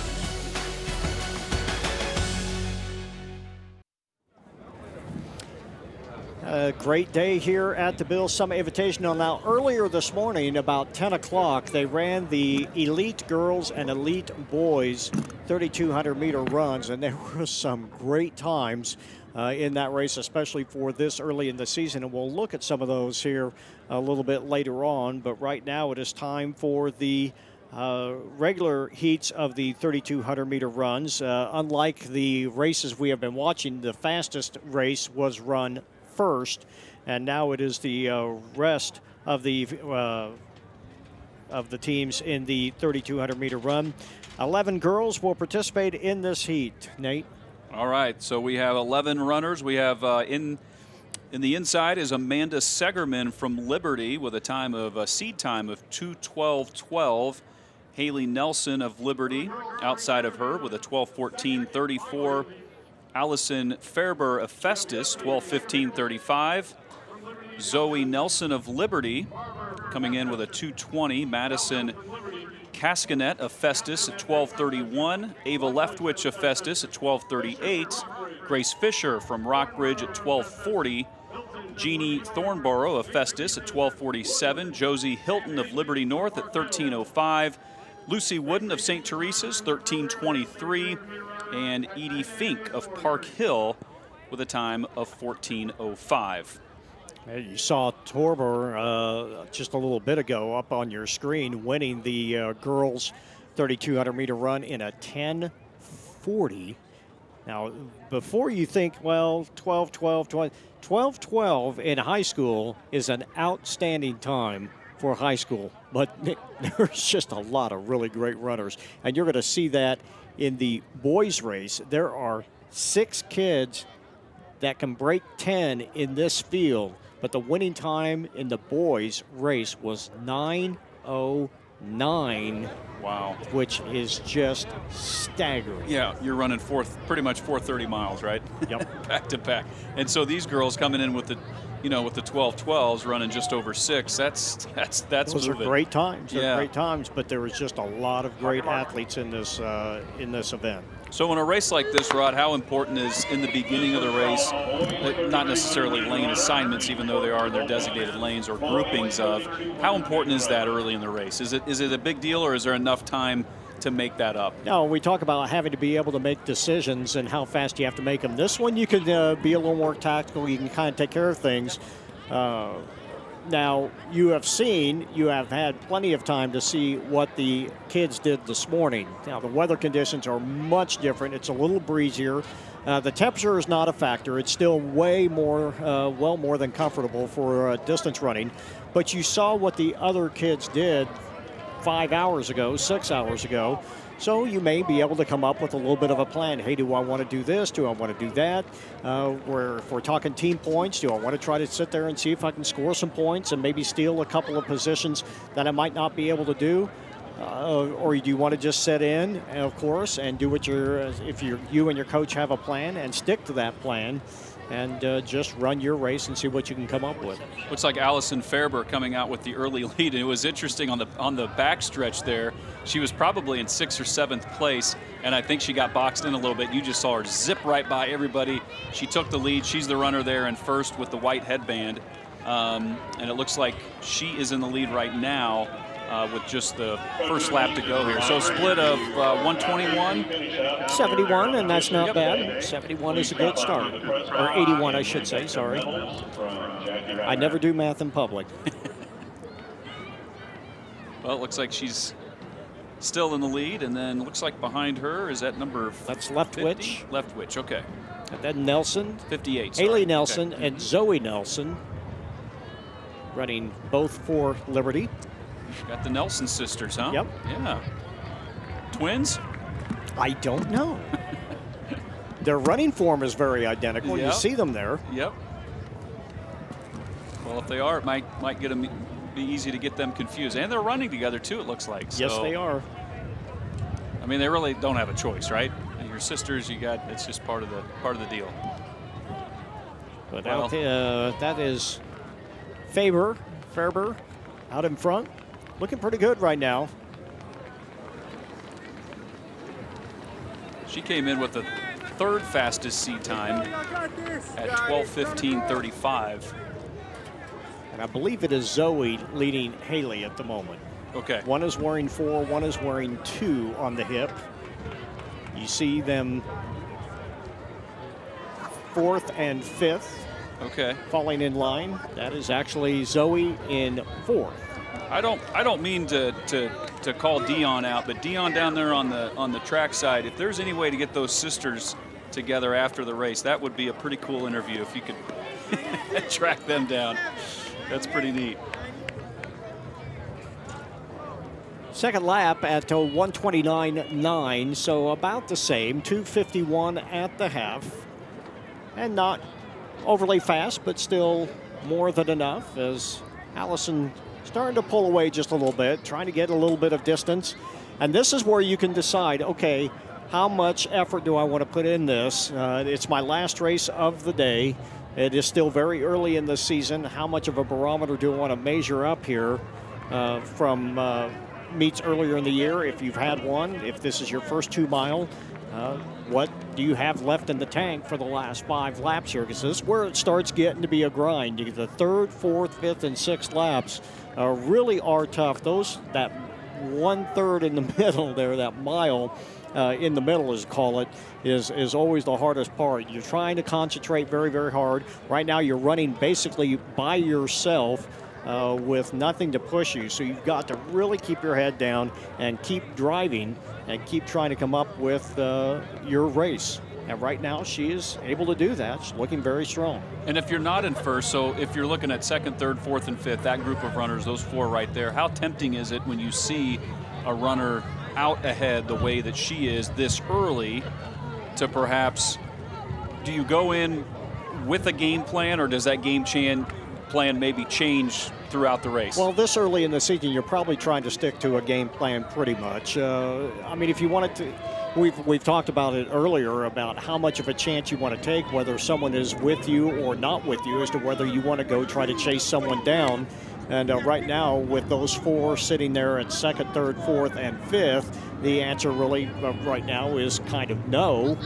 You're going to have to kind of stick to your plan and run your race. Now, if you can get some space and get a little bit of room here in the next 2 or 3 laps, then, yeah, maybe you do want to try something. There you see Zoe Nelson moving her way into 3rd place. Now her sister Haley giving chase.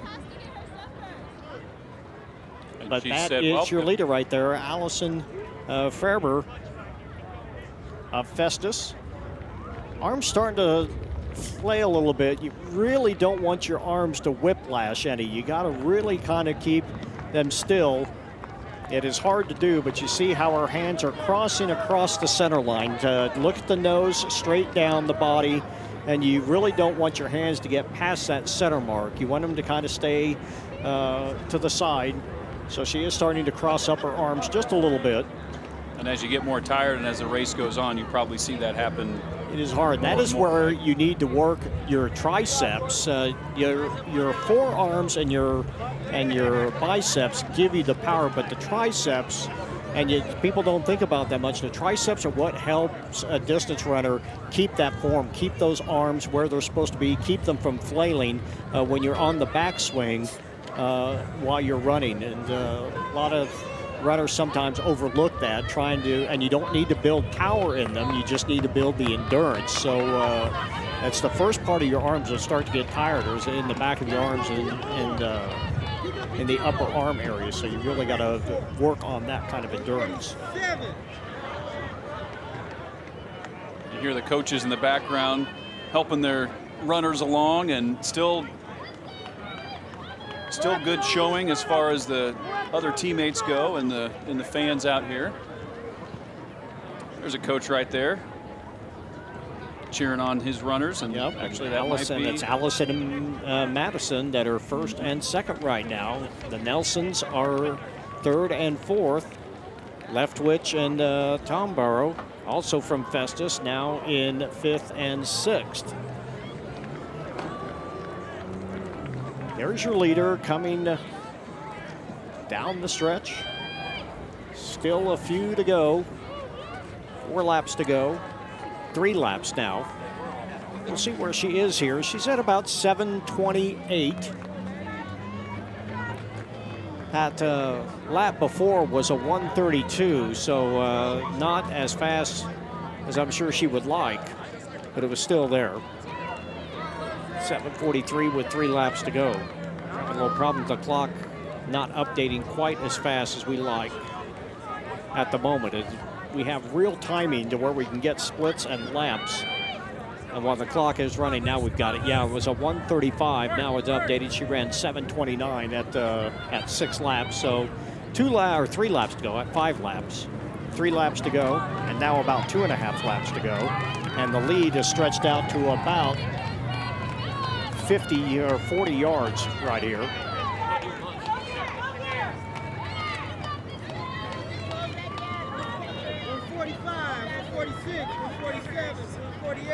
And we don't have, let's see, has she lapped somebody yet? Not we yet. haven't had a lap, okay. No laps yet.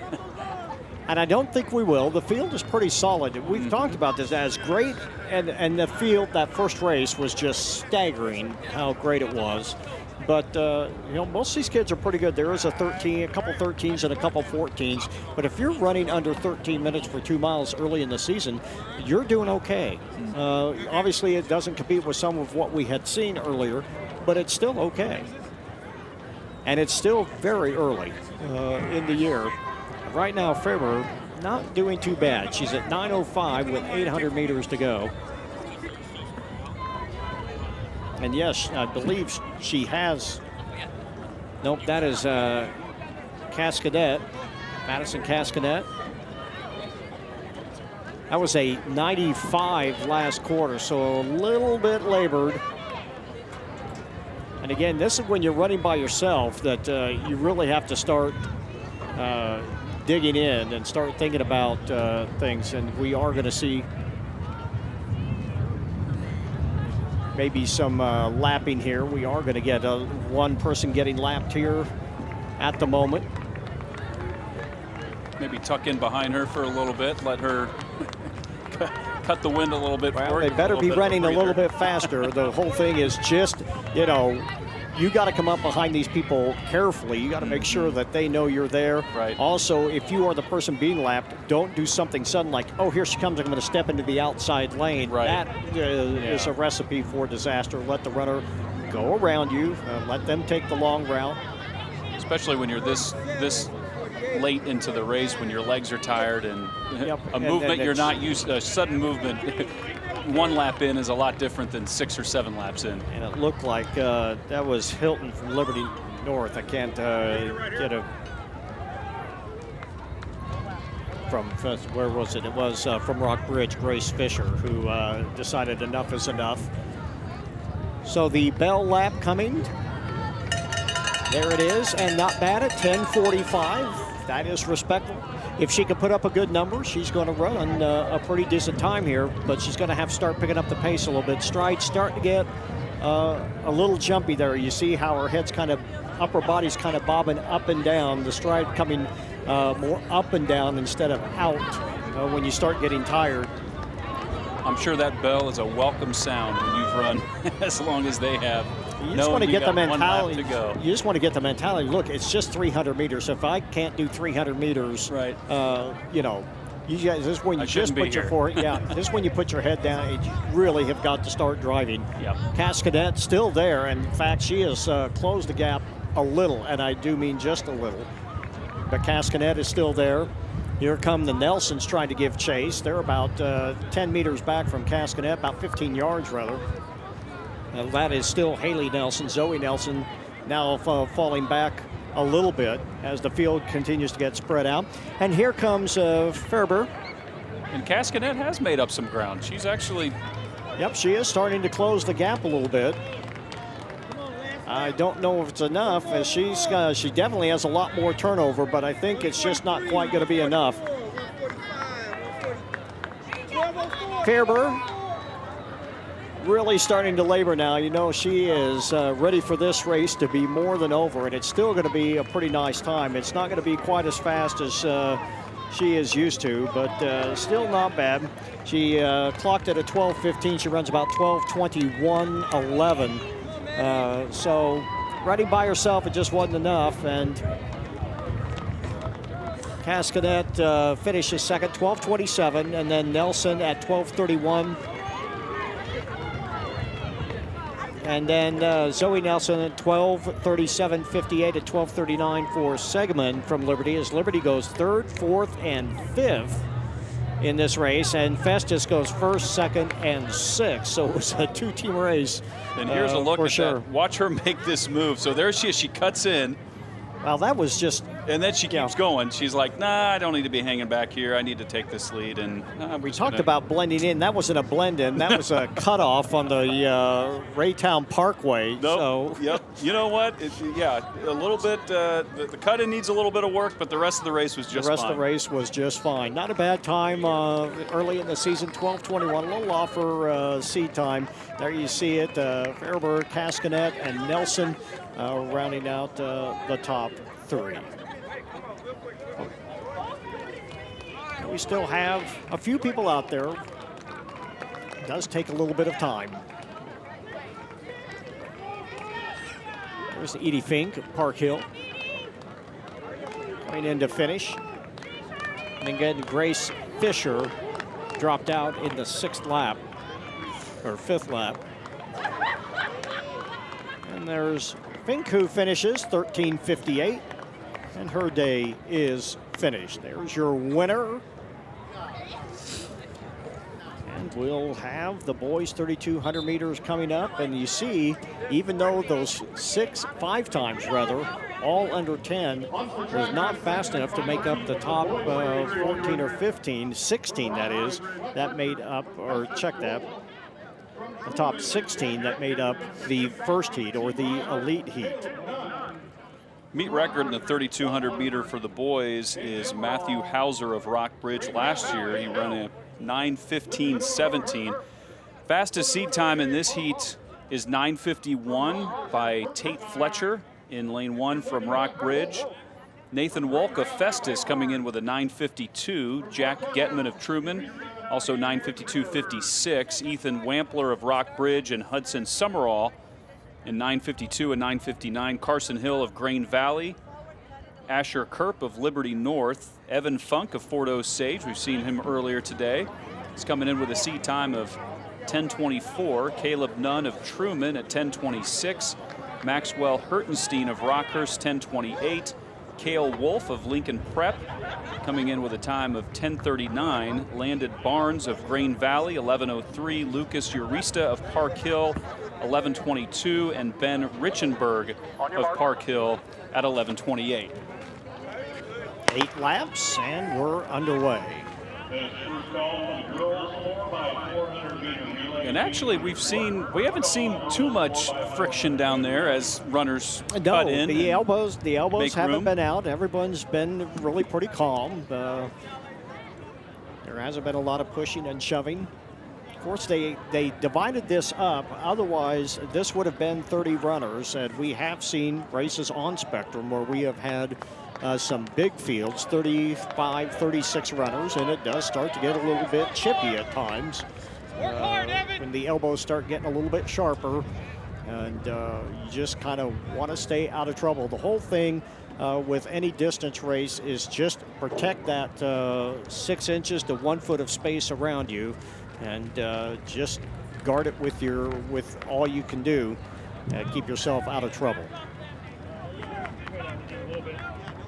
It is not going to be a particularly fast first quarter, but not bad. As they hit the line, they're going to hit the line in about 69 seconds, 68 seconds. That looks like Hudson Summerall of Rockbridge in the lead early on. So they continue to make their way around for lap 2.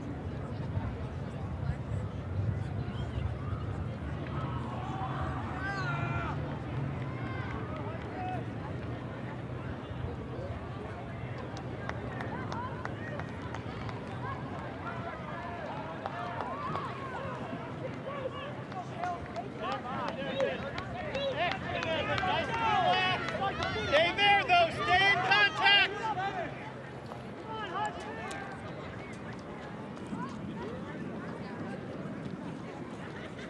So Sage Wilde in first, Ian Schramm in second, Weston Jockhurst in third, He ran 69 in that first quarter. And this is Wilde still in front. Not particularly fast. 69, you'd like it maybe be a little bit better. Now Rock Bridge, that's Jockhurst, I believe. We'll see as they come around. See some of the teammates looking back at each other. It probably at times maybe feel like maybe a glorified practice when you see your teammate there. Headbands must be in style, Rod. I'm seeing a lot of them. They're everywhere today. And shades. And shades. Blades, like the big time the big cover, blades. You know, good coverage over the eyes. And the wind's picked up. Noticed that a little while ago, and it's staying consistent out there. You don't want to fall back. Some good-looking shades. There's some more. Campbell Hobbs. Yep. Sage Wilde, 224 at the half.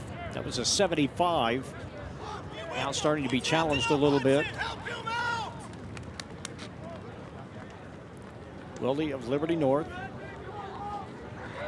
Also there that I believe that is Ethan Lee, who is starting to move up now as the two runners look at each other. See when they cross the line here. Not bad. 340. That is Sage Wilde, still Liberty North. They ran a 75 there at 340. Not overly fast, but still there.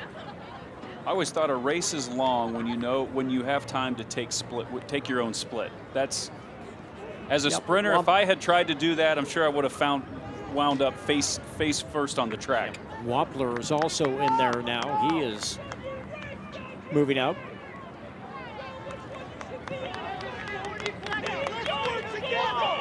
Two Liberty North runners. Look up at Truman and go. You see them there. 621 and 622. Hudson Summerall, Ethan Wampler. And I said Liberty North, the clock is not circulating, so we're going to have to keep an eye on this as we go. So we're going to have to keep away from our continuous running clock. This is Wampler and Summerall. And now it's Hudson Summerall taking the lead. It looks like Carson Hill of Green Valley in the blue. Yeah. Now in fourth. He was making a move for third there at the line. The timing is going, but the names aren't moving. So that is what we are seeing on our timing right at the moment. And is that Jack Getman of Truman there in the red? In three it is. Yeah, okay. Jack Getman with 3 on his hip. So we got a pretty right tight pack behind them. That is Carson Hill, who is staying in the fight right now at the moment. Looks like it's going to be a 4-person battle here. Boy, they are evenly spaced, aren't they? It's in unison there. Yep, it's just about what you want there. Bill's backing off a little bit, losing a little bit of ground, but.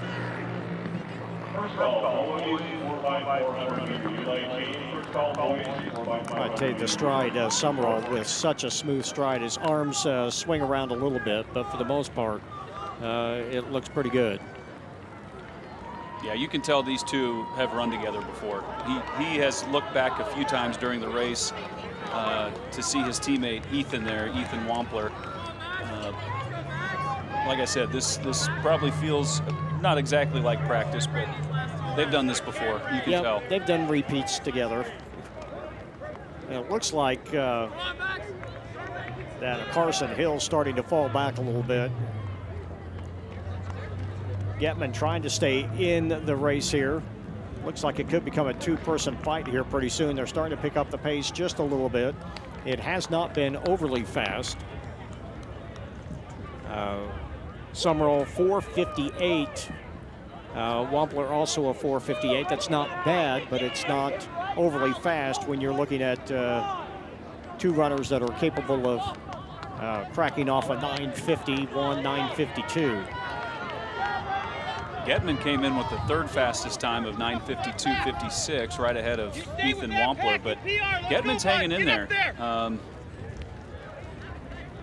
The non-Rockbridge runner trying to hang in there and make a race out of it. Just staying very relaxed. You see Carson Hill trying to haul himself back up there, but he's just not going to be able to. He's going to be in a lonely spot. He's 20 meters back and 20 meters ahead of the next spot. His job now is just to hang on to that.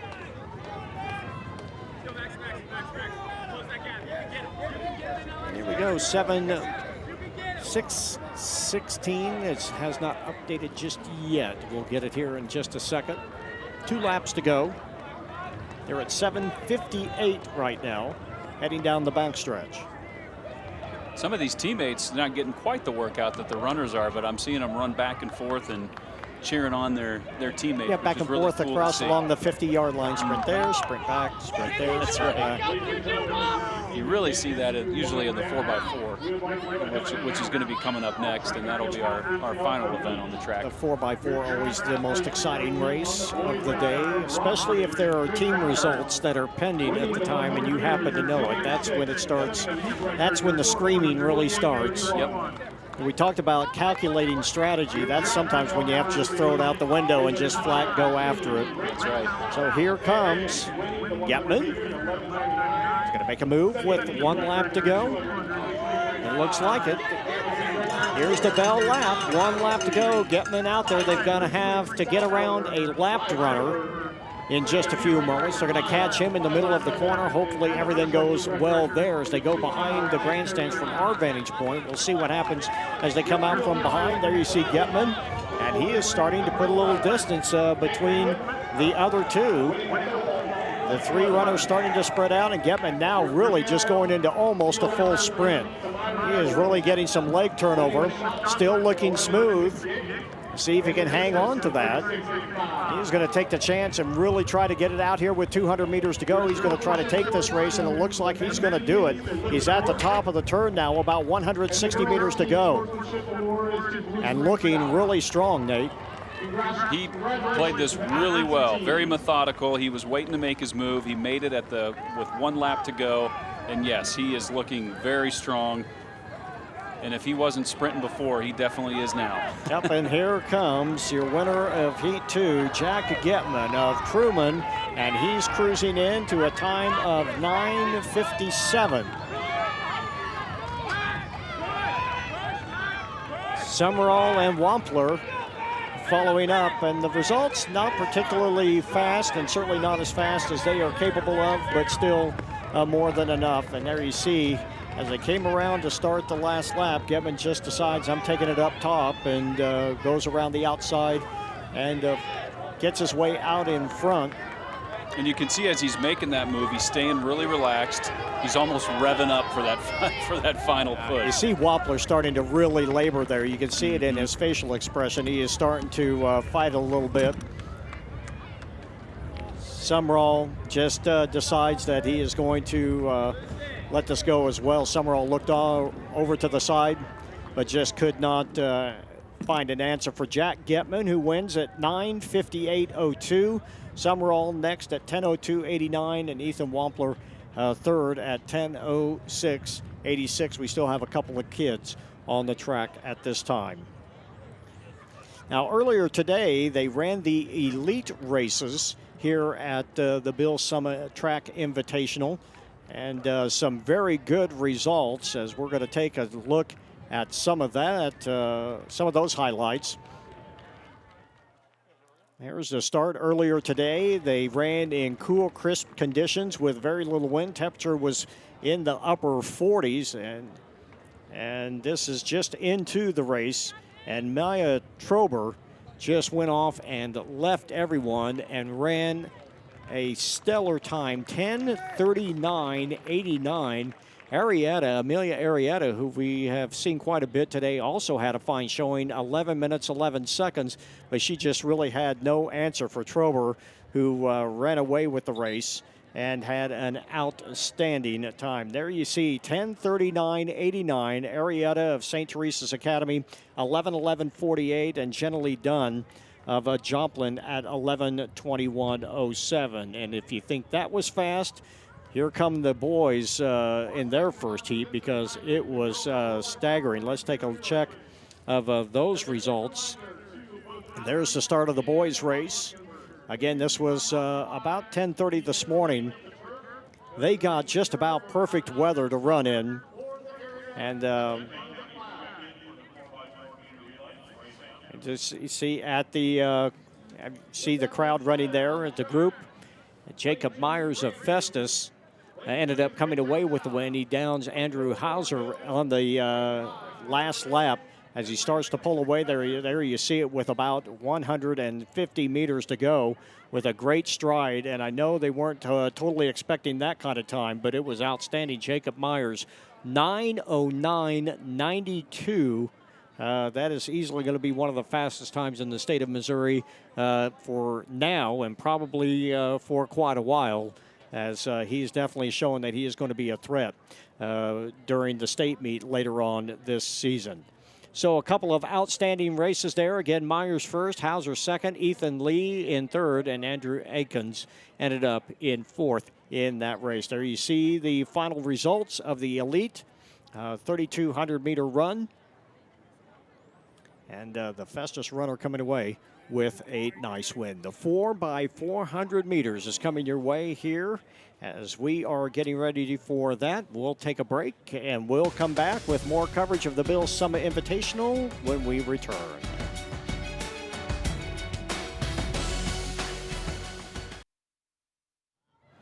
Well, the final event of this great track meet. It's been a terrific day, and 4x400, always one of the most exciting races that you can have. And we are just about ready to go. We're going to have 2 heats of each here for the girls and boys. This is where you want to lay it all out on the track. This is it. Final event of the meet.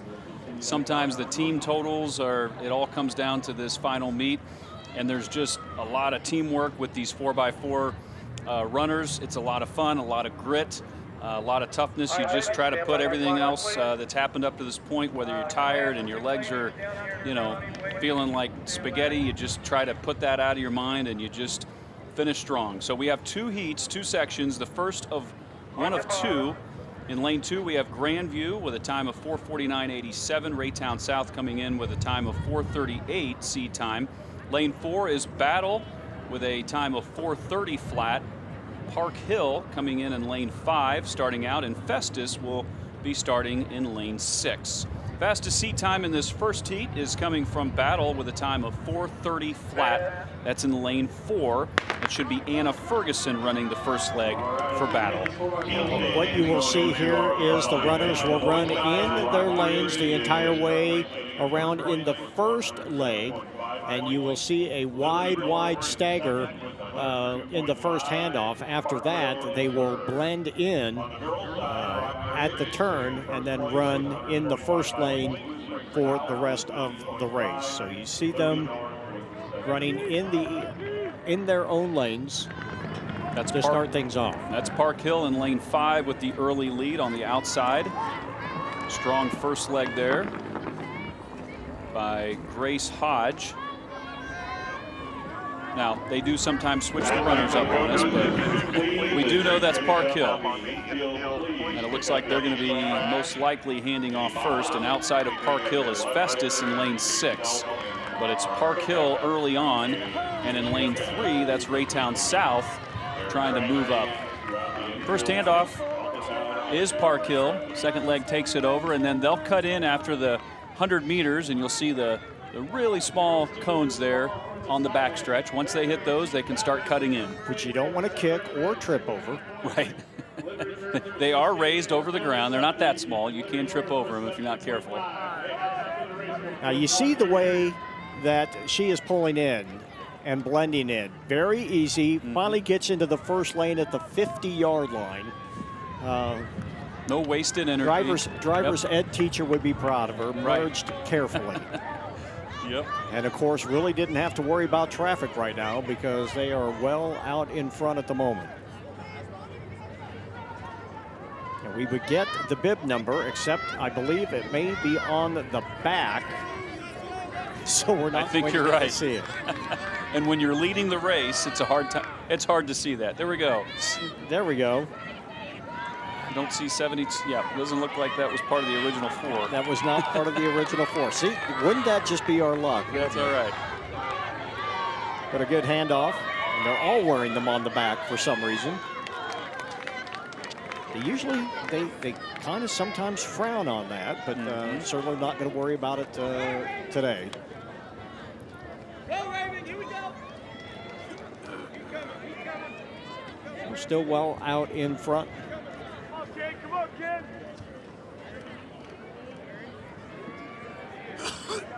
As we get, we're going to have the second heat coming up here, and those times are going to be pretty outstanding. We have a couple of 4:18s, in fact, 3 4:18s, a 4:19, and a couple 4:20s. So that is not going to be a slouch by any stretch of the imagination. And that's actually Ford Osage. That's Ford Osage, yeah, who actually is in the lead. And that was Heather Chizey of Ford Osage on that second leg.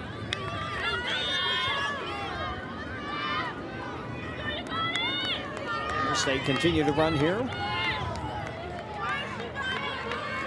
Getting towards the end of what has been a great day of running here. You'll notice the handoffs on the 4x4 usually open. That last one was closed. Most of the time it's an open handoff because the runner coming in has just run an entire 400. So it's not a 4x1 or even a 4x2 distance-wise. It is longer, so you want to take that into an account. You have a little bit of leeway there. Of course, you want to have a good, smooth handoff, and you don't want to, you don't want to mess it up, but you also have plenty of time. So there's really no reason to try to do a closed handoff in the 4x4. Indeed.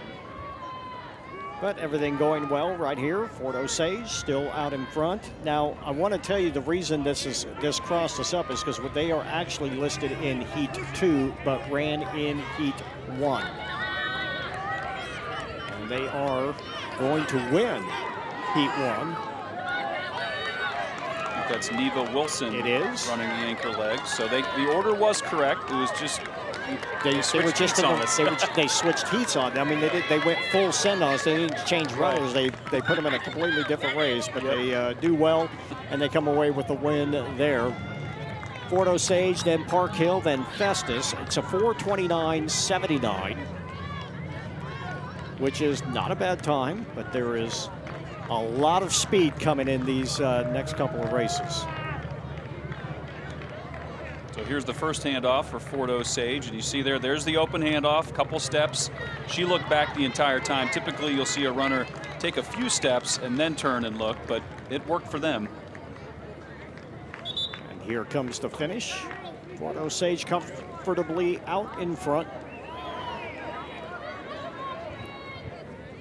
And there's the winning team in Heat 1.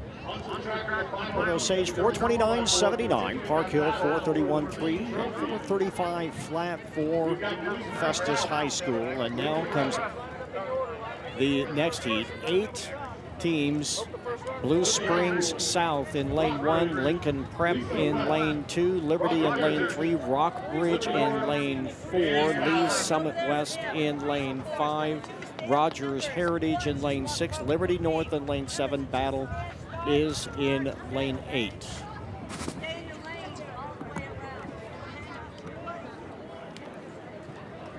The officials are giving them instructions on the handoffs, and this is, you know, the 4x4, I remember when I ran the 4x4, probably the most overwhelming feeling was not letting your teammates down. So when you're running and they're waiting for you, you got 3 other people, you know, relying on you, and that's one of the cool things about relays that's really special.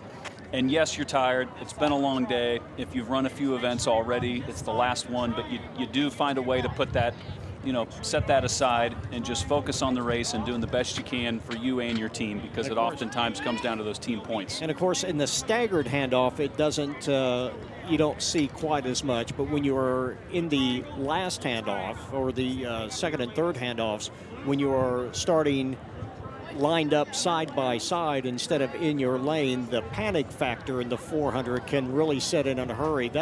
We talked about decision making. That's where you really have to decide how much energy you're willing to expend to get yourself back in this fight. And it looks spectacular at times, but sometimes it doesn't always go as you planned. And where it gets really tricky is the officials will set that as they near about the 200 mark, and so that's when they line up that order. So if you're behind and let's say the third runner to the anchor runner makes up a few spots in that last 200, then they're trying to, and it's too late to shift stuff around. Yeah, and sometimes they're not. Sometimes it's not very cooperative. No, they don't work and play well with others. Nope. When you're and you're not thinking about using your manners. So yeah, you want to get the whole baton. idea is to get the baton and get out as fast as you can without getting tripped. That's right. So you'll notice that some runners in the 400 will use blocks, some won't. Most of these runners are not using starting blocks, but out in lane it looks like 8. Is that battle or lane 7? 7 and 8. 7 and 8 both using starting blocks. Now those could be 800-meter runners. It very well could be moving down. Yep, moving down.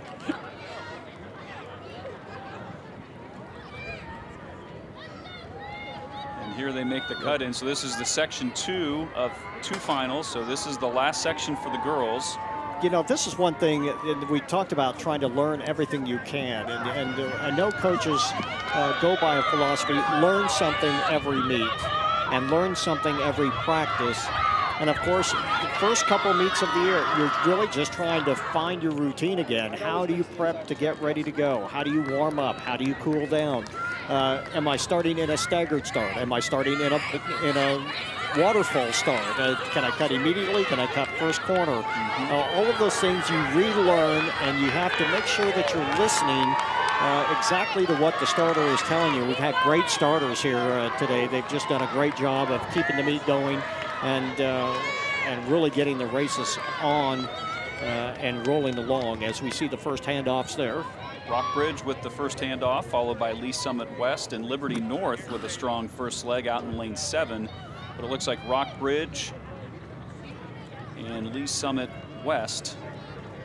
There's Liberty and Liberty North. And you see the blend in now. So if you're back there now in third or fourth place, how much energy do you want to use up trying to get yourself back in this fight? And you see when you're going down the backstretch, I mean, it is really hard to not get completely geeked up and just really go after someone, especially around the first probably 150 to 170 meters, because you got to keep that going. As Liberty's still looking pretty good here. Yeah, you don't want to give up too much ground, but and it's early in the season, so you may not know how fast you can get out to try to catch them. And then as the season goes on, you probably understand, your endurance a little bit better and also more practice. Lauren Flickinger just finishing for Liberty, keeping them in first place. Flickinger with a nice run there. That was solid. Oh yeah. Liberty, Rockbridge, and Lee Summit West all coming in with really close seed times. Rockbridge and Lee Summit West, 4:18 flat and a 4:18.09 for Liberty. That is Anna Clark out in front. Anna Clark still in first for Liberty. This is shaping up to be a really close race with the anchor leg coming up here shortly. That is Rockbridge in second. You hear the teammates cheering their runners on. This is always the one race where everyone just gets very amped up for. And here comes Rockbridge right at the end, a strong kick. Great handoff by Two Rockbridge. very good handoffs, both of them not losing a step. That was one thing, the 4x400 has kind of morphed into where you do speed handoffs anymore. You don't, you might do them open, but you want to be running fast. And that was certainly the case there. Rockbridge now well out in front, putting some distance between them and the team from Liberty High School. That's Carolyn Ford running the anchor leg for Rockbridge. We saw her earlier today. She's looking really strong. They had a very, very smooth handoff that helped give them probably a 3 to 5 meter lead there, and she's trying to lengthen that. Just got a pretty good, solid team all around. With Liberty, that's Natalie Hill, and Hill starting to labor a little bit. She's not going to catch him. Rockbridge is going to win this 4x400 meter race. Now Hill starting to power up a little bit. Starting to put a little more effort into it, but it's just not going to be enough. Rockbridge and Liberty finishing first and second. Followed by, see who comes in there. It's 4:16.50. That's pretty good. Liberty second, and then Rogers Heritage finishing in third. Liberty North in fourth place. Blue Spring South finishes in fifth place.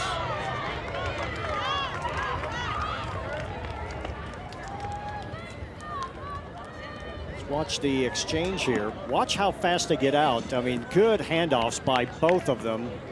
As a little bit of a stutter. Boy, a big fall right there. That was an incoming runner for. Well, you just pray you do not get stepped on. That hurts. And there's the finish. There's a happy team. Rockbridge.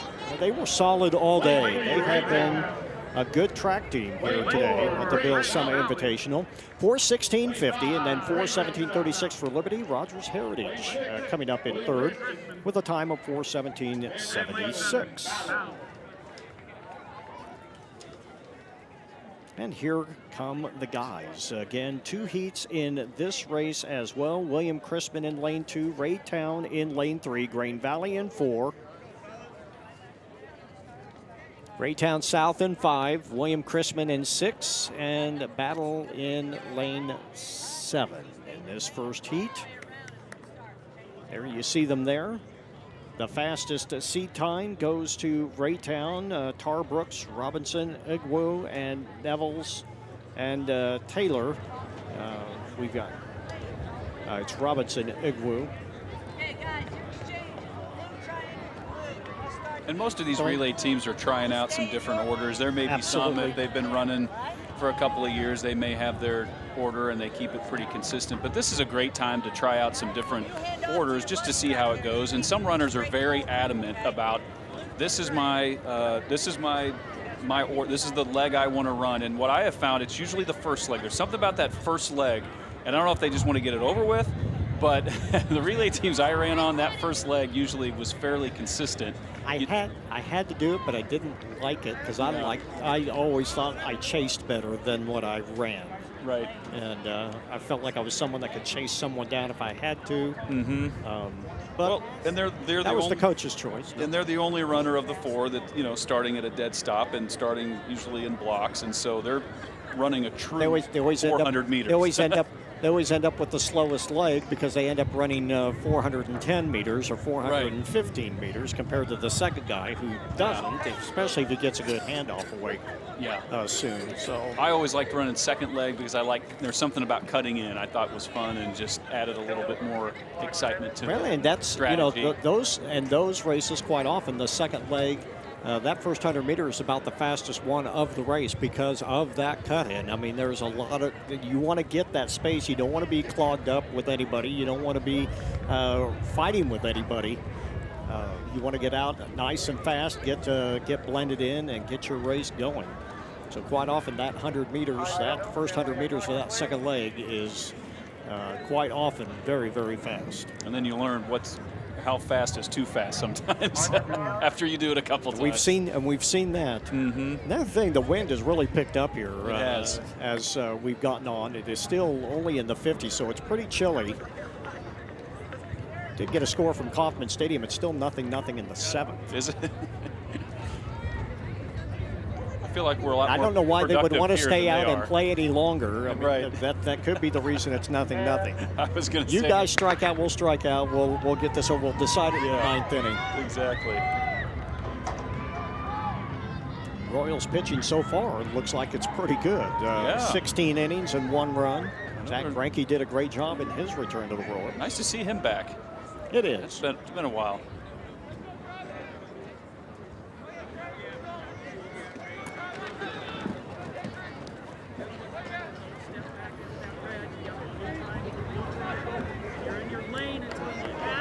This is Grain Valley and Raytown, or check that. Yeah, Raytown South. Grain Valley.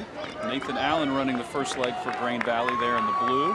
Outside of him is Najee Simpson of Raytown South in the red. Strong first leg for both teams here, but it looks like it's going to be Grain Valley first to hand off in lane 4. So the second runner will stay in his lane through the first 100 meters, and then he'll cut in. And those two teams are out to a sizable lead. The first of 2 sections for the boys 4x400 meter relay. And this is all Grain Valley. Gage Faulkner. Faulkner running well, boy, and he is starting to pull away. They came in with the fastest seat time of 3:38 flat. Raytown South was behind them a couple seconds at 3:40. No answer right now. Grain Valley well out in front here as we get to the next handoff. 2 legs to go. Gage Faulkner will be handing off to Mason McCain of Grain Valley. McCain out well as well. Raytown South with some ground to make up here if they want to get back in the battle here. But right now they do not have an answer for Grain Valley. It is the lead just keeps getting wider here. So it looks like they may have switched up legs 3 and 4. I think that's number 435, who's Jace Weems. Should be Weems. For Grain Valley. So maybe Mason McCain's running anchor. I'll tell you what, Weems starting to labor a lot. He is really starting to lock up, trying to fight through it. Raytown South trying to close the gap here. They might get back into this fight. Raytown South still fighting. They've made up some ground. 1 leg to go. Not particularly a great handoff for South there. Grain Valley staying out in front. Yep, that's Mason McCain. It is McCain. We saw him look really good earlier and then faltered right at the end. Yeah, very good form, very smooth. You see how he was in the no wasted energy with his form. He's doing a good job of keeping everything right in line. He's not flailing his arms. Well, McCain's not going to labor through this one. He had kind of a disappointing finish in the 800. No such doing here. He is going to sail through this one. Looks strong the whole way and just pedals his way to win. It's not a particularly fast time. It's going to end up being 3:37.53. It's 3:37.53.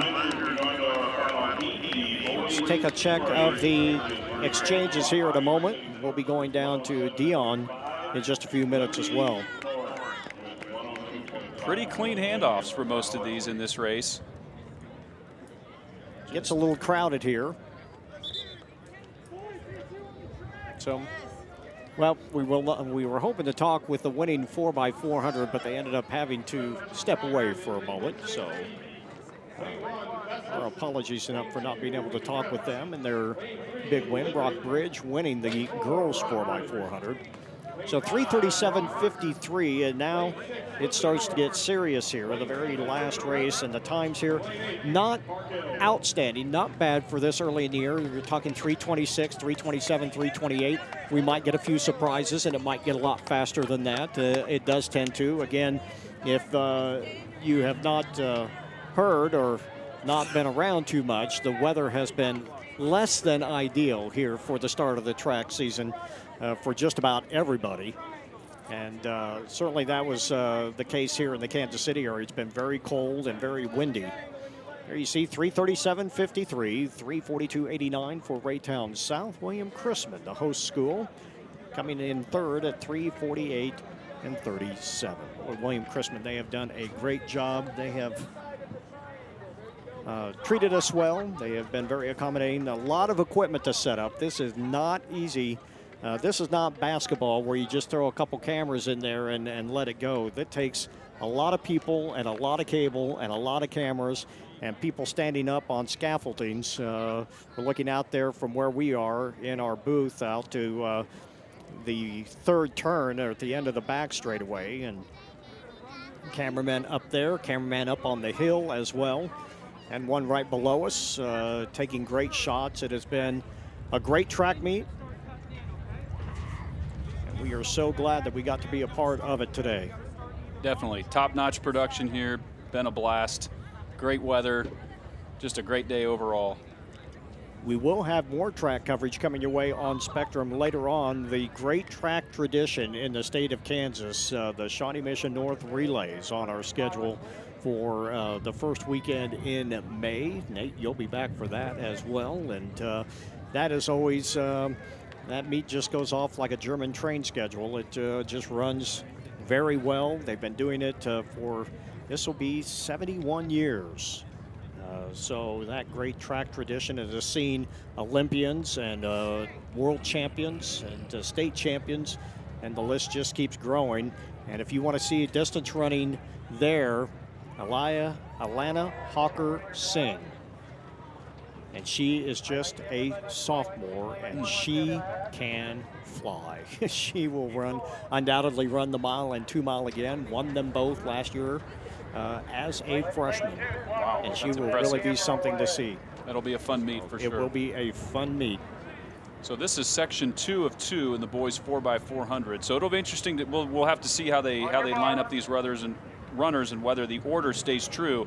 Lane 1 is Festus, lane 2 Lincoln Prep, lane 3 Liberty, lane 4 Rock Bridge, lane 5 Rockhurst, lane 6 Liberty North, lane 7 Hogan Prep, and lane 8 Park Hill. So you can see the top seeded time is Rock Bridge at 3:27. So when you have this, if you are sitting back, maybe the 6th or 7th team, do you maybe front load your relay and put your fast kids at the start? You could, and this would be the time to try something like that, right? Is to say, okay, we're going to put our fastest 2 runners, 1 and 2. Let's get a big lead. Let's hope that the adrenaline and just the momentum carries into legs 3 and 4. Sometimes it works, sometimes it doesn't. So you just have to kind of wait and see. But we'll see what they come out with here. And Rock Bridge, their middle distance, their sprinters, their team has been just pretty solid, and they are showing that here again. Rock Bridge out in front. You see them in the pink in lane 4. They're also probably the team with the most different colored uniforms. Boy, and now racing out on the stagger, we'll see who gets the tape first, and it looks like it is still Rock Bridge, but Liberty North really coming on strong at the end of that leg. They come out from around the grandstands. And Rockhurst is out there too. They may have actually had the first handoff in the white over blue.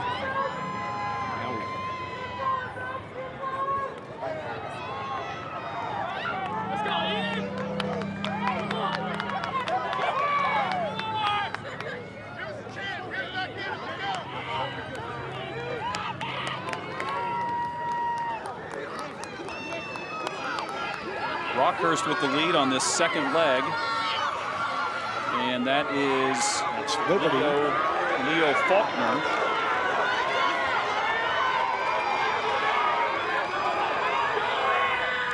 This is where it starts to get more frantic here when you have the... Yep, jostling for position here. And one of the runners went around the official. Yeah, I'm not really thrilled that an official is standing right there after the first handoff, but managed not to get run over. It gets to be a mad scramble, especially, I mean, you're trying, if you just got done running, you're trying to get out of the way. You always say, just make yourself skinny, don't cut in, don't cut out, don't move, just make yourself skinny and stand there until they get by you, and then get yourself off the track. You see Rock Bridge trying to get back in this race again, but it is still Rockhurst. Now Rockbridge closing the gap. 1 lap to go. And a great handoff by Rockbridge. Really actually made up a couple of steps right there as they run around the outside. He just wants to really tuck in right here. I don't think he wanted to sit there and try to go around up top in this race just yet as he settles back in. That's Chris Giles from Rockbridge. We saw him earlier in the 400. I think he ran in the 200 too as he takes the lead on the backstretch. So it's Rockbridge and Rockhurst 1 and 2 on the final leg here of the boys 4x400. Boy, now Rockbridge starting to pull away. Here they come. Looking very strong.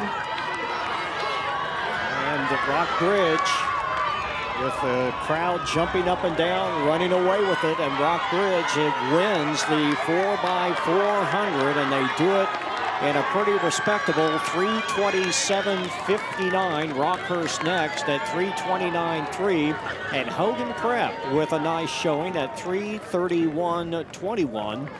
And I think after that, the first heat may have taken a couple spots here. We'll have to see if we can get the compiled look here. We'll put it up and see how that turns out. But you talked about front-loading your team, and that's what I think that's what Rockhurst did. I think they did, but they still ended up respectable. They did. 3:29.3, and as far as teams from the first heat making it, one did into the top 8. That is Grain Valley finishing in 8th. After that, it is Rockbridge, Rockhurst, Hogan Prep, then Festus, followed by Lincoln. Liberty was 6th, Liberty North 7th, Grain Valley finishes in 8th. And there you see the final results of Section 2 of the boys 4x400 meter relay. We're going to take a timeout here, and when we come back, we'll wrap things up here from a great day of track. Coverage of the Bill Summa Invitational continues.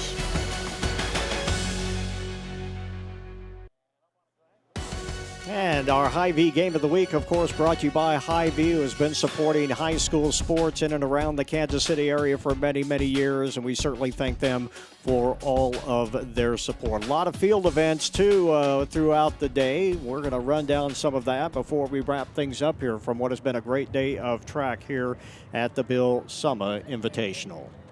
All right, we're going to take a look at the girls' high jump. Maddie Korf of Liberty, 1.63 meters. Rachel Wilson, also 1.63 meters of Bentonville West. And Emma Novosel from St. Teresa's Academy at 1.58. Girls pole vault, Rachel Homily of Liberty, 3.95 meters. Kylie Coleman of Bentonville West at 3.5. And Lauren Carpenter in 3rd from Park Hill with a 3.35.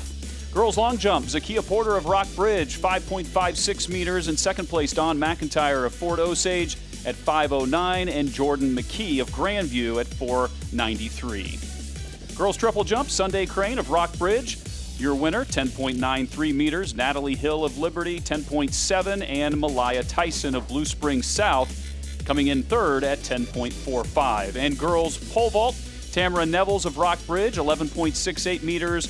Delia Pippin from Lincoln Prep in 2nd at 11.09, and Alyssa Price of Liberty coming in 3rd at 11.02.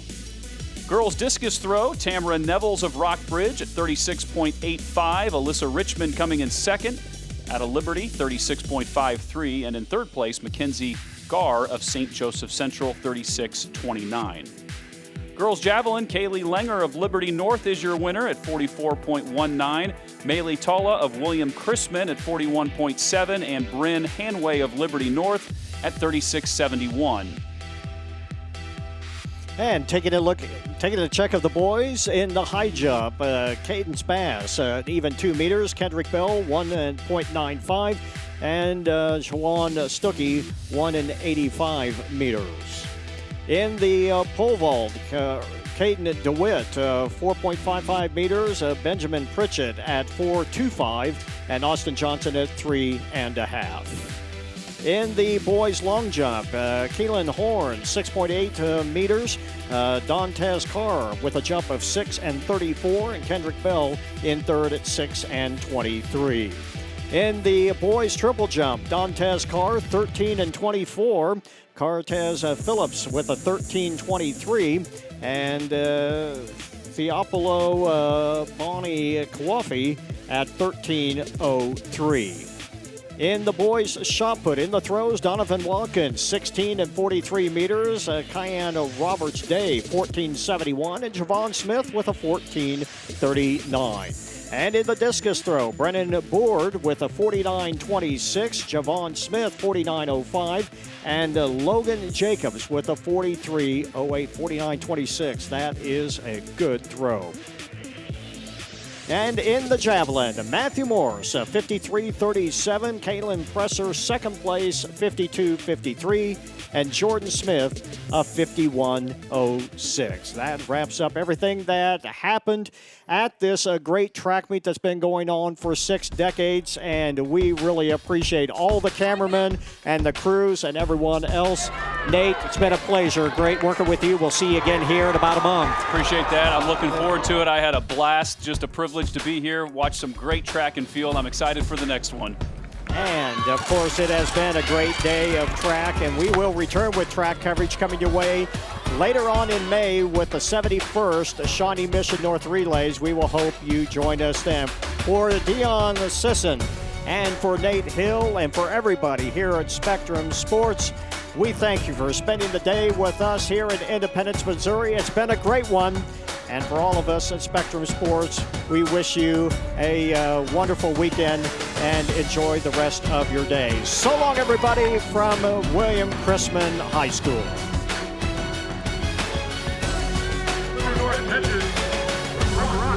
Carson River.